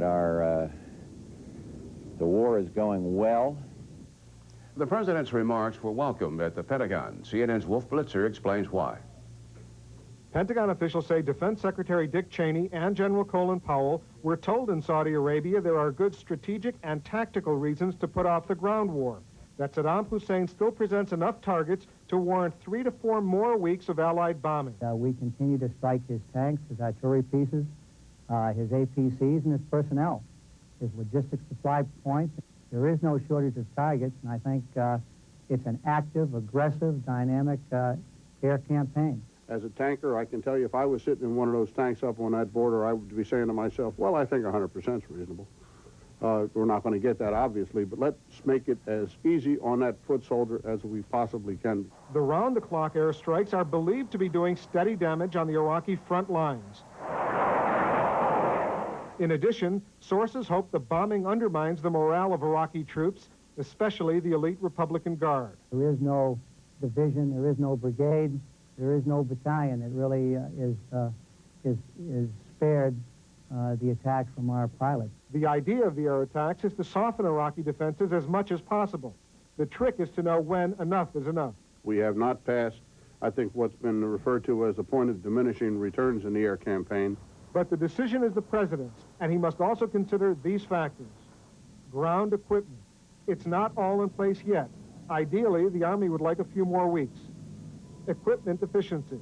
Apache helicopter gunships, crucial for protecting advancing troops, are a mechanic's headache and a potential question mark. Time and tides. High tides and moonless nights are best for amphibious assaults. February's best combination comes up this weekend. Too soon, say some U.S. commanders. Weather. It's improved a lot in recent days, but March generally brings sandstorms in the Saudi desert, harsh conditions the Allies would like to dodge.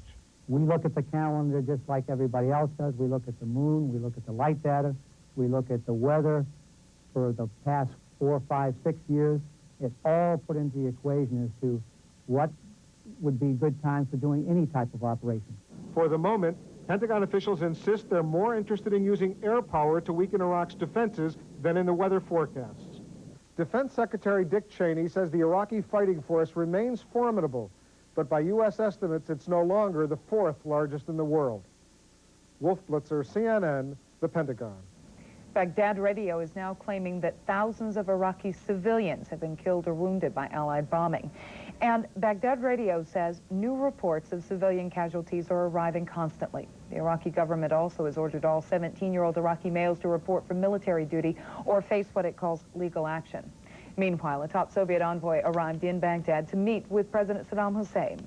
More in the latest Kremlin initiative and the situation in Baghdad from CNN's Peter Arnett. We remind you that Arnett's reports are cleared by Iraqi censors.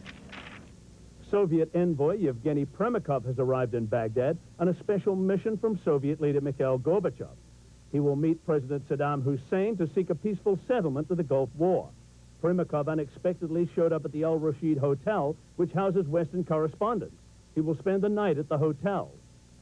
Just a brief statement about your arrival, sir? No, I can't, because I can give you something if I will have something. Premykov made several earlier trips to Baghdad to try and resolve the Kuwaiti issue. He is a longtime acquaintance of Saddam Hussein. The Soviet visitor will notice there are changes to the skyline of the Iraqi capital. Baghdad is having its infrastructure disintegrated. The main Tigris River bridge to the presidential palace, the July 14 suspension bridge built in 1964, was toppled by 2 bombs Saturday night. Baghdad residents say they are bewildered by such bombing, and officials are declaring that such targets are civilian installations and not included under the United Nations mandate authorizing war to drive Iraq out of Kuwait. Last week, bombs destroyed the important Jamhuriya bridge over the Tigris in the first such assault on the links across the Tigris River that divide Baghdad city. Also this past weekend, a direct hit on the Martyrs Bridge put it out of commission for all but civilian pedestrian traffic. This is the 3rd of 6 Tigris River bridges in Baghdad that have been hit. Baghdad residents are concerned that the Allied intention is to cut all the bridge links between both parts of Baghdad. People, normal people. It is for normal people. Very old, good bridge out for normal people. Iraqi television Monday released pictures of President Saddam Hussein meeting with his Revolutionary Command Council that were taken on Sunday, Iraqi television said. After the meeting, President Saddam Hussein made a 20-minute address over Baghdad radio to his people and the whole Islamic world, the first direct communication to the public in some time. He said that Iraqi resistance to the multinational force attacks has won respect in the world. The objectives of the attacks have not been attained, he said. The president said the American-led raids have concentrated on scientific, industrial installations, health institutions, and residential areas, and even places of worship. He asked his people to be patient and that victory would eventually be theirs. He made no reference to recent peace initiatives put forward by Iran and other countries, and he gave no intention of changing his stand over Kuwait and pulling out. The Iraqi people we have found willing to speak on camera reflect Saddam Hussein's views, including in the intellectual community. Actually, Kuwait is a part of Iraq. And, well, I don't know about the time, it's right or not, but all the people here, they support the government to turn back way to Iraq. Peter Arnett, CNN, Baghdad. Again, we remind you, Peter Arnett works under constraints imposed by Iraqi government officials. Some injuries are reported in the latest round of Scud missile attacks. A report from Israel when we come back.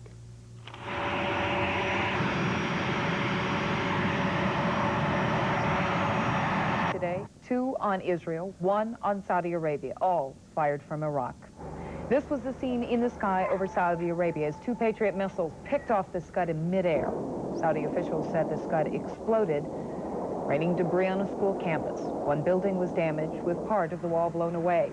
The Saudi government said 2 security guards were slightly injured. Injuries were also reported in Israel from the Scud attack. CNN's Richard Roth has more on that in this report from Israel. A busy night for Patriot missile batteries protecting Israel against Iraqi missile attacks. Shortly before 7 local time, 1 Scud fired from western Iraq appeared to be intercepted by Patriots. The U.S.-supplied missiles are designed to blow up next to the descending Scud. This time, the Scud landed in an uninhabited area of central Israel. Then there was an alert when a missile was fired at Saudi Arabia. Then at 1:30 in the morning local time, another Scud roared in on Israel. This time it appears the Patriots came close to intercepting the Scud, but the warhead fell on a residential area. A familiar aftermath scene in what was the 13th Iraqi missile attack on Israel. Fragments of the Scud, a crater in the ground, and damage to homes. So much damage, once again it was hard to believe no one was killed. After 1 minute, it was a blow. All the house, you can see. The picture is more than talking about it. I woke up and then there was a big bomb and I was very scared. We are alive and it's okay. This is the most important thing. The mayor of one central Israeli town said 15 homes were damaged, including his own. There was tension at the scene as people tried to get to their homes. One man was dug out from the rubble. Ambulances rushed people to hospitals, but the injuries were described as light. The attacks came as Israeli authorities wrestled with the question of where is the best place to stay during an alert. These people went to a bomb shelter during the evening's first raid. The Army says civilians should go to a shelter if they have one in their homes and seal it up in case of a chemical attack. But officials fear more people will be injured trying to find a bomb shelter, so they recommend staying in a sealed room. The latest Scuds carried conventional warheads. As for the question of retaliation, Israel says it is studying these Scud attacks on a case-by-case basis. But so far it appears the policy of restraint is holding. Minutes before the first raid, the Israeli parliament defeated 3 no-confidence measures brought by the opposition party regarding the government's handling of the missile crisis. Richard Roth, CNN, Tel Aviv. They were searching for a new life, but they found war. CNN's Gary Stryker reports on a Soviet family who escaped the horrors of Chernobyl only to find trouble in their new country. When the Iraqi Scud hit Ramat Gan on January 22nd, Pyotr and Margarita Kaufman were across the street in their daughter's apartment. The blast blew out their door and windows and shattered their prized piano, but none in their family was injured. The Kaufmans had immigrated to Israel from the Soviet Union only 4 days earlier. But Pyotr says they came from the city of Kiev, where radiation from the Chernobyl disaster was an everyday danger much greater than the threat of missiles here. We don't regret that we came to Israel. We believe it will all end and the Americans will fulfill their mission. Like the Kaufmans, thousands of Soviet Jewish immigrants arrive every week in Israel. Behind them, they leave a nation in political and economic turmoil. What they face in the Jewish homeland is something else.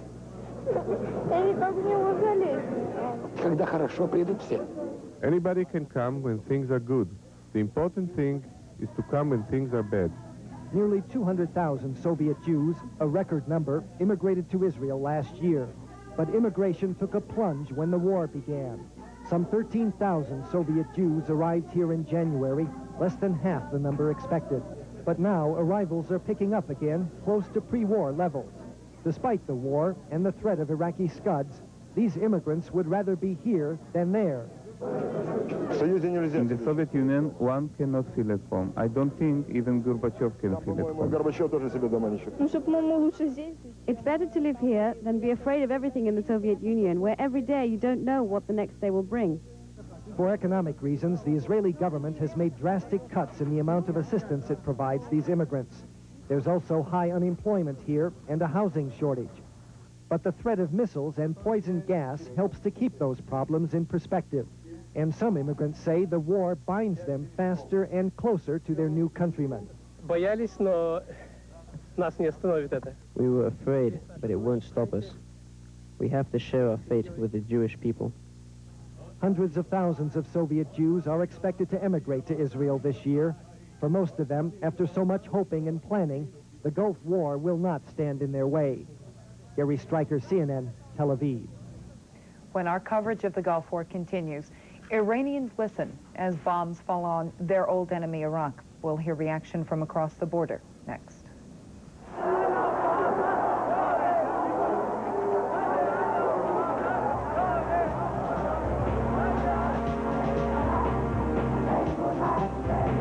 War, as President Bush considers the timing of a ground war, the Allied bombing of Iraq continues. The Allies have now flown 69,000 sorties. A British military spokesman describes a hit on an Iraqi oil tank. There are 20 or so of these tanks in here. He selected one of them. It's surrounded by a sand bund wall, and the black blob out to the sort of northeast of that tank is simply shadow. It's a late evening attack. So the Buccaneer is locked onto this single tank, and if you remember, we talk about secondary explosions. Well, if you look when the bombs hit this particular target and you understand the precision that's required to do this and the lack of collateral damage that goes with it, you'll see that we have a fine weapon system here and one that's very important to us. So that's the tank going up, and as he comes back you see the secondary explosions there. RAF pilots have reported heavier than usual return fire at some targets. February 11th, 1979, Iranian revolutionaries toppled the Shah of Iran and installed an Islamic Republic. Not long after, Iran sank into a bitter 8-year war with Iraq. It ended 3 years ago.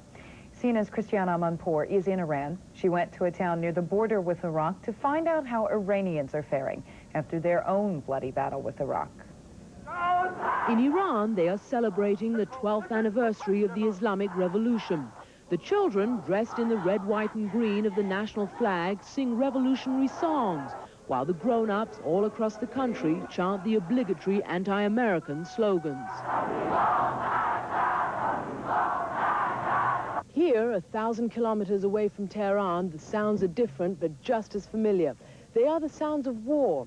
2.5 years after their own war with Iraq ended, the people of this border town are going through it all over again. This is Khorramshahr, still devastated by war. At night, the people can hear the Allied bombs falling just across the river in Iraq. When the American B-52s bomb Basra, he says, this whole city trembles. In the main square, its monument riddled with artillery fire, a man clutches his worry beads and waits for the thunder overhead to subside. This is normal for us, he says. We've been through this for 8 years. We're not afraid, just fed up. Still others, soldiers who fought the Iraqis for 8 years, say this time they would fight with them. The infidels have come to the Persian Gulf, he says. We must go to war against them because they're destroying Muslims. This was once a thriving port city. Today, the river is littered with the rusted hulks of ships and barges. Upon its banks stand the shells of what were well-appointed homes. Khorramshahr was captured by the Iraqis at the beginning of that war. They occupied it for 2 years until the Iranians took it back again. 40,000 of them died doing it. Khorramshahr became known as the City of Blood. Today, it is showing some signs of life again. Laundry flaps between these jagged edges, shopkeepers set up in tents, and children play among the rubble. People are rebuilding, but it's a slow process since the country doesn't have much money to spare. This is how the women who trek back here feel about the new war that's raging all around them. These are all crazy people fighting each other, she says, but if the Americans pay Saddam back for what he did to us, we'll be happy. They know that'll take a while, and for now their lives mock the word that's splashed across this young chest. Christiana Manpour, CNN, on the Iran-Iraq border. The State Department says worldwide I'd be disappointed to find out there's another delay. They seem reconciled to the fact that the ground combat is going to be necessary and that they're going to be the ones that have to carry it. But the hope remains that the air war will reduce Allied casualties in any ground fighting, so the bombing continues. It's had a serious effect on the people of Baghdad, as ABC News correspondent Bill Blakemore explains. It's impossible to escape a sense of what's going on here in Baghdad. There's the nightly raids, there's no electricity, no water, so they have a general sense, certainly, that there's quite a war on. And Baghdad is not the only city experiencing this. Basra is also a principal target because it's an important military communications center. But the heavy bombardment has brought charges that the U.S. is deliberately hitting civilian areas. The Allies maintain that the Iraqi army must take the blame for this action. By moving into civilian-type structures, they assume by international law the responsibility for the protection of any civilians that are in those type structures. That's an important point to keep in mind. Nevertheless, the wide-scale bombing has drawn charges that the U.S. is using excessive force, that it's determined to not just liberate Kuwait, but to destroy Iraq. These allegations seem to be creating sympathy for Saddam's cause in some Arab communities, as ABC News correspondent John Donvan reports from Amman. Jordan was pro-Iraq anyway, but in 7 years of reporting on this country, I have never seen anti-Americanism running so high. I think that's probably true in other Arab countries where people do not have the freedom the Jordanians have to express their real feelings. Ironically, what is angering these Arab communities, the harming of civilians, is precisely what Saddam has set out to do with Iraq's Scud attacks against civilians in Saudi Arabia and Israel. Today, at least 2 more Scud missiles were fired at Israel. One, which landed in central Israel, injured at least 7 people. With all of the suffering on both sides, what is Saddam's response to his own people, to his army, to the Allies, and even to world leaders who have made continued efforts to bring a peaceful end to this war? In a speech on Sunday, Saddam offered no willingness to withdraw from Kuwait and said that his people should show more patience while he leads them to victory. This is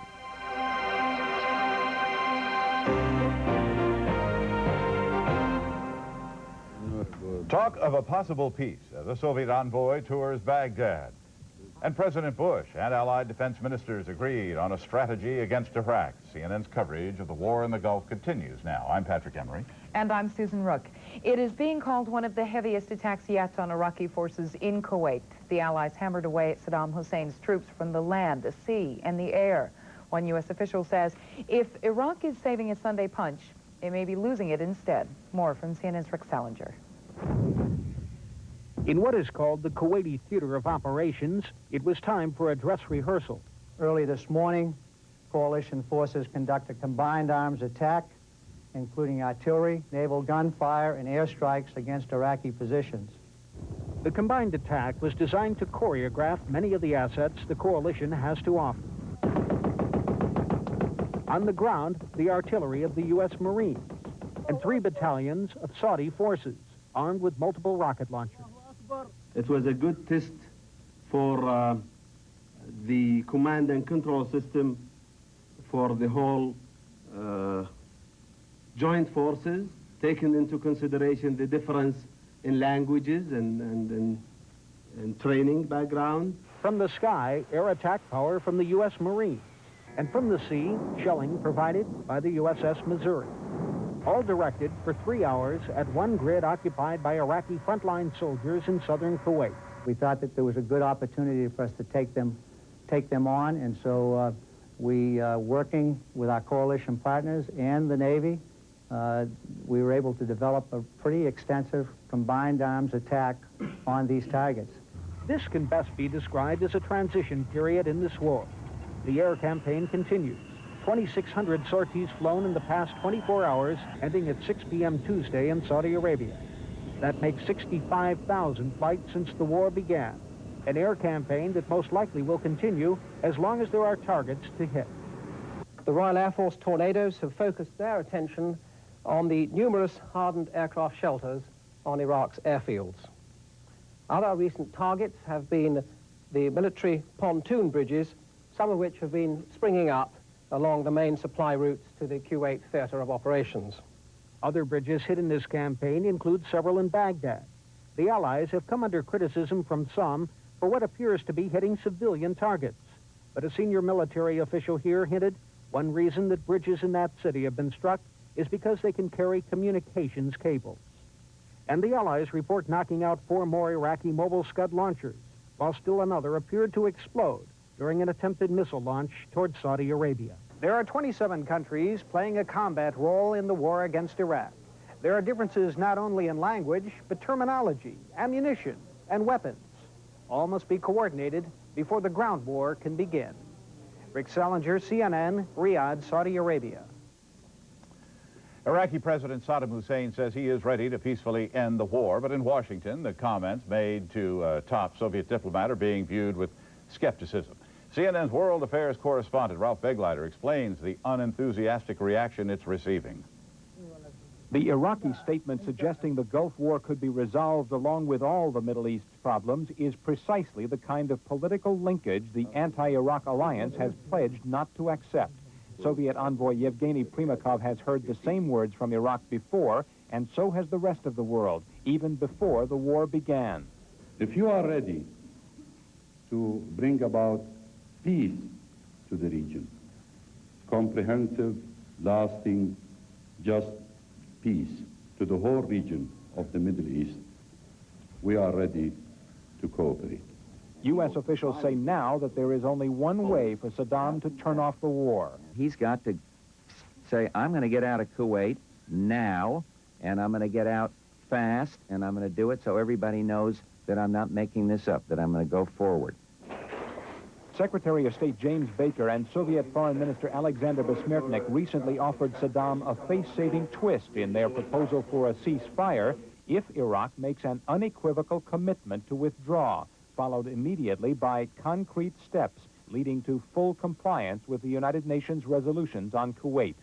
Soviet President Mikhail Gorbachev just last weekend repeated the alliance's insistence on withdrawal from Kuwait as the only course to ending the war, even as Gorbachev dispatched his emissary to Baghdad for another try at persuasion. If it can result in full implementation of the UN Security Council resolutions, more power to them. That's, after all, the name of the game here.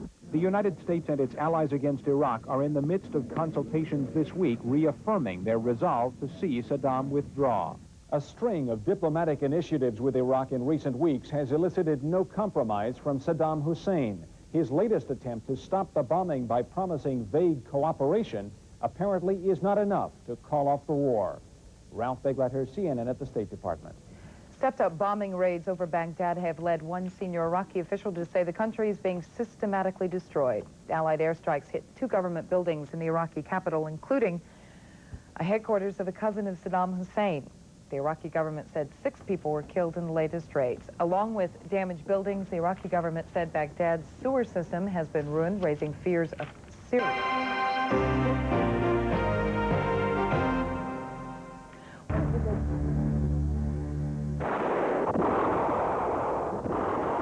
The Iran-Iraq War. To block a possible Iranian victory, the United States tilts toward Iraq, providing Saddam Hussein's regime with aid and intelligence.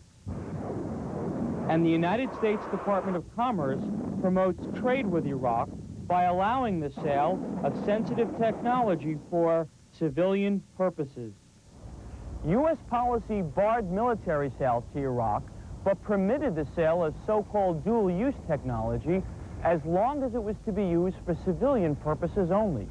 The Commerce Department has refused to make public information about the 750 licenses it granted for sales to Iraq, sales totaling $1.5 billion. But CNN has learned new details from administration and industry officials about the technology sold to Iraq and its use by the Iraqi military. For instance, helicopters.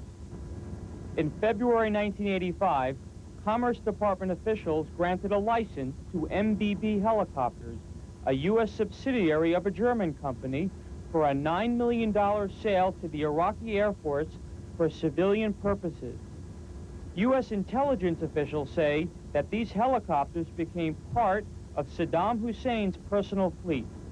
2 years later, the Commerce Department approved a U.S. helicopter sale by another company to the Iraqi military for $8.2 million. And between 1987 and 1989, the Commerce Department permitted Iraqi Airways U.S. to sell $41 million worth of helicopters and parts to Iraqi Airways Baghdad. U.S. intelligence officials say that these were diverted to the Iraqi military. Then there were the radar components sold to Iraq. In 1988, Commerce granted a license to a U.S. company, Zeta Labs, to sell quartz crystals that the license application said were to be used for Iraq's ground radar. The largest deal approved by Commerce involved trucks, 3,000 cargo trucks to be sold to Iraq's Ministry of Defense for almost $500 million. Demonstration trucks were sent to Iraq, but the final sale was interrupted by the Gulf crisis.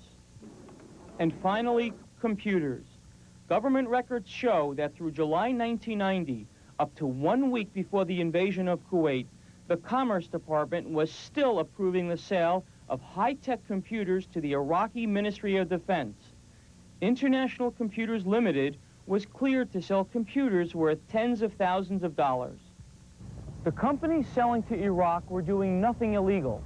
In fact, they were encouraged by the Commerce Department. The Commerce Department refuses to comment on the exports they approved to Iraq, saying that information about these companies is, quote, proprietary. But critics in the Defense Department said that the Commerce Department turned a blind eye to the likely military uses of these American exports. Stephen Emerson, CNN, Special Assignment. And if you would like to write to the special...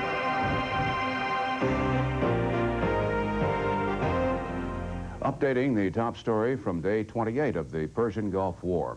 United States military officials insist a Baghdad shelter bombed by Allied planes was being used as an Iraqi military command center.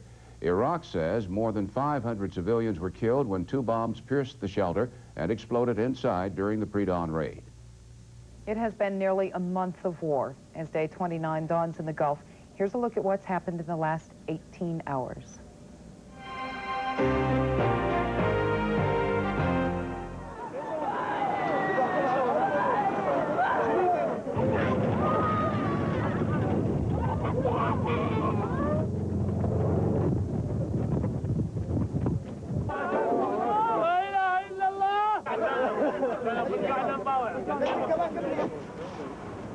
It was a directed, a planned, a well-planned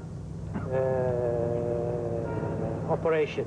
Could it have been a mistake, do you think? No, it cannot be a mistake because they hit the door first and then they hit the actual shelter second to make sure that nobody goes out alive.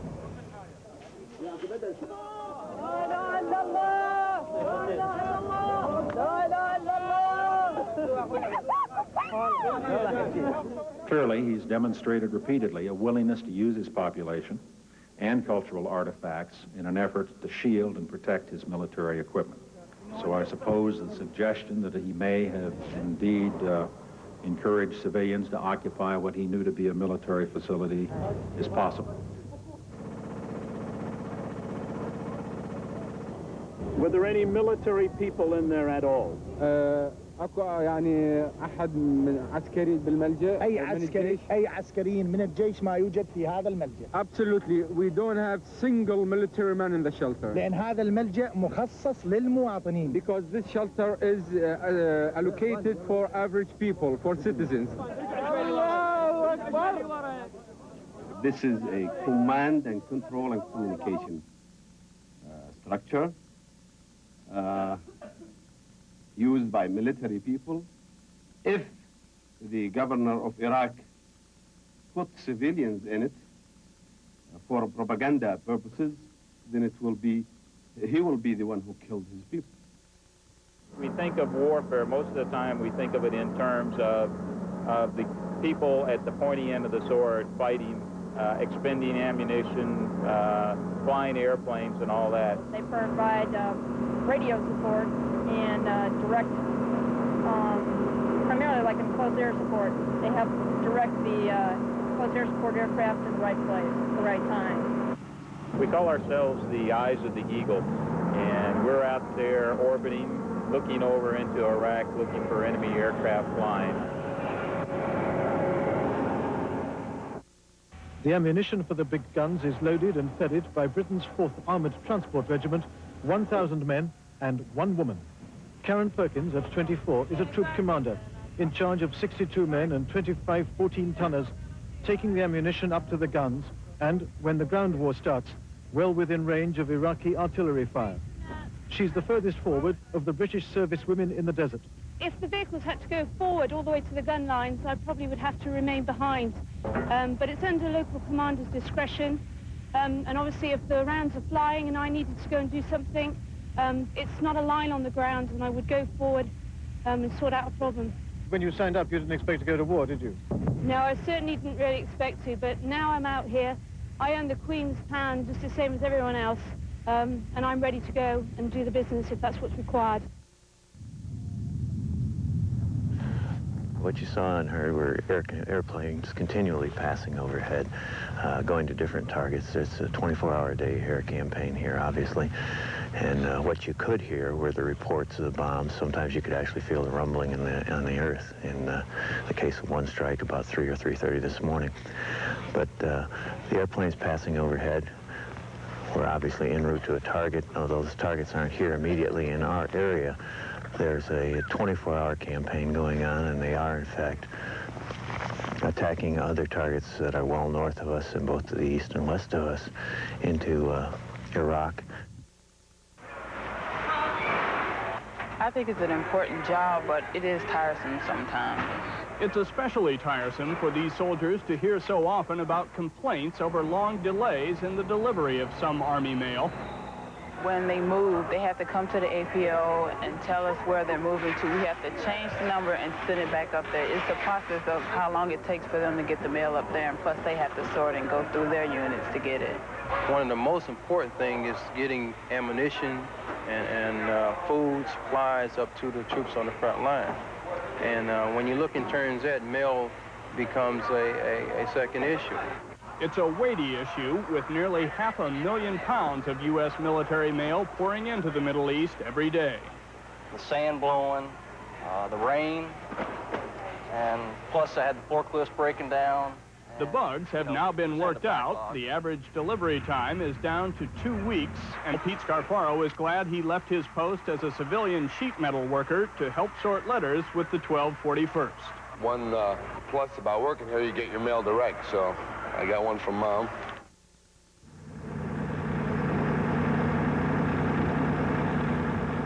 What my mission is to do is to blow smoke on the battlefield. I have 3 main missions: to provide a screen, which would be similar to an intervening crest, so you can't see on either the right or the left side of that screen.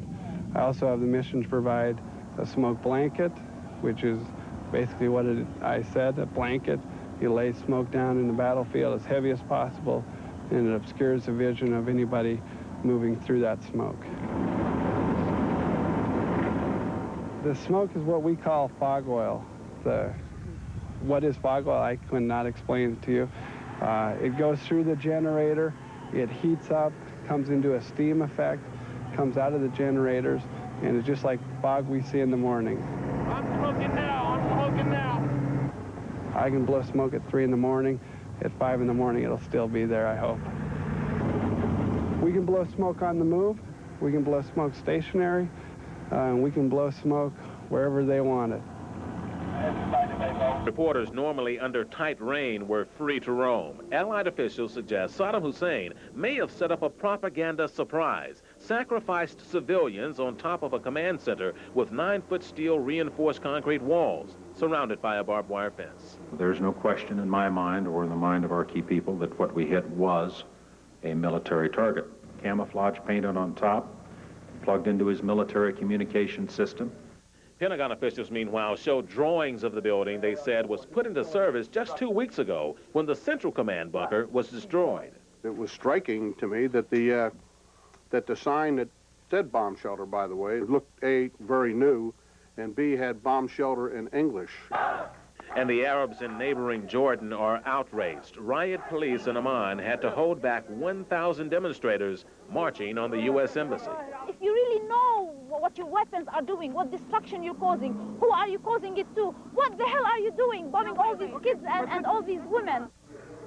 And tonight, U.S. military officials vow to, quote, examine our consciousness to prevent further civilian deaths in Allied attacks. Larry, Diane? Thank you, Arthur. Despite calls for an open debate on the Gulf War, the UN Security Council tonight has voted to hold a closed formal session tomorrow morning. Also tonight, Soviet envoy Primakov is back in Moscow after a so-called peace mission to Baghdad where he met with Saddam Hussein.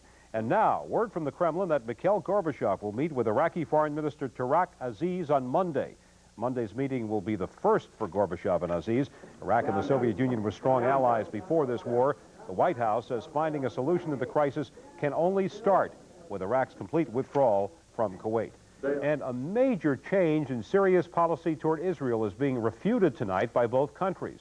The German foreign minister said Syria would be willing to recognize Israel's right to exist once the war is over. But Syria and Israel have been bitter enemies since Israel's independence in 1948, and tonight neither side sees a change in the near future. Local archaeologists are voicing extreme concern over the fate of an ancient city that's in the war zone. Meg Grant has the story.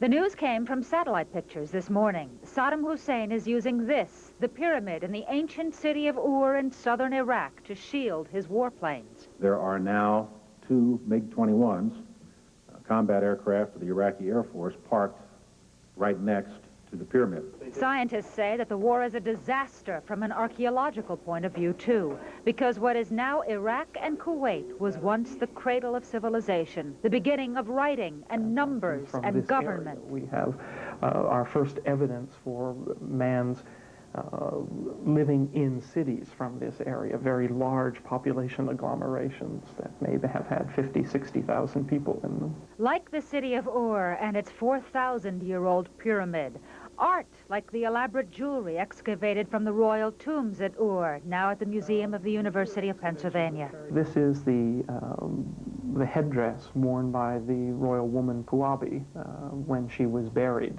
She was wearing this very elaborate headdress with lunate-shaped earrings. Zettler figures that only 5% of the archaeological finds in Iraq have been discovered. Iraq is not simply Iraq's cultural heritage. It's really mankind's cultural heritage. It belongs to all of us, in a sense. All of us, and it's all at risk. War is hell on... You're here, and the bunker's in the distance here, but in front of the bunker is this chain link fence.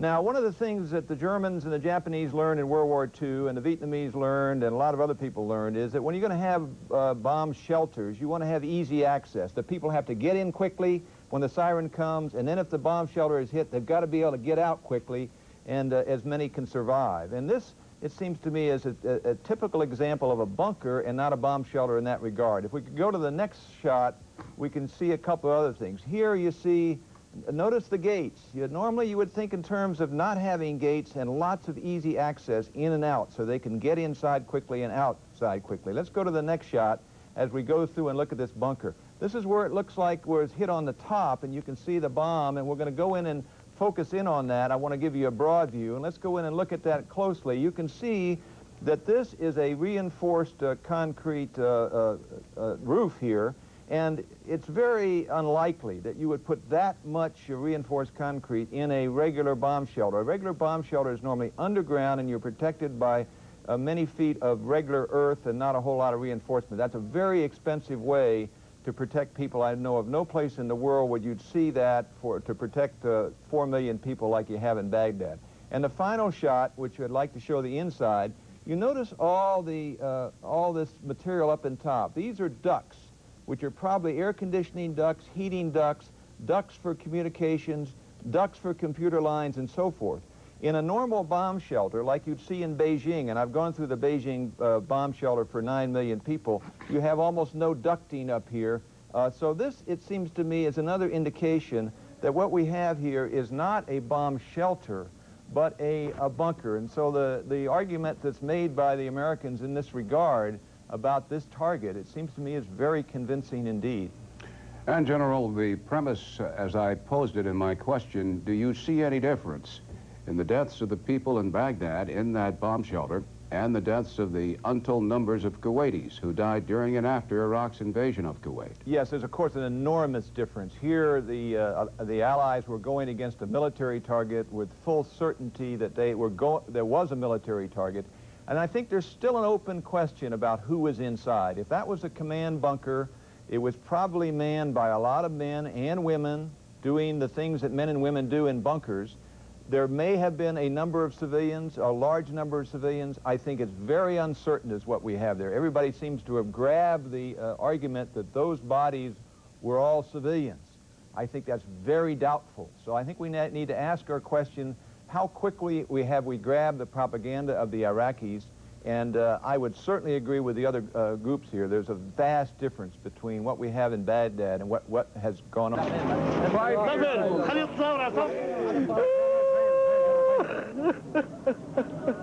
The Pentagon says it was a military command and control center. This was a legitimate military target, and it was struck as it was planned and as it was targeted. The Iraqis insist it was a civilian shelter.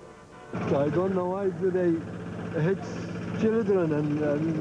But what if it was both?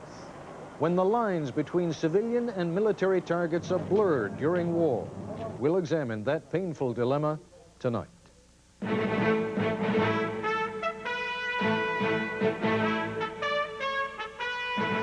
This is ABC News Nightline. Reporting from Washington with the latest on the Gulf War, Ted Koppel. Today, as the Gulf War entered its second month, what has seemed all too often a remote and bloodless battle took on a ghastly human face. There is no reason to doubt the word of U.S. military commanders who insist that what was bombed in Baghdad today was an Iraqi command and control center. But the evidence is also overwhelming that hundreds of men, women, and children had taken shelter in that building, and most of them were killed. Sometimes in war, civilians are targeted intentionally. The Germans did that during the Second World War when they aimed their V-1 and V-2 rockets at London, and then when the Luftwaffe bombed Coventry. And by grim coincidence, it was on this day, 46 years ago, that more than 35,000 Germans died as the result of Allied bombing raids against Dresden. But in this war, the United States and its coalition partners insist that they are doing everything humanly possible to avoid civilian casualties. What still remains unanswered, however, is what will happen if Saddam Hussein deliberately insulates his remaining strategic targets by placing them in the midst of civilian centers, or by sheltering civilians at military targets, as may have been the case today. We begin with this report from Nightline correspondent Jeff Greenfield. From a military point of view, nothing went wrong. The target was struck as designated. 4 weeks after the Gulf War began, the United States came face to face with the real face of war. Not the images of pinpoint hits on buildings and bridges, not the high-tech wonders of weapons that blow up only buildings, but the deaths of hundreds of civilians in the capital of the adversary. They died in a building bombed by American planes, a building described by Allied forces as a clear-cut military target, claimed by Baghdad as a civilian bomb shelter. A lot of children, many women. It was the kind of horror that sent Allied spokesmen into a day-long effort to explain what had happened and to put responsibility for the dead and injured squarely back on Saddam Hussein. This morning, at the military briefing in Riyadh. In fact, it was a command and control bunker. I can't explain if there were civilians in there, why they were in there. U.S. military officials here in Riyadh fended off inquiries all day long until the regular briefing. On camera and off, they took a hard line. They had radio transmissions and photos, they said, showing that the Baghdad bunker was a legitimate military target. At the White House, where the normal rules were suspended to permit on-camera coverage of Press Secretary Marlin Fitzwater. You know that Saddam Hussein does not share our value in the sanctity of life. Indeed, he time and again has shown a willingness to sacrifice civilian lives and property that further his war aims. One idea that was considered was the release of the satellite information upon which the decision to bomb that facility was made. However, the CIA, as it has in the past, vetoed that idea. In a speech by Defense Secretary Richard Cheney. There is in Iraq a city called spelled U-R. It's a city of significant archaeological interest. Satellite imagery obtained just this morning indicates that there are now 2 MiG-21s, combat aircraft of the Iraqi Air Force, parked right next to the pyramid. At a Pentagon briefing this afternoon. The fact that it has a camouflage roof, the fact that it has a security fence around it with barbed wire. Everything that we're seeing relative to this facility is coming out of a controlled press in Baghdad. So the game of damage control became one of expressing the right tone over the deaths of civilians while suggesting that Saddam Hussein had no grounds to complain because of his own Scud attacks against civilians, suggesting maybe even that he had put Iraqis in danger by situating them at a military facility. In Great Britain today, news of the bombing spurred criticism among some opposition Labourites. Is it not clear there is a growing revulsion, not only among the Arab nations, but throughout the world at what is happening in Iraq? In Jordan, which tonight declared 3 days of mourning for the dead, the bombing intensified feelings already present. After following this war for 4 weeks in their own newspapers, a lot of people believe the U.S. is not only hitting civilians, but is deliberately hitting civilians. Few people, in any case, believe that the carnage in this war only started today. In Moscow, a group of Communist Party leaders within the Soviet military bitterly denounced U.S. policy in the Gulf, claiming its real purpose was to kill Iraqi civilians.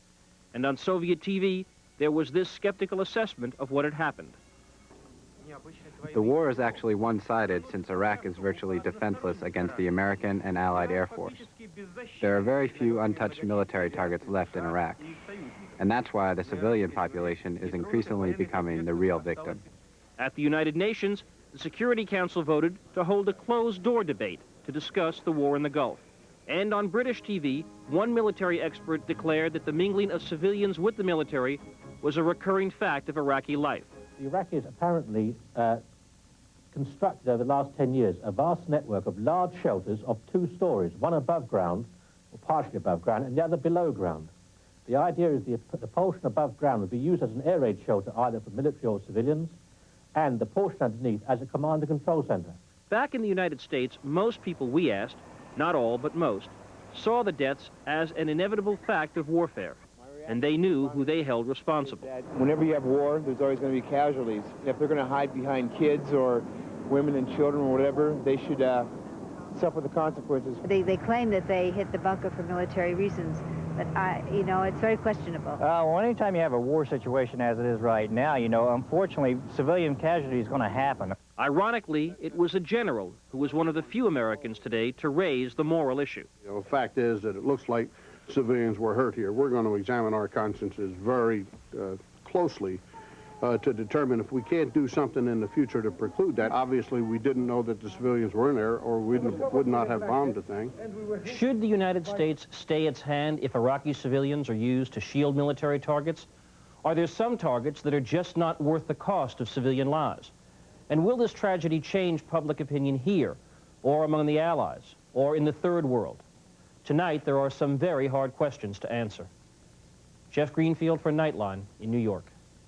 When we return, the dilemma of how to deal with military targets placed near civilians. We'll talk with ABC correspondent Bill Blakemore live from Baghdad. He toured the bomb shelter earlier today. And with Admiral William Crowe, the former chairman of the Joint Chiefs of Staff. And later in our broadcast, we'll talk with Vitaly Churkin, the chief spokesman for the Soviet Foreign Ministry, about his country's diplomatic mission to Iraq. This is ABC News Nightline. Brought to Baghdad is ABC's Bill Blakemore, who toured that bombed air raid shelter earlier today. And here in our Washington bureau, Admiral William Crowe, former chairman of the Joint Chiefs of Staff and a consultant to ABC News. Bill, are you satisfied when you went out to that shelter which, as you've heard, the U.S. command is describing as a command and control center, that you were able to see all parts of it? Oh, of course not. We could only go down to the first upper level of it before the heat and the smoke stopped us.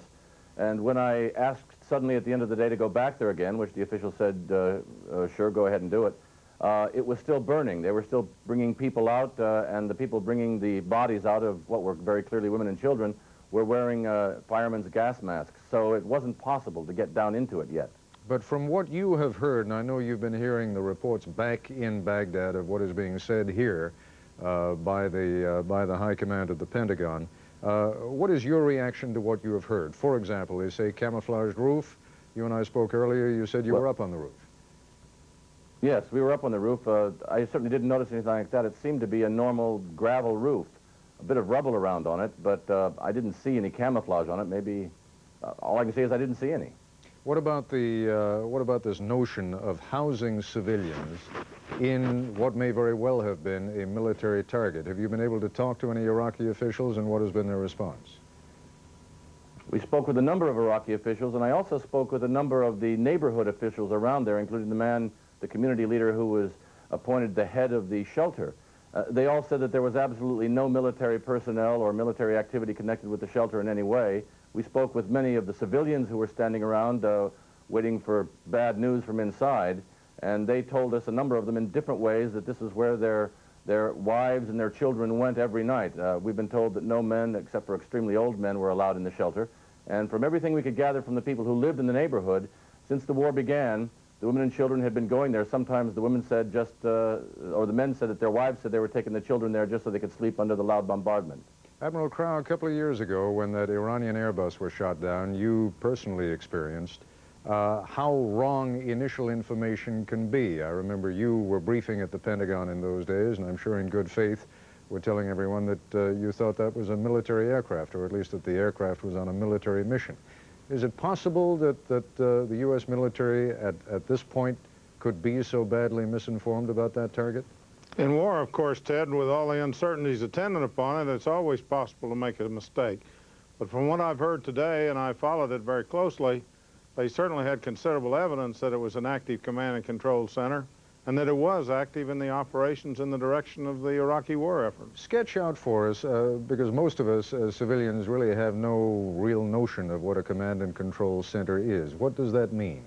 It normally implies offices for commanders with all the communications and staff that go with them. And I'm talking about elaborate communications, both land wires and radio, and contact with a number of units, a number of different offices where information both comes in and goes out to the active forces, field forces. Is there any reason to believe that it would be visibly identifiable as that from the outside? Well, they would try very hard to make it not visible or not to look like a command and control center. That's difficult with communications gear sometimes, but they would not make it obvious, no, not if they could avoid it. So on what basis do you think U.S. intelligence would know that this was the building? I mean, I'm sure there are radio intercepts and things like that, but again, perhaps you can explain it to us a little more closely. Well, as I understand it, and I'm not privy to all the information they have, but in the early 80s, before the war ever started, when we had a lot of human intelligence coming out of Baghdad, they converted the air raid shelter, at least it was our impression, and our information that it had been converted to a control center. Now, in this crisis, it evidently became what they call active just within the last few days, and active means that it was taking a communications role in military operations. Bill Blakemore, I'm sure that you have raised the question with Iraqis, if not there today, then on other days, whether they would use what is essentially a civilian building for military purposes. And what do they tell you? They tell us no, they would not. Now, I should tell you, and this may not come as any great comfort to you, but in tomorrow morning's New York Times, they point out that one of the last major command and control centers is actually in a secret basement of the hotel in which you're staying, and indeed from which you are talking to us right now, the El Rashid. That would surprise me a great deal. There are 35 journalists from around the world here. In fact, the Russian envoy stayed here 2 nights ago when he was here, and We would be very sensitive to that fact if it were true, because of course all of the communications equipment bringing the news that we can get out of this war is coming from here. We go down into the basement shelter constantly to find people when we have to talk about the details with putting out the news here. Sometimes people are downstairs, sometimes they're in the lobby. We have seen absolutely nothing in the grounds around this hotel and nothing down in the shelters, which we walk through quite freely, as far as we can tell, that looks in any way military. That's all I can tell you. Well, I should tell you also, the good news is that the Times reports that the command structure here in Washington has also ordered that the Rashid not be bombed, certainly at least for the time being. Let me raise with you, Admiral Crow, for a moment, the question now of what would be U.S. policy, or what do you think U.S. policy would be in the event that it became clear that Saddam Hussein was deliberately either placing civilians at strategic military sites or taking strategic military targets and putting them right in the middle of a civilian center? Obviously, it poses a very difficult dilemma, Ted. Now, we know for a fact that the main active command and control centers at the beginning of the war and in peacetime, they've been damaged, and they are moving to other places and are moving many operations and functions and facilities into civilian neighborhoods. So it's a dilemma that is upon us, and it makes our choices and some of our decisions very difficult. Early on, before the war started, last fall in fact, when the human shields, the Americans and other nationalities, were distributed to strategic sites, President Bush, of course, made it quite clear that that would not in any way deflect him from ordering those targets hit if they had to be hit. Now, can we therefore assume that the same kind of orders would be given if Iraqi civilians were placed in those locations? I don't know if you can assume that, but you can assume if it's a significant military target and really stands or is capable of damaging us, that yes, I think it would stay on our target list. But this question you're asking is more than a military question. It has a high political content, particularly given the vibrations that we're going to see in the Arab world and also among our coalition partners. And it will pose some very difficult political decisions. Bill Blakemore, a last quick question to you. Are you going to be permitted to go back to that shelter again once the fire is out to examine that building? I hope so. We're certainly asking to do that. It's just dawn here, so we don't know yet, but we're going to be asking to do that. What kind of a night has it been as far as the air raids are concerned? There was a little bit of bombing. The general impression from our crew here is that we slept better than usual and that the bombing wasn't as heavy last night as it has been in the previous ones. All right, Bill Blakemore. Husbands and fathers waited anxiously as bodies were brought out from the bomb shelter. By late afternoon, officials said 200 had been located and removed, leaving 300 more inside, they estimated, and many grieving relatives waiting for news of loved ones. Earlier, Baghdad firefighters had struggled to suppress the searing heat inside the shelter to reach steel doors that had been jammed shut by the force of the explosion.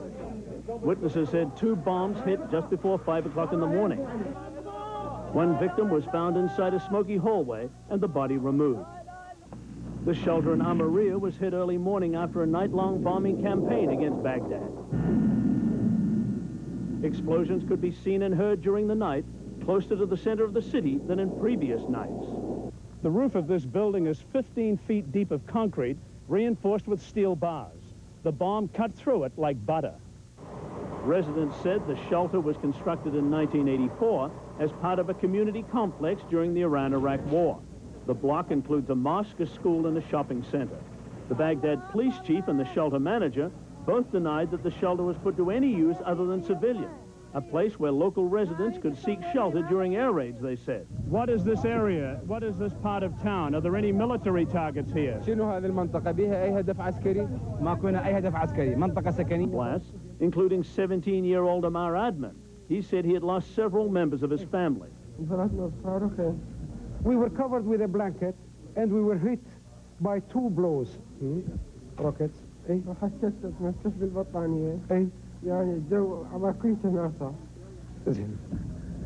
everything was converted into fire. Others in the hospital included young children suffering from burn wounds. Late morning, reporters were shown victims' bodies laid out in the courtyard of the Yarmouk General Hospital. Most were suffering from severe burn wounds. Some were young children almost beyond recognition. Our main problem is now the identification. How are we going to identify them?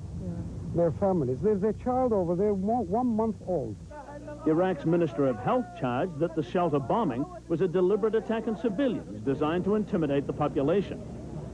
And what happened, it was really a criminal and medicated, well-planned attack against the civilians. And President Bush and his allies made a big fuss about the oil spot in the Gulf, and they were talking about the dead birds, while they don't care, and they kill those innocent people with cold blood. Spending nights in shelters is becoming a routine for many of the people still living in Baghdad, a habit picked up along with the 4 consecutive weeks of Allied airstrikes against the city.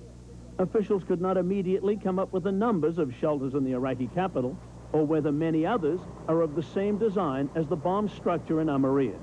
Peter Arnett. Hotel. If the name sounds familiar to you, it is because the hotel is a headquarters for international journalists in Baghdad.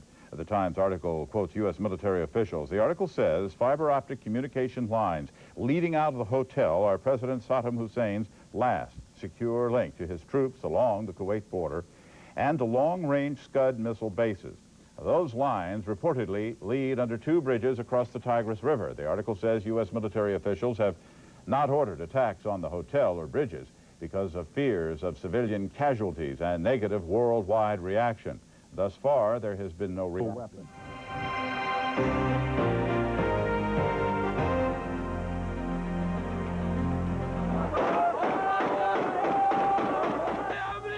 Grieving Iraqis vowing to avenge the Allied bombing of a building in Baghdad. From the U.S., a firm promise to keep up the Allied attacks from the air. I'm Susan Rook at CNN Center in Atlanta. And I'm Bernard Shaw in Washington. The Allies pressed on with the air war against Iraq Thursday, focusing on supply lines and troop concentrations. But there were angry protests in Baghdad, Amman, and the occupied West Bank about a United States bombing target yesterday. What the United States says was a military bunker, what Iraq says was a bomb shelter. President Bush has not commented directly on the civilian deaths in that airstrike on Baghdad, but as our senior White House correspondent Charles Bierbauer reports, the Bush administration is facing the issue head-on. There were war protesters outside the White House gates and anger in Amman, but U.S. officials say the tragedy of civilian casualties will not change U.S. policy. White House spokesman Marlin Fitzwater says, "We will continue to attack command and control centers. There will continue to be casualties. There will continue to be civilian losses on both sides. The war goes on." All the president's lieutenants tackled the problem from all sides right from the beginning. The president himself appeared only for an afternoon jog.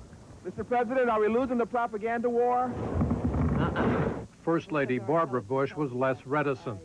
Any civilian death is horrible, and I mean, we all feel that way. The U.S. explanation of the bombing appears to have satisfied most allies. That the United States have described why they attacked this particular site, and they did so on the basis of an assessment that it was a legitimate military target playing a part in the Iraqi war effort.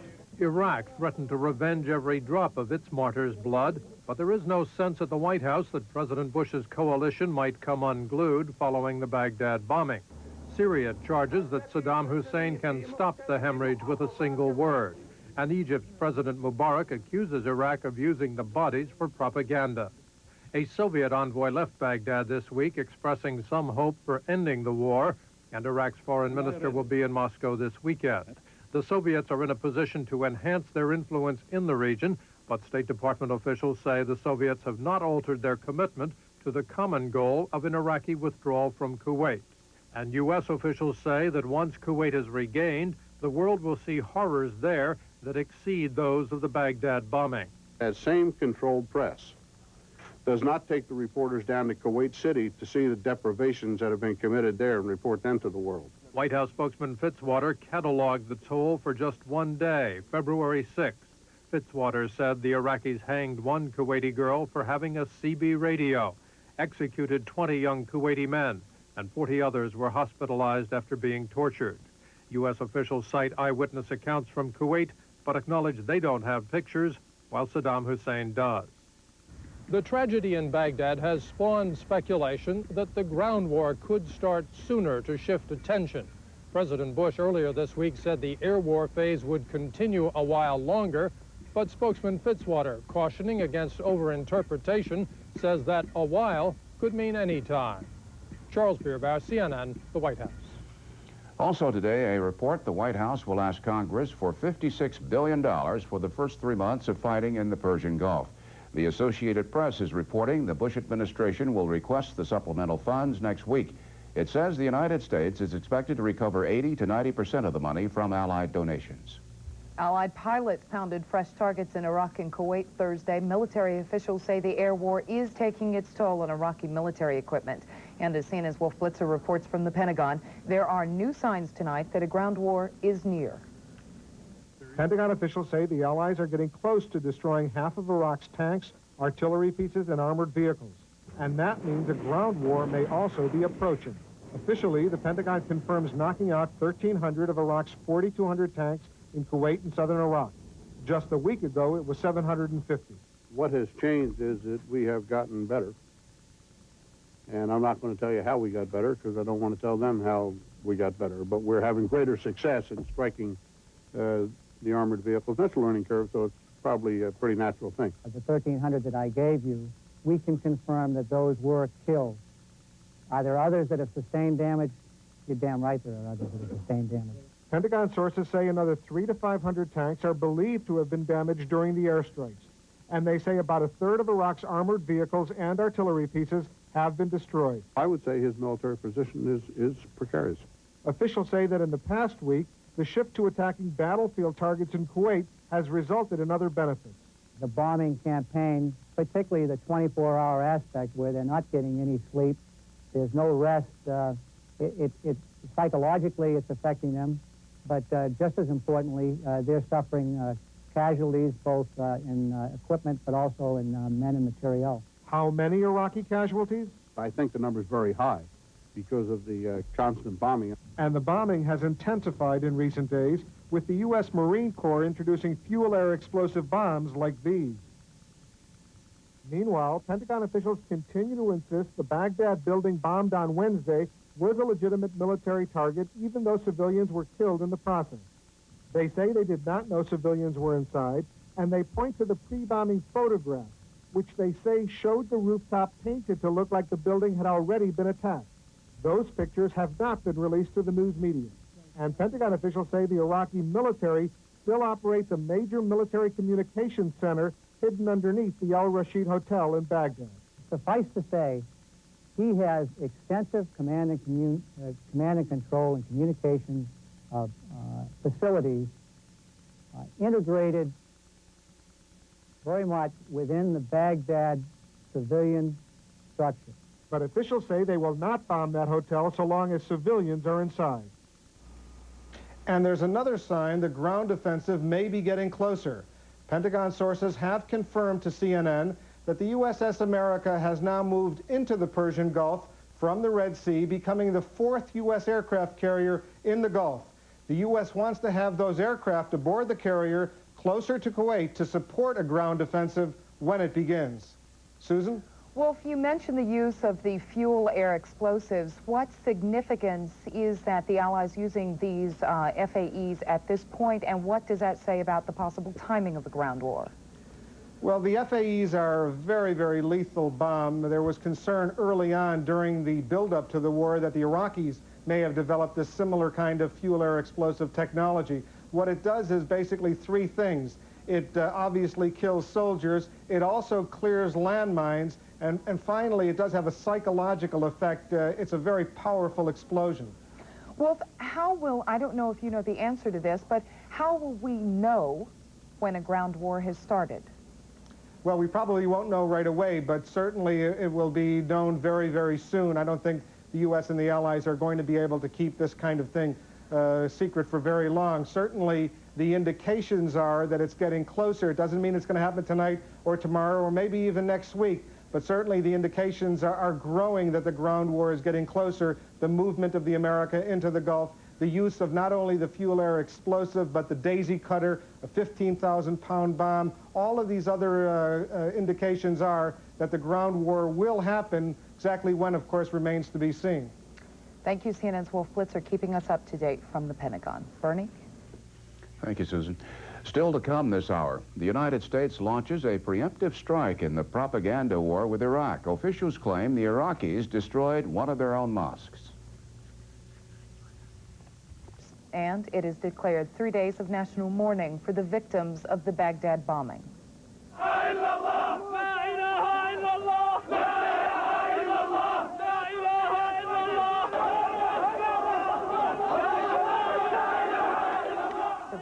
In response, hundreds of Jordanians poured into the streets of Amman today.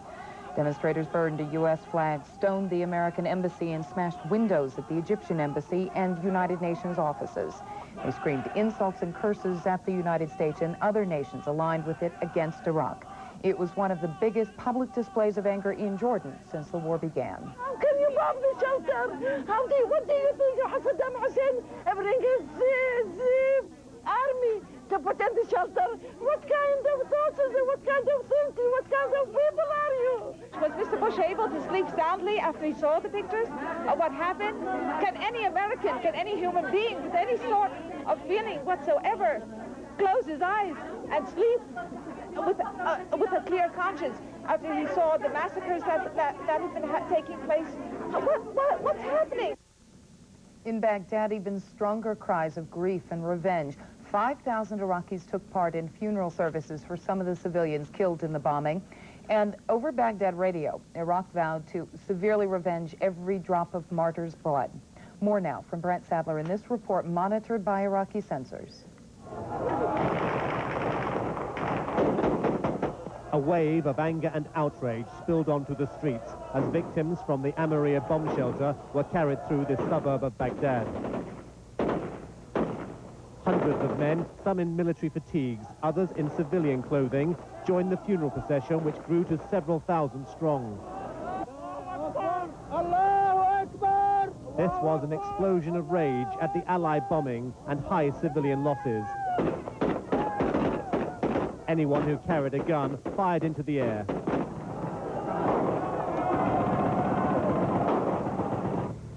Later, Iraq took journalists to examine in greater detail the shelter location and its contents. There's a 7-foot-high fence surrounding the compound. Hundreds of people were pressed against the wire, watching the retrieval of more bodies.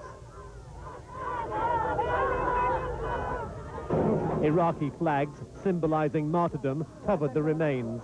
It spared people from seeing too much of the grotesque remnants of human life. On the roof, there was an aerial. Iraqi officials said it received ordinary television programs. Under the debris, there were splodges of camouflage green. Iraq says all civilian shelters are painted like this. This was the floor immediately under one of the points of bomb entry. I could see another level below, but nothing beyond that. U.S. intelligence chiefs say that the shelter was well documented in their surveillance reports as an active command and control bunker, sending instructions to the Iraqi war machine. These people said the Americans were wrong. It's not true. Now, how come it's going to be just like that? What kind of military situation that they are talking about? Where is it? Where is it? Just tell me, where is it after that all? A soldier openly grieved alongside the civilian mourners. The death count continued to rise into the hundreds. A senior government official said it would not deter Iraq from its military aims. We are mobilized to defend every single inch of our land, and our determination is unshakable. We feel sad about the barbaric and savage actions committed against civilians. Tonight, at a city morgue, I saw a room filled with bodies. The director claimed the total number of victims from Amaria so far was 288. We have seen a few cases that the mother holding her kids or her kid and they are both burned, and we have to separate them just by pulling the hand of the mother from the child. A short distance from the morgue is another public bomb shelter, which looked the same as the one at Amaria. ITN, after receiving official permission, was allowed inside. It was possible to see the vast size of these complexes. The structure was designed by a company called Temet Oy from Helsinki and was divided into two main floors with a number of other rooms branching off. Civil defense officials said it would normally be crowded at night. But since the bombing at Amaria, people no longer felt safe. Brent Sadler, Baghdad. United States officials are charging Iraq destroyed a mosque in its own territory, apparently in an attempt to blame it on the United States. But CNN's John Holloman reports by releasing the story, U.S. officials are hoping it will backfire on Saddam Hussein. CNN has been shown what the U.S. calls evidence that Iraqi soldiers have destroyed a mosque. U.S. officials believe Iraq will attempt to blame the destruction on the United States. By producing the material, the U.S. may be trying to stage a preemptive strike against what it claims would be a Saddam Hussein propaganda ploy, one that could inflame the Muslim world against the U.S. And the disclosure comes a day after the Bush administration defended itself against accusations it bombed a civilian air raid shelter in Baghdad, killing dozens of women and children. The U.S. claims the faked mosque bombing occurred in the Iraqi city of Basra, near the southern border with Kuwait. The U.S. admits it's been bombing Basra nightly, claiming it's a fully integrated military city with a major port and factories that support the troops in Kuwait. February 9th, Iraq took Western journalists to Basra to show what it claimed was damage to civilian areas. A senior U.S. official tells CNN that several days later, after another round of coalition bombing, the U.S. obtained hard evidence Iraqi soldiers then blew up the mosque. The senior official says the evidence he offered cannot be publicly disclosed because that would reveal U.S. intelligence capabilities. Private intelligence analysts say the U.S. could easily obtain such evidence. If we choose to produce the evidence, we can produce it. It is, in my mind, a moral certainty that we have the evidence.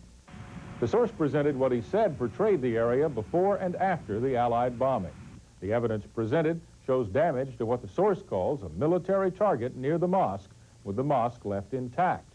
The official then presented evidence, he says, shows the Iraqis intentionally damaged the mosque, then attempted to alter the site to make it look like damage from a coalition bombing.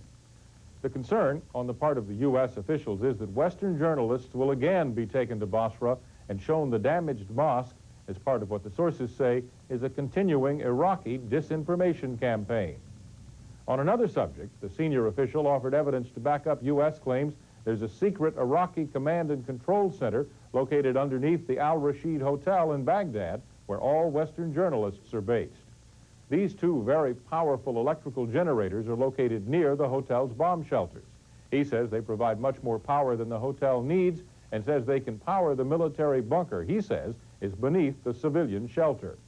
It's one more piece of evidence, says this official, that Saddam Hussein is using civilians to protect a major military target. John Holloman. They are 150,000 strong, the Republican Guards, the best trained, best armed, best paid fighting men Saddam Hussein has. That's why the Allies have been trying to get rid of them, or at least weaken them from the air. They appear to be dug in very well in reinforced concrete rivetments underground. In any event, it's not clear how well they stand up against repeated pummeling by B-52s. The Allies hope they don't stand up at all, knowing the Republican Guard's fighting reputation. They won that reputation during the Iran-Iraq War, although they were not given a military role until 3 years after it began. Until then, they were the Presidential Guard, created to protect Saddam Hussein against a coup, which is the way he came to power.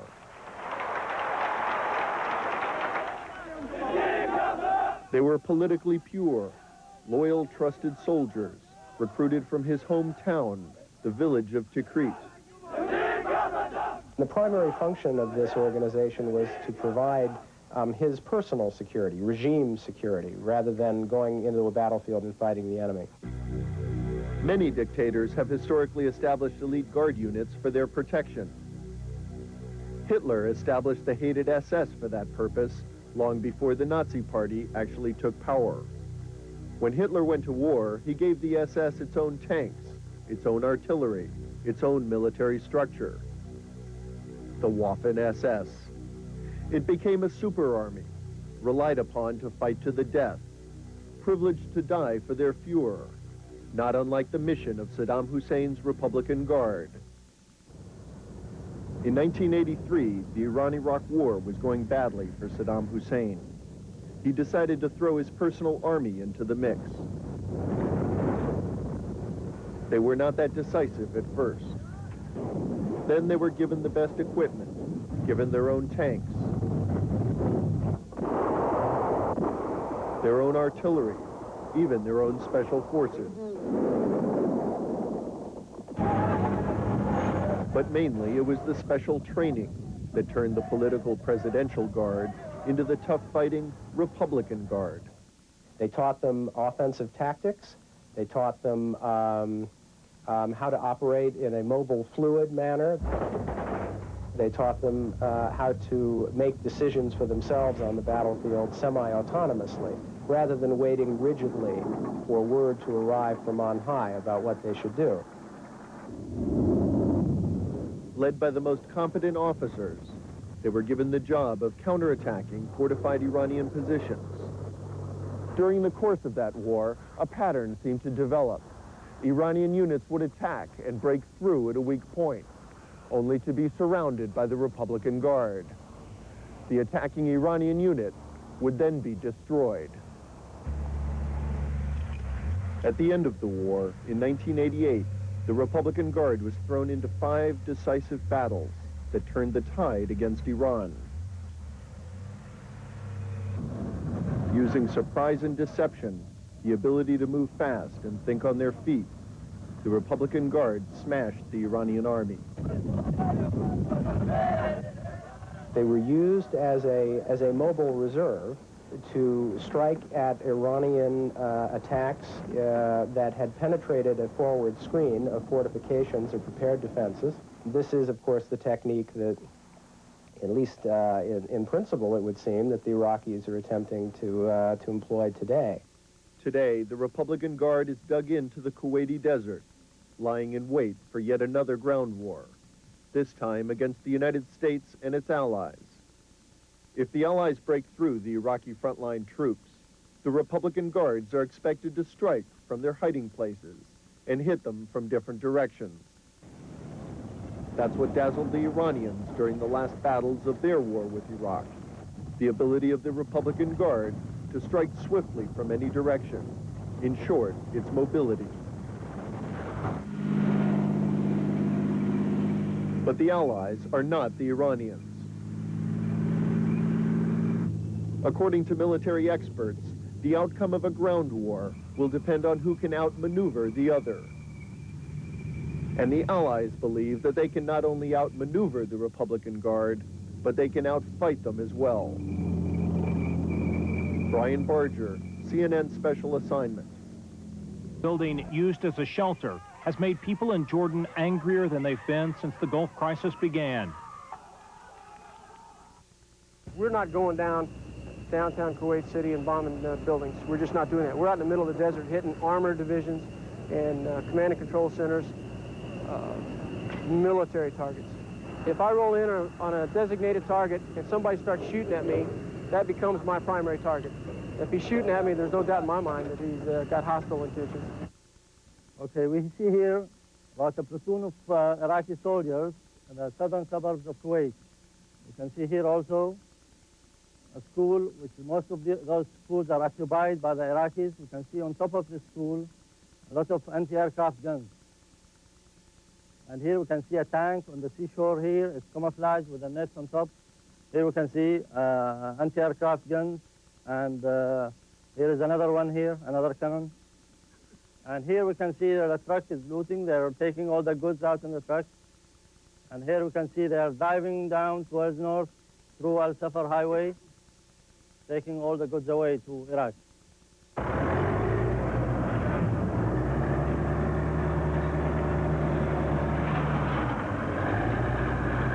was in my department when I heard a big sound, and then I came out of my department. I saw the big smoke coming from this building. So I thought it was just a plane. Then when I came out, I saw the smoke coming near my house. When I came my house, I saw it almost finished.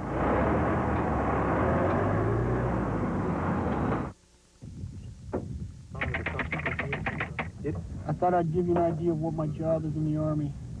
My MOS is 11 Bravo, which is the infantry. Right now, all we're doing is sitting in the desert guarding the rocks, looking towards the west. We are most commonly referred to as grunts. And we've been living in a foxhole now for a little over a month. We've been here almost 6 months. I knew it probably last a little bit longer. Everybody, you know, kind of said a few months and everything. But since I knew they fought Iran for 8 years and everything, I figured they weren't just, it wasn't going to be like Panama or anything like that.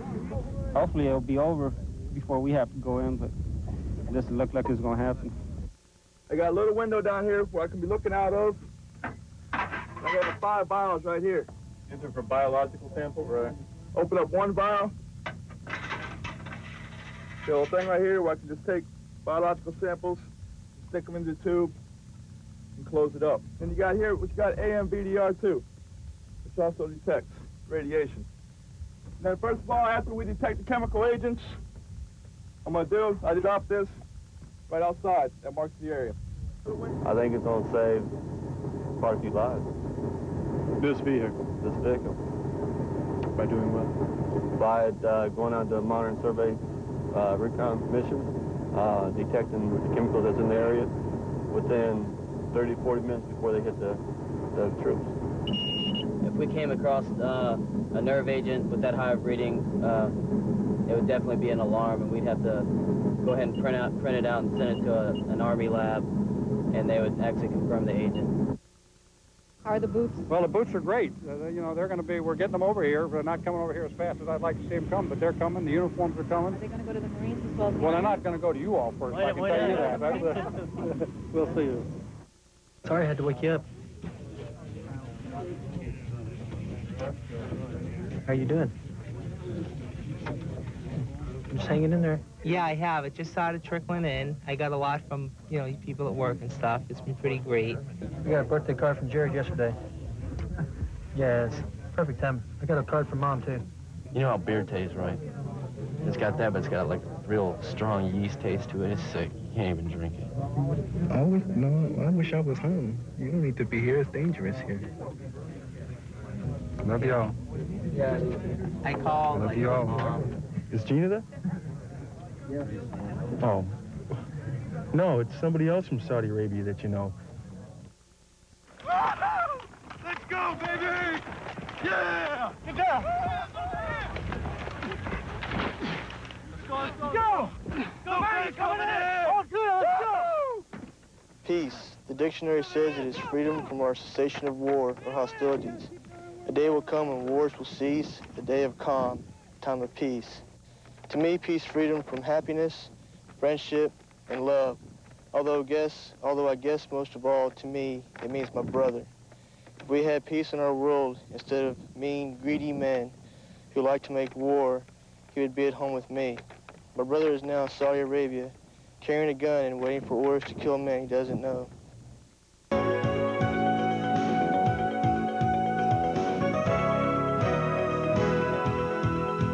Good morning, everyone. I'm Joan London. And I'm Charles Gibson. It is Friday, February 15th. This is a special edition of Good Morning America because we have been concentrating on, for some 3 hours now, the statement that came from Baghdad Radio this morning. A dramatic announcement came 6:30 local time on the East Coast, earlier, obviously, in the time zones as they proceed west. And we're going to be going in just a few moments to the newsroom. Peter Jennings has been there all morning long reporting on the situation. The Iraqi radio, as I said, 3 hours ago, announced that the Revolutionary Command Council, the leadership group in Iraq, had decided to accept UN Security Resolution 660 of 1990, including the clause related to Iraqi withdrawal. That resolution calls for a complete and unconditional withdrawal of Iraqi troops from Kuwait. The question, obviously, is this an unconditional withdrawal that they are talking about? Because the statement, it is very long. It was a half-an-hour broadcast on Baghdad radio. The statement, which is very long, goes on to list a series of conditions. We're going to go to Peter Jennings in the newsroom. Peter? Thank you, Charlie. Good morning. You certainly put your finger on it after the initial euphoria in the view of many people that the Iraqis had finally decided that they were going to withdraw from Kuwait unconditionally, because the statement does say that it complies with UN Resolution 660, which, as Charlie says, does call for an unconditional withdrawal. It then goes on to put what the United States so far has been quite emphatic on believing is a lot of unacceptable conditions, all having to do with the withdrawal of Israel from the territories which it occupies, having to do with a ceasefire in the region, having to do with the withdrawal of Allied forces in the region. Here from the White House about an hour and a half ago was the very first, a very terse reaction from the President's press secretary, Marlon Fitzwater. We have not yet examined a full official text of the Revolutionary Command Council statement, but it clearly contains conditions for Iraqi withdrawal from Kuwait. The United Nations Security Council resolutions are clear in their insistence that the withdrawal be complete and unconditional. Promises alone are not sufficient. There must be not only agreement to comply with all United Nations Security Council resolutions, but also immediate and concrete actions on the ground. Thank you very much. As we said, a very terse statement from Marlon Fitzwater, which has been sustained a little further by reporting from ABC's Ann Compton and John McWethy in Washington that they've now had a good look at what the Bush administration considers its satisfactory English language translation of the Arabic, and their rejection seems to get more forceful at the moment. And they continue to insist that they must see an unconditional withdrawal, they must see evidence of it, and they do now believe that there is linkage to a whole lot of other things, including, as we said, the ceasefire on the ground, Allied forces withdrawal, Israeli forces out of Palestine, Israel put under some pressure similar to that of Iraq if it doesn't withdraw from the occupied territories. So it is, from the Bush administration's point of view, a very unsatisfactory situation at the moment. And a similar reaction from other governments around the world, the Japanese saying they're very cautious, the Soviets quite encouraged. Of course, this comes in the wake of a visit to Iraq by the Soviet envoy Evgeny Primakov, who came away over the last couple of days quite encouraged by the possibility of movement. And as Admiral William Crowe, the former chairman of the Joint Chiefs, said to us just a few minutes ago, 9:30 Eastern Time, it does, of course, come as the very first occasion on which Saddam Hussein has even discussed the possibility of withdrawing from Kuwait. It has always been rejected out of hand before. Kuwait has always been regarded by the Iraqi leadership as Province 19, an historic component of the nation of Iraq. There have been all sorts of other rejections. The Kuwaitis, in the person of their ambassador to the United Nations, and a couple of other Kuwaitis who've spoken in other parts of the world, have rejected this out of hand. They have pointed out that there are 12 UN resolutions to which the Iraqis are, by international law, bound to agree. It is a very complicated situation, but it certainly has raised the temperature. It has certainly raised the art of speculation to an all-time high in the last 24 or 48 hours since this began to get into the mix. The two things in the mix over the last 48 hours were the possibility of a ground war and this Soviet mission to Iraq. The President is going to speak in a short period of time from now, in about 20 minutes from now. We will stay on the air at least through the President. As you've been around the Middle East for many years, what's your own instinct about what's happening? Well, things have gotten quite emotional the last couple of days with the the bombing of that shelter with civilians in it. And there have been indications that there has indeed been a good deal of pounding down there on the military front. We certainly, walking around town and going on various tours here, have seen massive damage to large public buildings, and we've seen also that the electricity is out, the water is out. The people here have been suffering under siege for a long time, and in other cities as well. We've heard of even, in some cases, hospitals hit. We can't get a very clear picture of it, except that they have been suffering it. Bill, I can just tell you that there was real jubilation when they heard that word. I'm sorry, I didn't mean to interrupt you. You put your finger on something. You were up in Kirkuk in the north the other day, and I think you've been partway down to the south as well. Do Iraqis know the extent of damage to their country? Does an Iraqi in the north know how bad it is in the south? I don't know the answer to that question. I would guess that they do, because as with all countries, radio isn't the only thing. There's word of mouth. People are traveling around in taxi cabs and cars and buses when they can. So I suspect there's a general understanding, certainly from Baghdad radio, of the amount of intense damage there has been, at least to the very large buildings and bridges here in the middle of the capital. Okay, Bill Blakemore in Baghdad, thank you very much. We'll let you stand down for a couple of minutes, Bill. But Bill, in one of his reports in the last couple of days, had a man who struck some of us here as somehow inadvertently touching on the mood of Iraq when he screamed at Bill Blakemore and our camera team in English, you know, trying to liberate Kuwait is one thing, but trying to destroy Iraq is another. And so there seems some sense, at least from this one or two individuals in Baghdad, that they had a sense of how deeply the Allied air forces had penetrated into the industrial and infrastructure of the country. And here's a perhaps secondary thought to that. The Iraqi ambassador to France, Abdulrazik al-Hashimi, who you heard Jim Bitterman talk about earlier in a news conference, said on British television tonight that a negative response from the White House proves to the world that what is happening is not about Kuwait, but the destruction of Iraq altogether, in accordance, as he said, with what President Bush is talking. Now, the president this morning is going to be talking, it's already something he had scheduled to talk to the American Association for the Advancement of Sciences.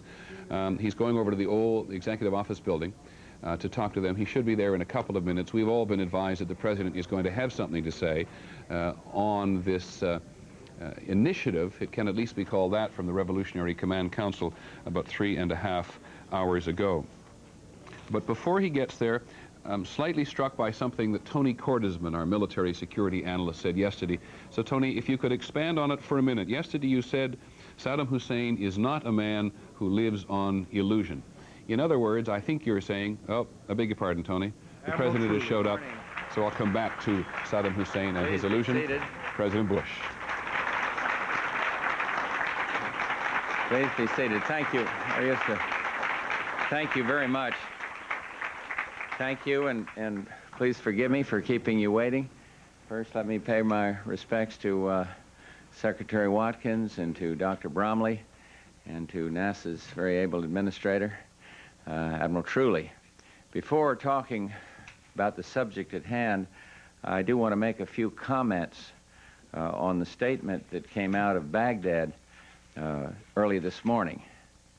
When I first heard that statement, I must say I was happy that Saddam Hussein had seemed to realize that he must now withdraw unconditionally from Kuwait, in keeping with the relevant United Nations resolutions. Regrettably, the Iraq statement now appears to be a cruel hoax, dashing the hopes of the people in Iraq and indeed around the world. It seems that there was an immediate celebratory atmosphere in Baghdad after this statement. And this reflects, I think, the Iraqi people's desire to see the war end, a war the people of Iraq never sought. Not only was the Iraq statement full of unacceptable old conditions, but Saddam Hussein has added several new conditions. And we've been in touch with members of the coalition, and they recognize that there is nothing new here, with the possible exception of recognizing for the first time that Iraq must leave Kuwait.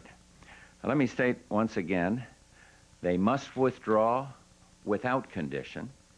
There must be full implementation of all the Security Council resolutions, and there will be no linkage to other problems in the area, and the legitimate rulers of Kuwait must be returned to Kuwait.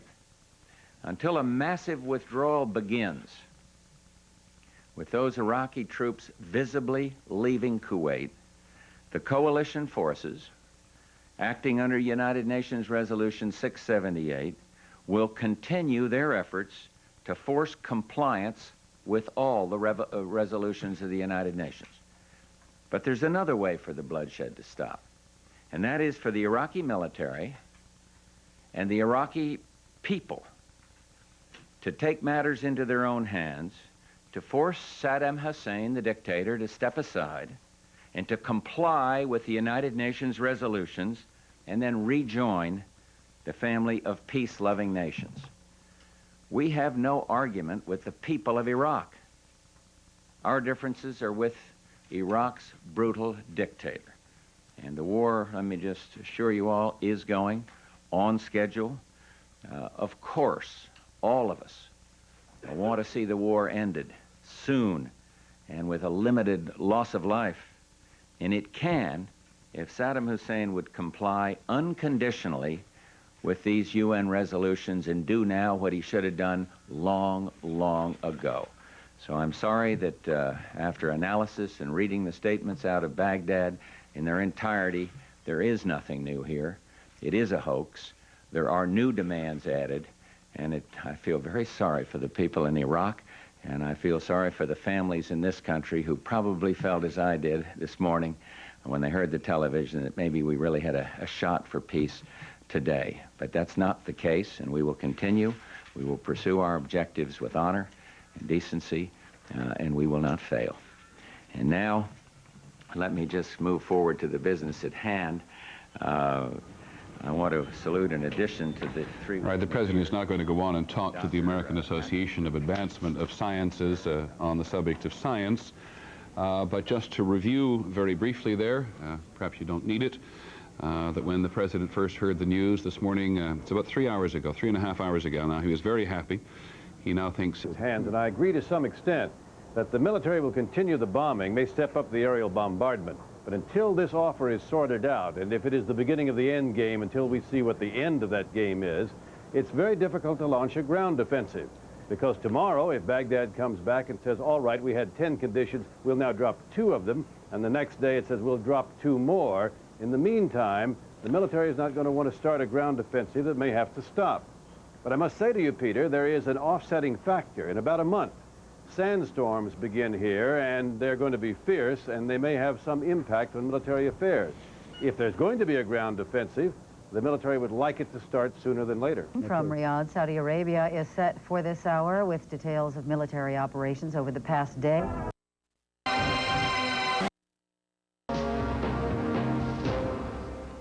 The Baghdad bombing, was it a bunker? It is Saturday morning in the Middle East. Exactly a month ago, the U.S. and its allies attacked Iraq. Let's take a look now at some of the scenes from the last 18 hours of the month-old war.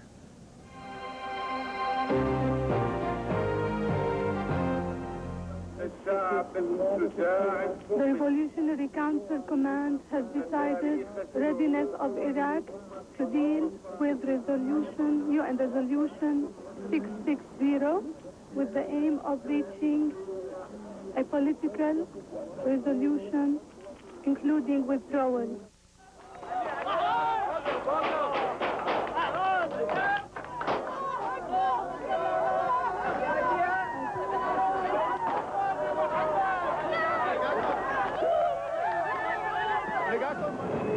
Downtown in the capital city, there was unrestrained joy after the Baghdad radio proposals. The word was flashed around the city that peace was at hand. This is a live special report from AP Network News. I'm psyched. I'm happy as all hell. Not skeptical? I don't know. I'm not really sure whether or not to believe it or not. You know, I just hope he does. Well, I think the news is great, but I know the U.S. is standing for a full withdrawal, unconditional, and we'll all believe it when we see it. Super excited. I can't believe it, and I don't want to get too excited about it because we've just had our hopes knocked down too many times in the 7 months we've been here. What are you telling your troops now? Just be prepared and don't get overconfident on the man, because he may put up a lot of false hopes with some of us. And the family's back home, and it could be very tough on him if things turned around and went the other direction again. So it's a good sign, but yet I wouldn't get too excited about it right now. I think everyone would be elated just to come home. Should have been over in August when it first started.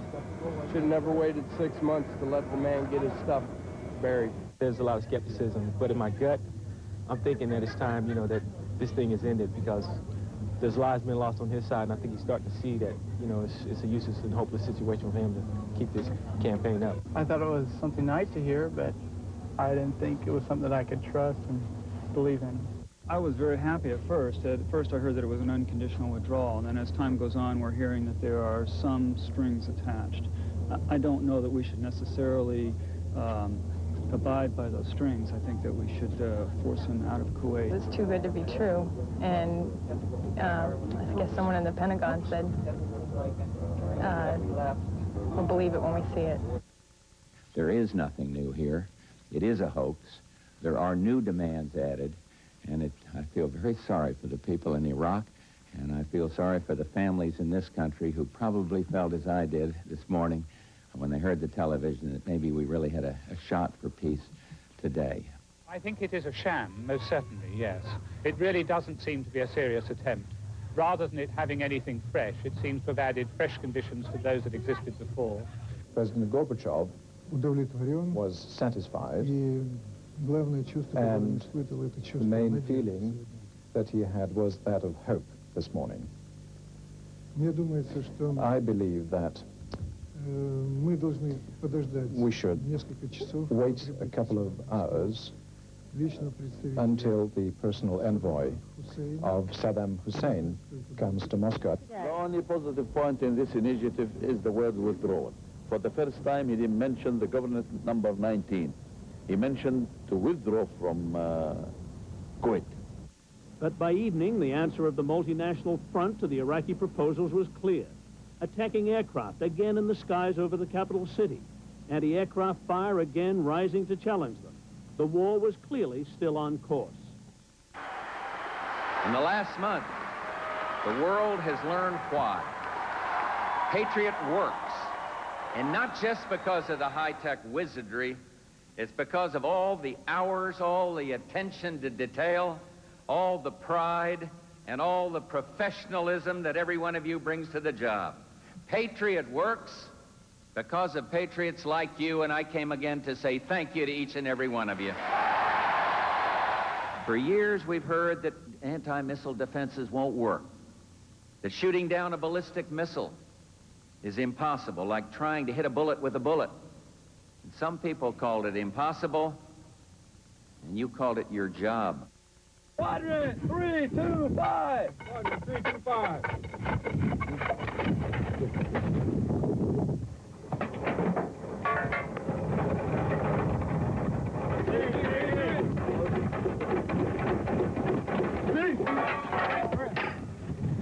Charge 5 way, buddy. We've been ready ever since we got here. We were combat ready about 8 days after we got here. We've been ready ever since, as far as I'm concerned. 3, 2, 1, 0. Quadrant 325. Quadrant 325. Shell, HGPD. HGPD. Code 7 white bag. Code 7 white bag. Oh, ready. Code 7 white bag. 1, fire mission. Fire mission. No, I got a good crew. Best crew on the gun line. 3, 2, 1, 0. 3, 2, 1, 0. Quadrant. 325. 325. Shell, HGPD. HGPD. Big hole, ready, run. Start some loot back. Four clear chambers, SWAT, 101, hoorah! Hoorah! We're kind of antsy, want to get done, you know, want to do our part. But most of all, we want to go home in one piece. Stand by, fire! This is no place for children down in this foreign land. From individual people, about 850.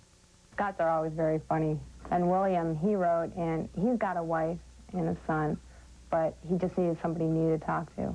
Then, of course, there's Byron, who writes to me lots and lots, and also sends me audio cassettes.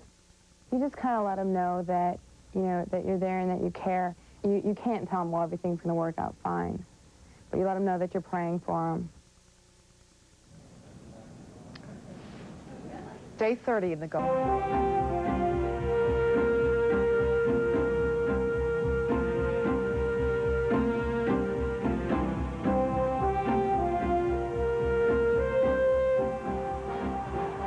President Bush says he is sticking with his plans in the Gulf War, calling Iraq's withdrawal offer from Kuwait a hoax. CNN's coverage of the war in the Gulf continues. I'm Susan Rook. And I'm Patrick Emery. Iraq launched a peace proposal. But in Washington, President Bush declared it dead on arrival. Iraq's Revolutionary Command Council said it would pull its troops out of Kuwait, but with conditions Mr. Bush called unacceptable.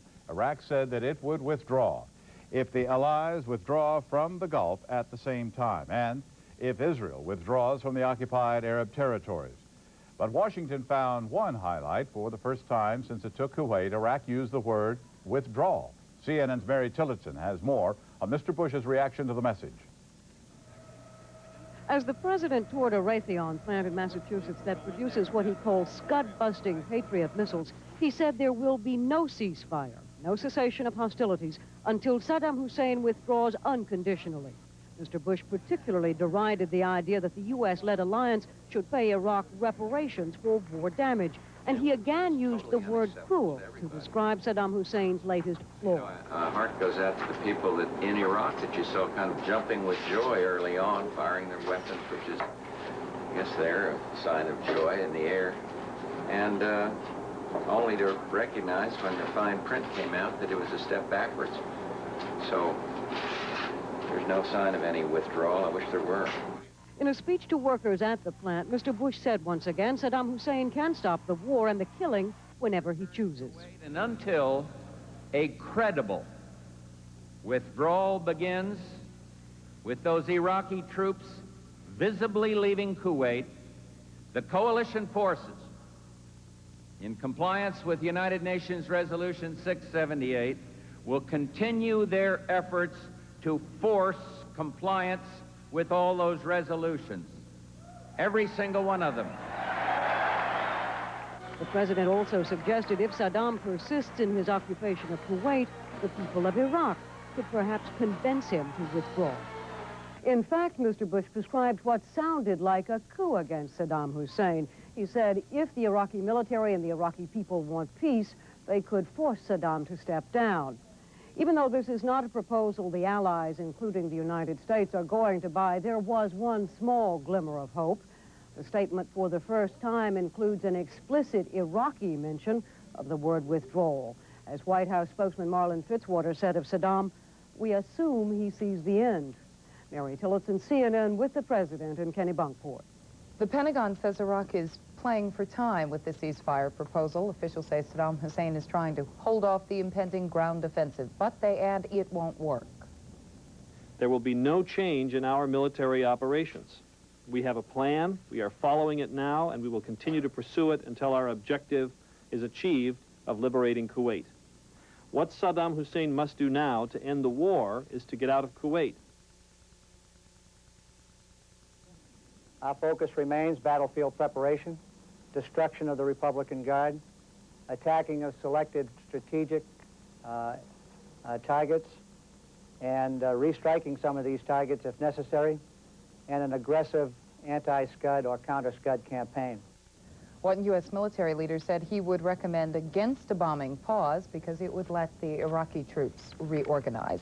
The initial reaction of U.S. troops to the Iraqi offer a burst of optimism. And even though that optimism was short-lived, many still hope they will be coming home soon. But as CNN's Brian Jenkins reports, that hope is tempered by a healthy dose of skepticism. As they waited for a flight north to what they expect will soon be a battle zone, a group of National Guardsmen from Massachusetts took the initial reports of Iraq's offer at face value. I'm psyched. I'm happy as all hell. Not skeptical? I don't know. I'm not really sure whether or not to believe it or not. You know, I just hope he does. If he pulls out, that's great.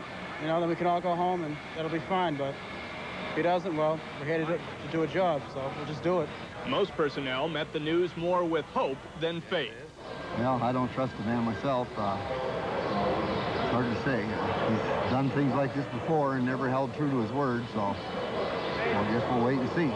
Skeptical or not of Iraq's intention, few soldiers or airmen here would recommend an Allied ceasefire before Iraqi troops actually start pulling out.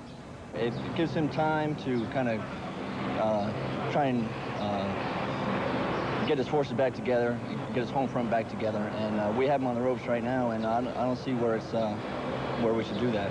Army Supply Sergeant Karen Williams thinks Iraq should be given the benefit of the doubt, as long as the doubt's not too big. Everybody should come together and work it out to where we would have no more lives lost. At this air transportable hospital, the staff hoped the news meant they wouldn't have to treat any battlefield casualties, but they were torn about letting Saddam Hussein survive. I don't foresee us leaving Hussein in power. I don't know what we'll do. As long as we reach our objectives, I'm happy. For now, soldiers aren't betting the Allies' objectives can be met without a fight. If it does take place and everything, which I know it's not, I'll just be ready to go, like I am now. That's it. Brian Jenkins, CNN in eastern Saudi Arabia. The Iraqi proposal fueled a huge surge in spirits for the citizens of Baghdad, but only briefly. Iraqis in Baghdad, civilians and officials alike, got first word of the government offer at the same time and in the same manner over Baghdad radio.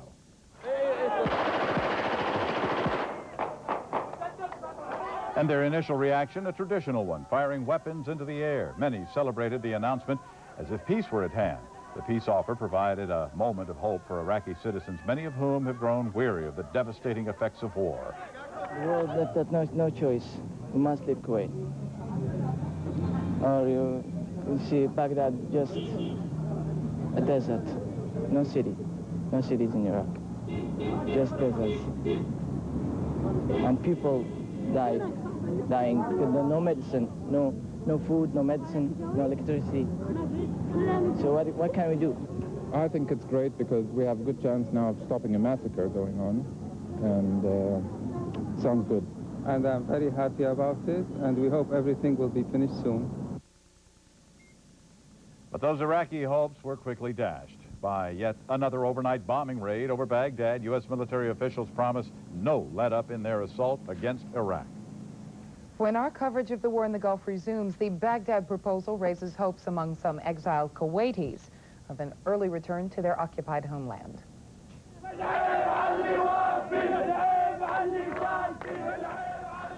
And in Jordan, the news stirs emotions.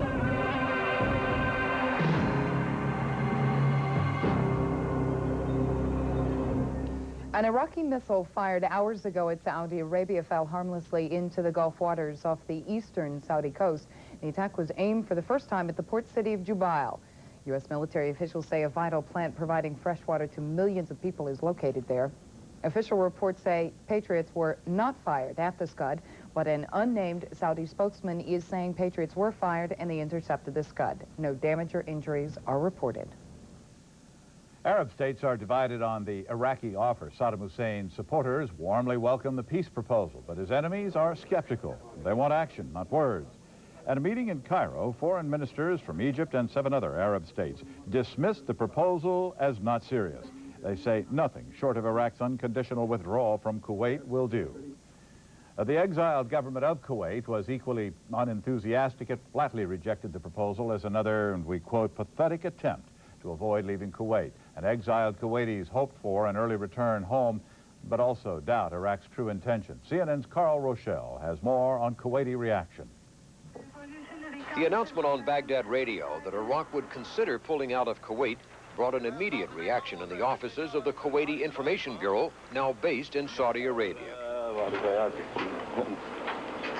On the streets of this Saudi Arabian town, there was skepticism, but also hope. I'm not going to believe him anymore because from the starting he's say so many things and no more trust for him at all. That's why personally I'm not going to believe him anymore. I think it's a plan. It's something that Saddam is trying to cheat the Allied force just to stop the war. Yeah, there is a little hope. We hope he is through this time. Today everybody feels better than yesterday. Thousands of Kuwaiti refugees live in this complex of 32 high-rise apartment buildings in Saudi Arabia, awaiting the day when they can go home. Most had heard the announcement from Baghdad radio. Some were already flashing the V for victory sign. But overall reaction was mixed. I don't believe Saddam Hussein will withdraw with the Kuwait now. I'm so happy about the word I heard, and I hope it's true. You know, we know this guy, he talks too much, and every day he said he's going to withdraw. You know, the last time he said he's going to withdraw, he didn't withdraw. So people are not sure if he's going to do it this time or he's only talking. Even if Iraq pulls out of Kuwait, it will take months to clear out the mines and other debris of war brought to their homeland by the Iraqis. There are nearly 40,000 Kuwaitis in this complex, driven from their homes in Kuwait by the Iraqi invasion. There is good news that Iraq may pull out of Kuwait, but it may mean still 3 or 4 months or more, even if the news is true, before they can go home. Carl Rochelle, CNN, Saudi Arabia. Official Israeli response to the Iraqi offer was even colder. Prime Minister Yitzhak Shamir not only dismissed the peace proposal, but said Saddam Hussein must go. Mr. Shamir says there will be no peace in the Middle East until the Iraqi president is deposed. Jordan, however, is one nation that welcomes the offer from Baghdad. Jordanian officials hope it will lead to a ceasefire, but reaction to the proposal in the streets further inflamed tensions.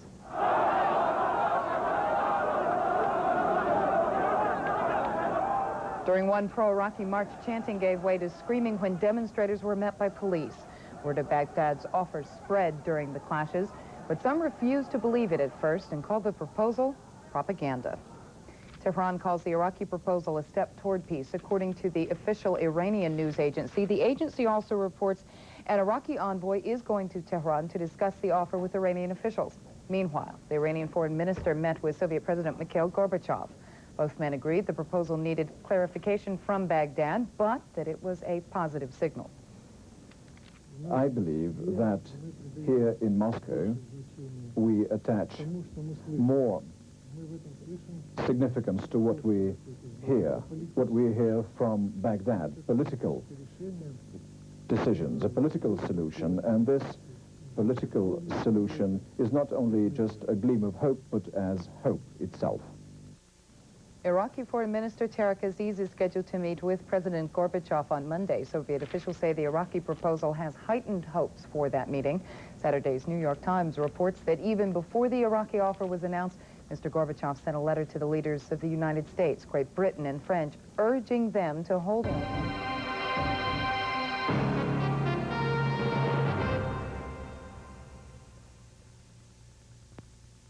A quick look now at some Gulf War headlines. Iraq's foreign minister is in Moscow for talks with Soviet officials on ways to avert a ground war.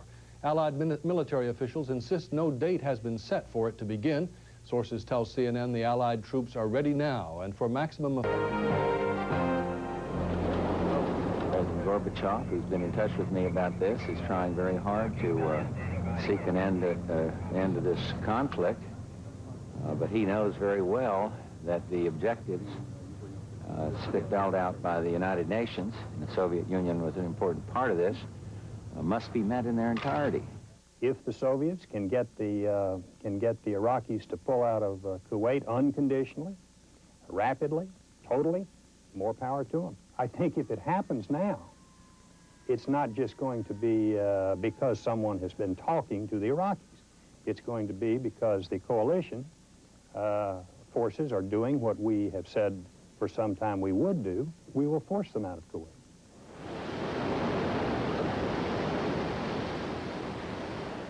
It's certainly very complex for us to see anything else which we could do if these talks fail, to try again to bring about a peaceful, political outcome of this military conflict. The water distribution network collapsed almost immediately after the war began because of massive destruction to power plants. Civil engineers here estimate it would take at least a year to restore a basic supply. The mayor of Baghdad was warning of an outbreak of epidemics from polluted water in the coming weeks. 4 million people are living in a nightmare every day and night. So my feelings is in despair, and I'm sorry I can't give them anything except my sympathy. This is the bridge itself, and they're going for the center, which I say is unusual, and you won't have seen a picture like that before. And this is to stay away from Fallujah, which is on the right-hand side. So they're designating the target. It's not a very clear picture at the moment, but as they get closer to it, then the weather clears up. There's just thin haze over the top at the moment. And what you'll see is the bombs hit. One goes short, which is one that can go into the basket. There might possibly be another one in the water. I'm not absolutely certain. And then over on the right-hand side, and we'll freeze the frame, you'll see the one that veered off. And again, that's not something that has ever happened, to my knowledge, since we've been in theatre before. King going to first base, Workman at third base, Garachi at Rover, or Villas at catcher. Look him back, look him back, look him back!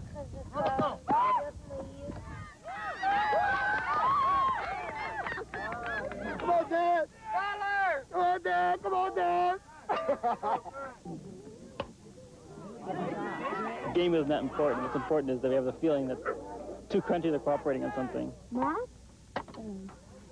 Who's winning? The army people. You surprised? What do you think? No, I knew. How did you know? Because the Americans win. Remember, take him to the bridge this time. Thank you. You can sign for me? Sure. Even if they don't speak English, you know, there's still a sense of communication between us. And Think you'll be here for a long time? I hope not. I mean, it's a nice country, but, you know, while we're here, that means there's a war going on. So when we leave, that means the war is about to end.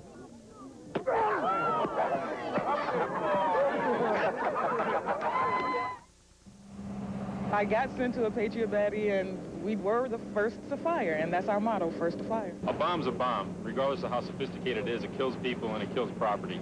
And that's what we're here to make sure doesn't happen. Today is my daughter's birthday. She turned 1 year old today. And last time I heard from my family, everybody was okay, and they was hoping that I come home soon. Hey, Smillerman, go get the guys, man. You can't be going 100% all the time. There's a lot of things we do as a group, you know, as a battery. Getting out here and playing basketball on a day or running together. There you go. Time is very, very slow. You just can't imagine how slow time goes over here. Right now, though, I don't have a gut feeling, you know, when it's gonna, you know, when we'll be going home. You know, we all like to think before a year's up, you know, we don't want to be here a year. For the Allied military campaign continues on schedule while the White House awaits a text of the Soviet plan for peace in the Gulf. Reportedly, this plan demands Iraq's unconditional withdrawal from Kuwait, but it would bar any punitive actions against President Saddam Hussein. Iranian President Rafsanjani says there is, quote, a bright prospect for peace because Iraq has signaled its willingness to pull out of Kuwait. It is dawn now in the Persian Gulf region, and as the Gulf War enters a new day, let's take a look back at the sights and sounds of the past 18 hours.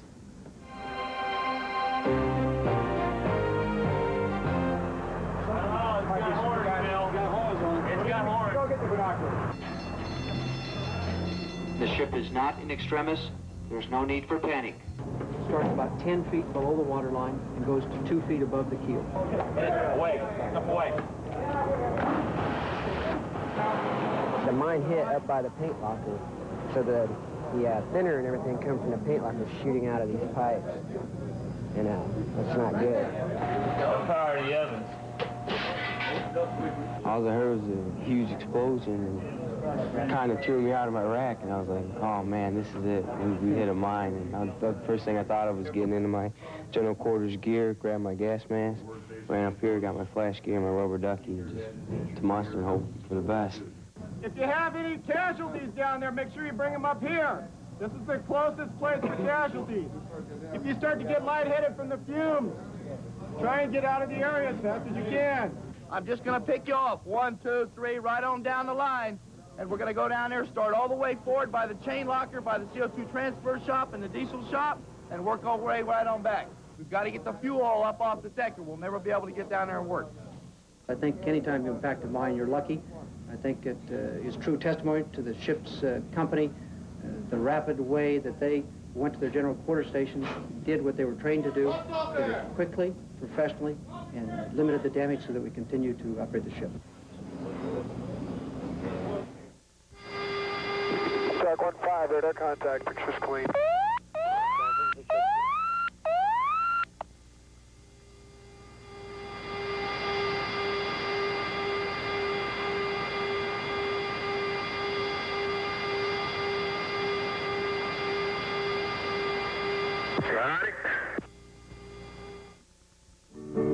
Des bateaux, j'en ai pris beaucoup.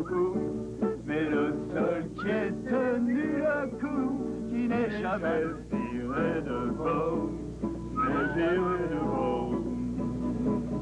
Il naviguait en perpénam sur la grande mare des Canards, et appelé copains d'Avo, les copains d'Avo. Bravo, bravo, bravo. The air war against Baghdad continues. Air sirens sounded often in the city center during the early morning hours, but the air attacks were some distance away, noisy but unthreatening to city dwellers.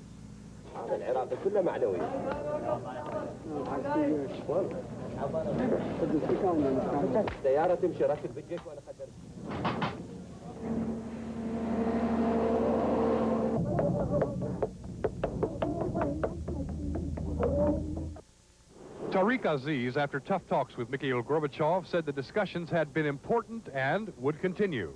Gorbachev gave Aziz a new political plan for ending the Gulf War and said he expects an early response.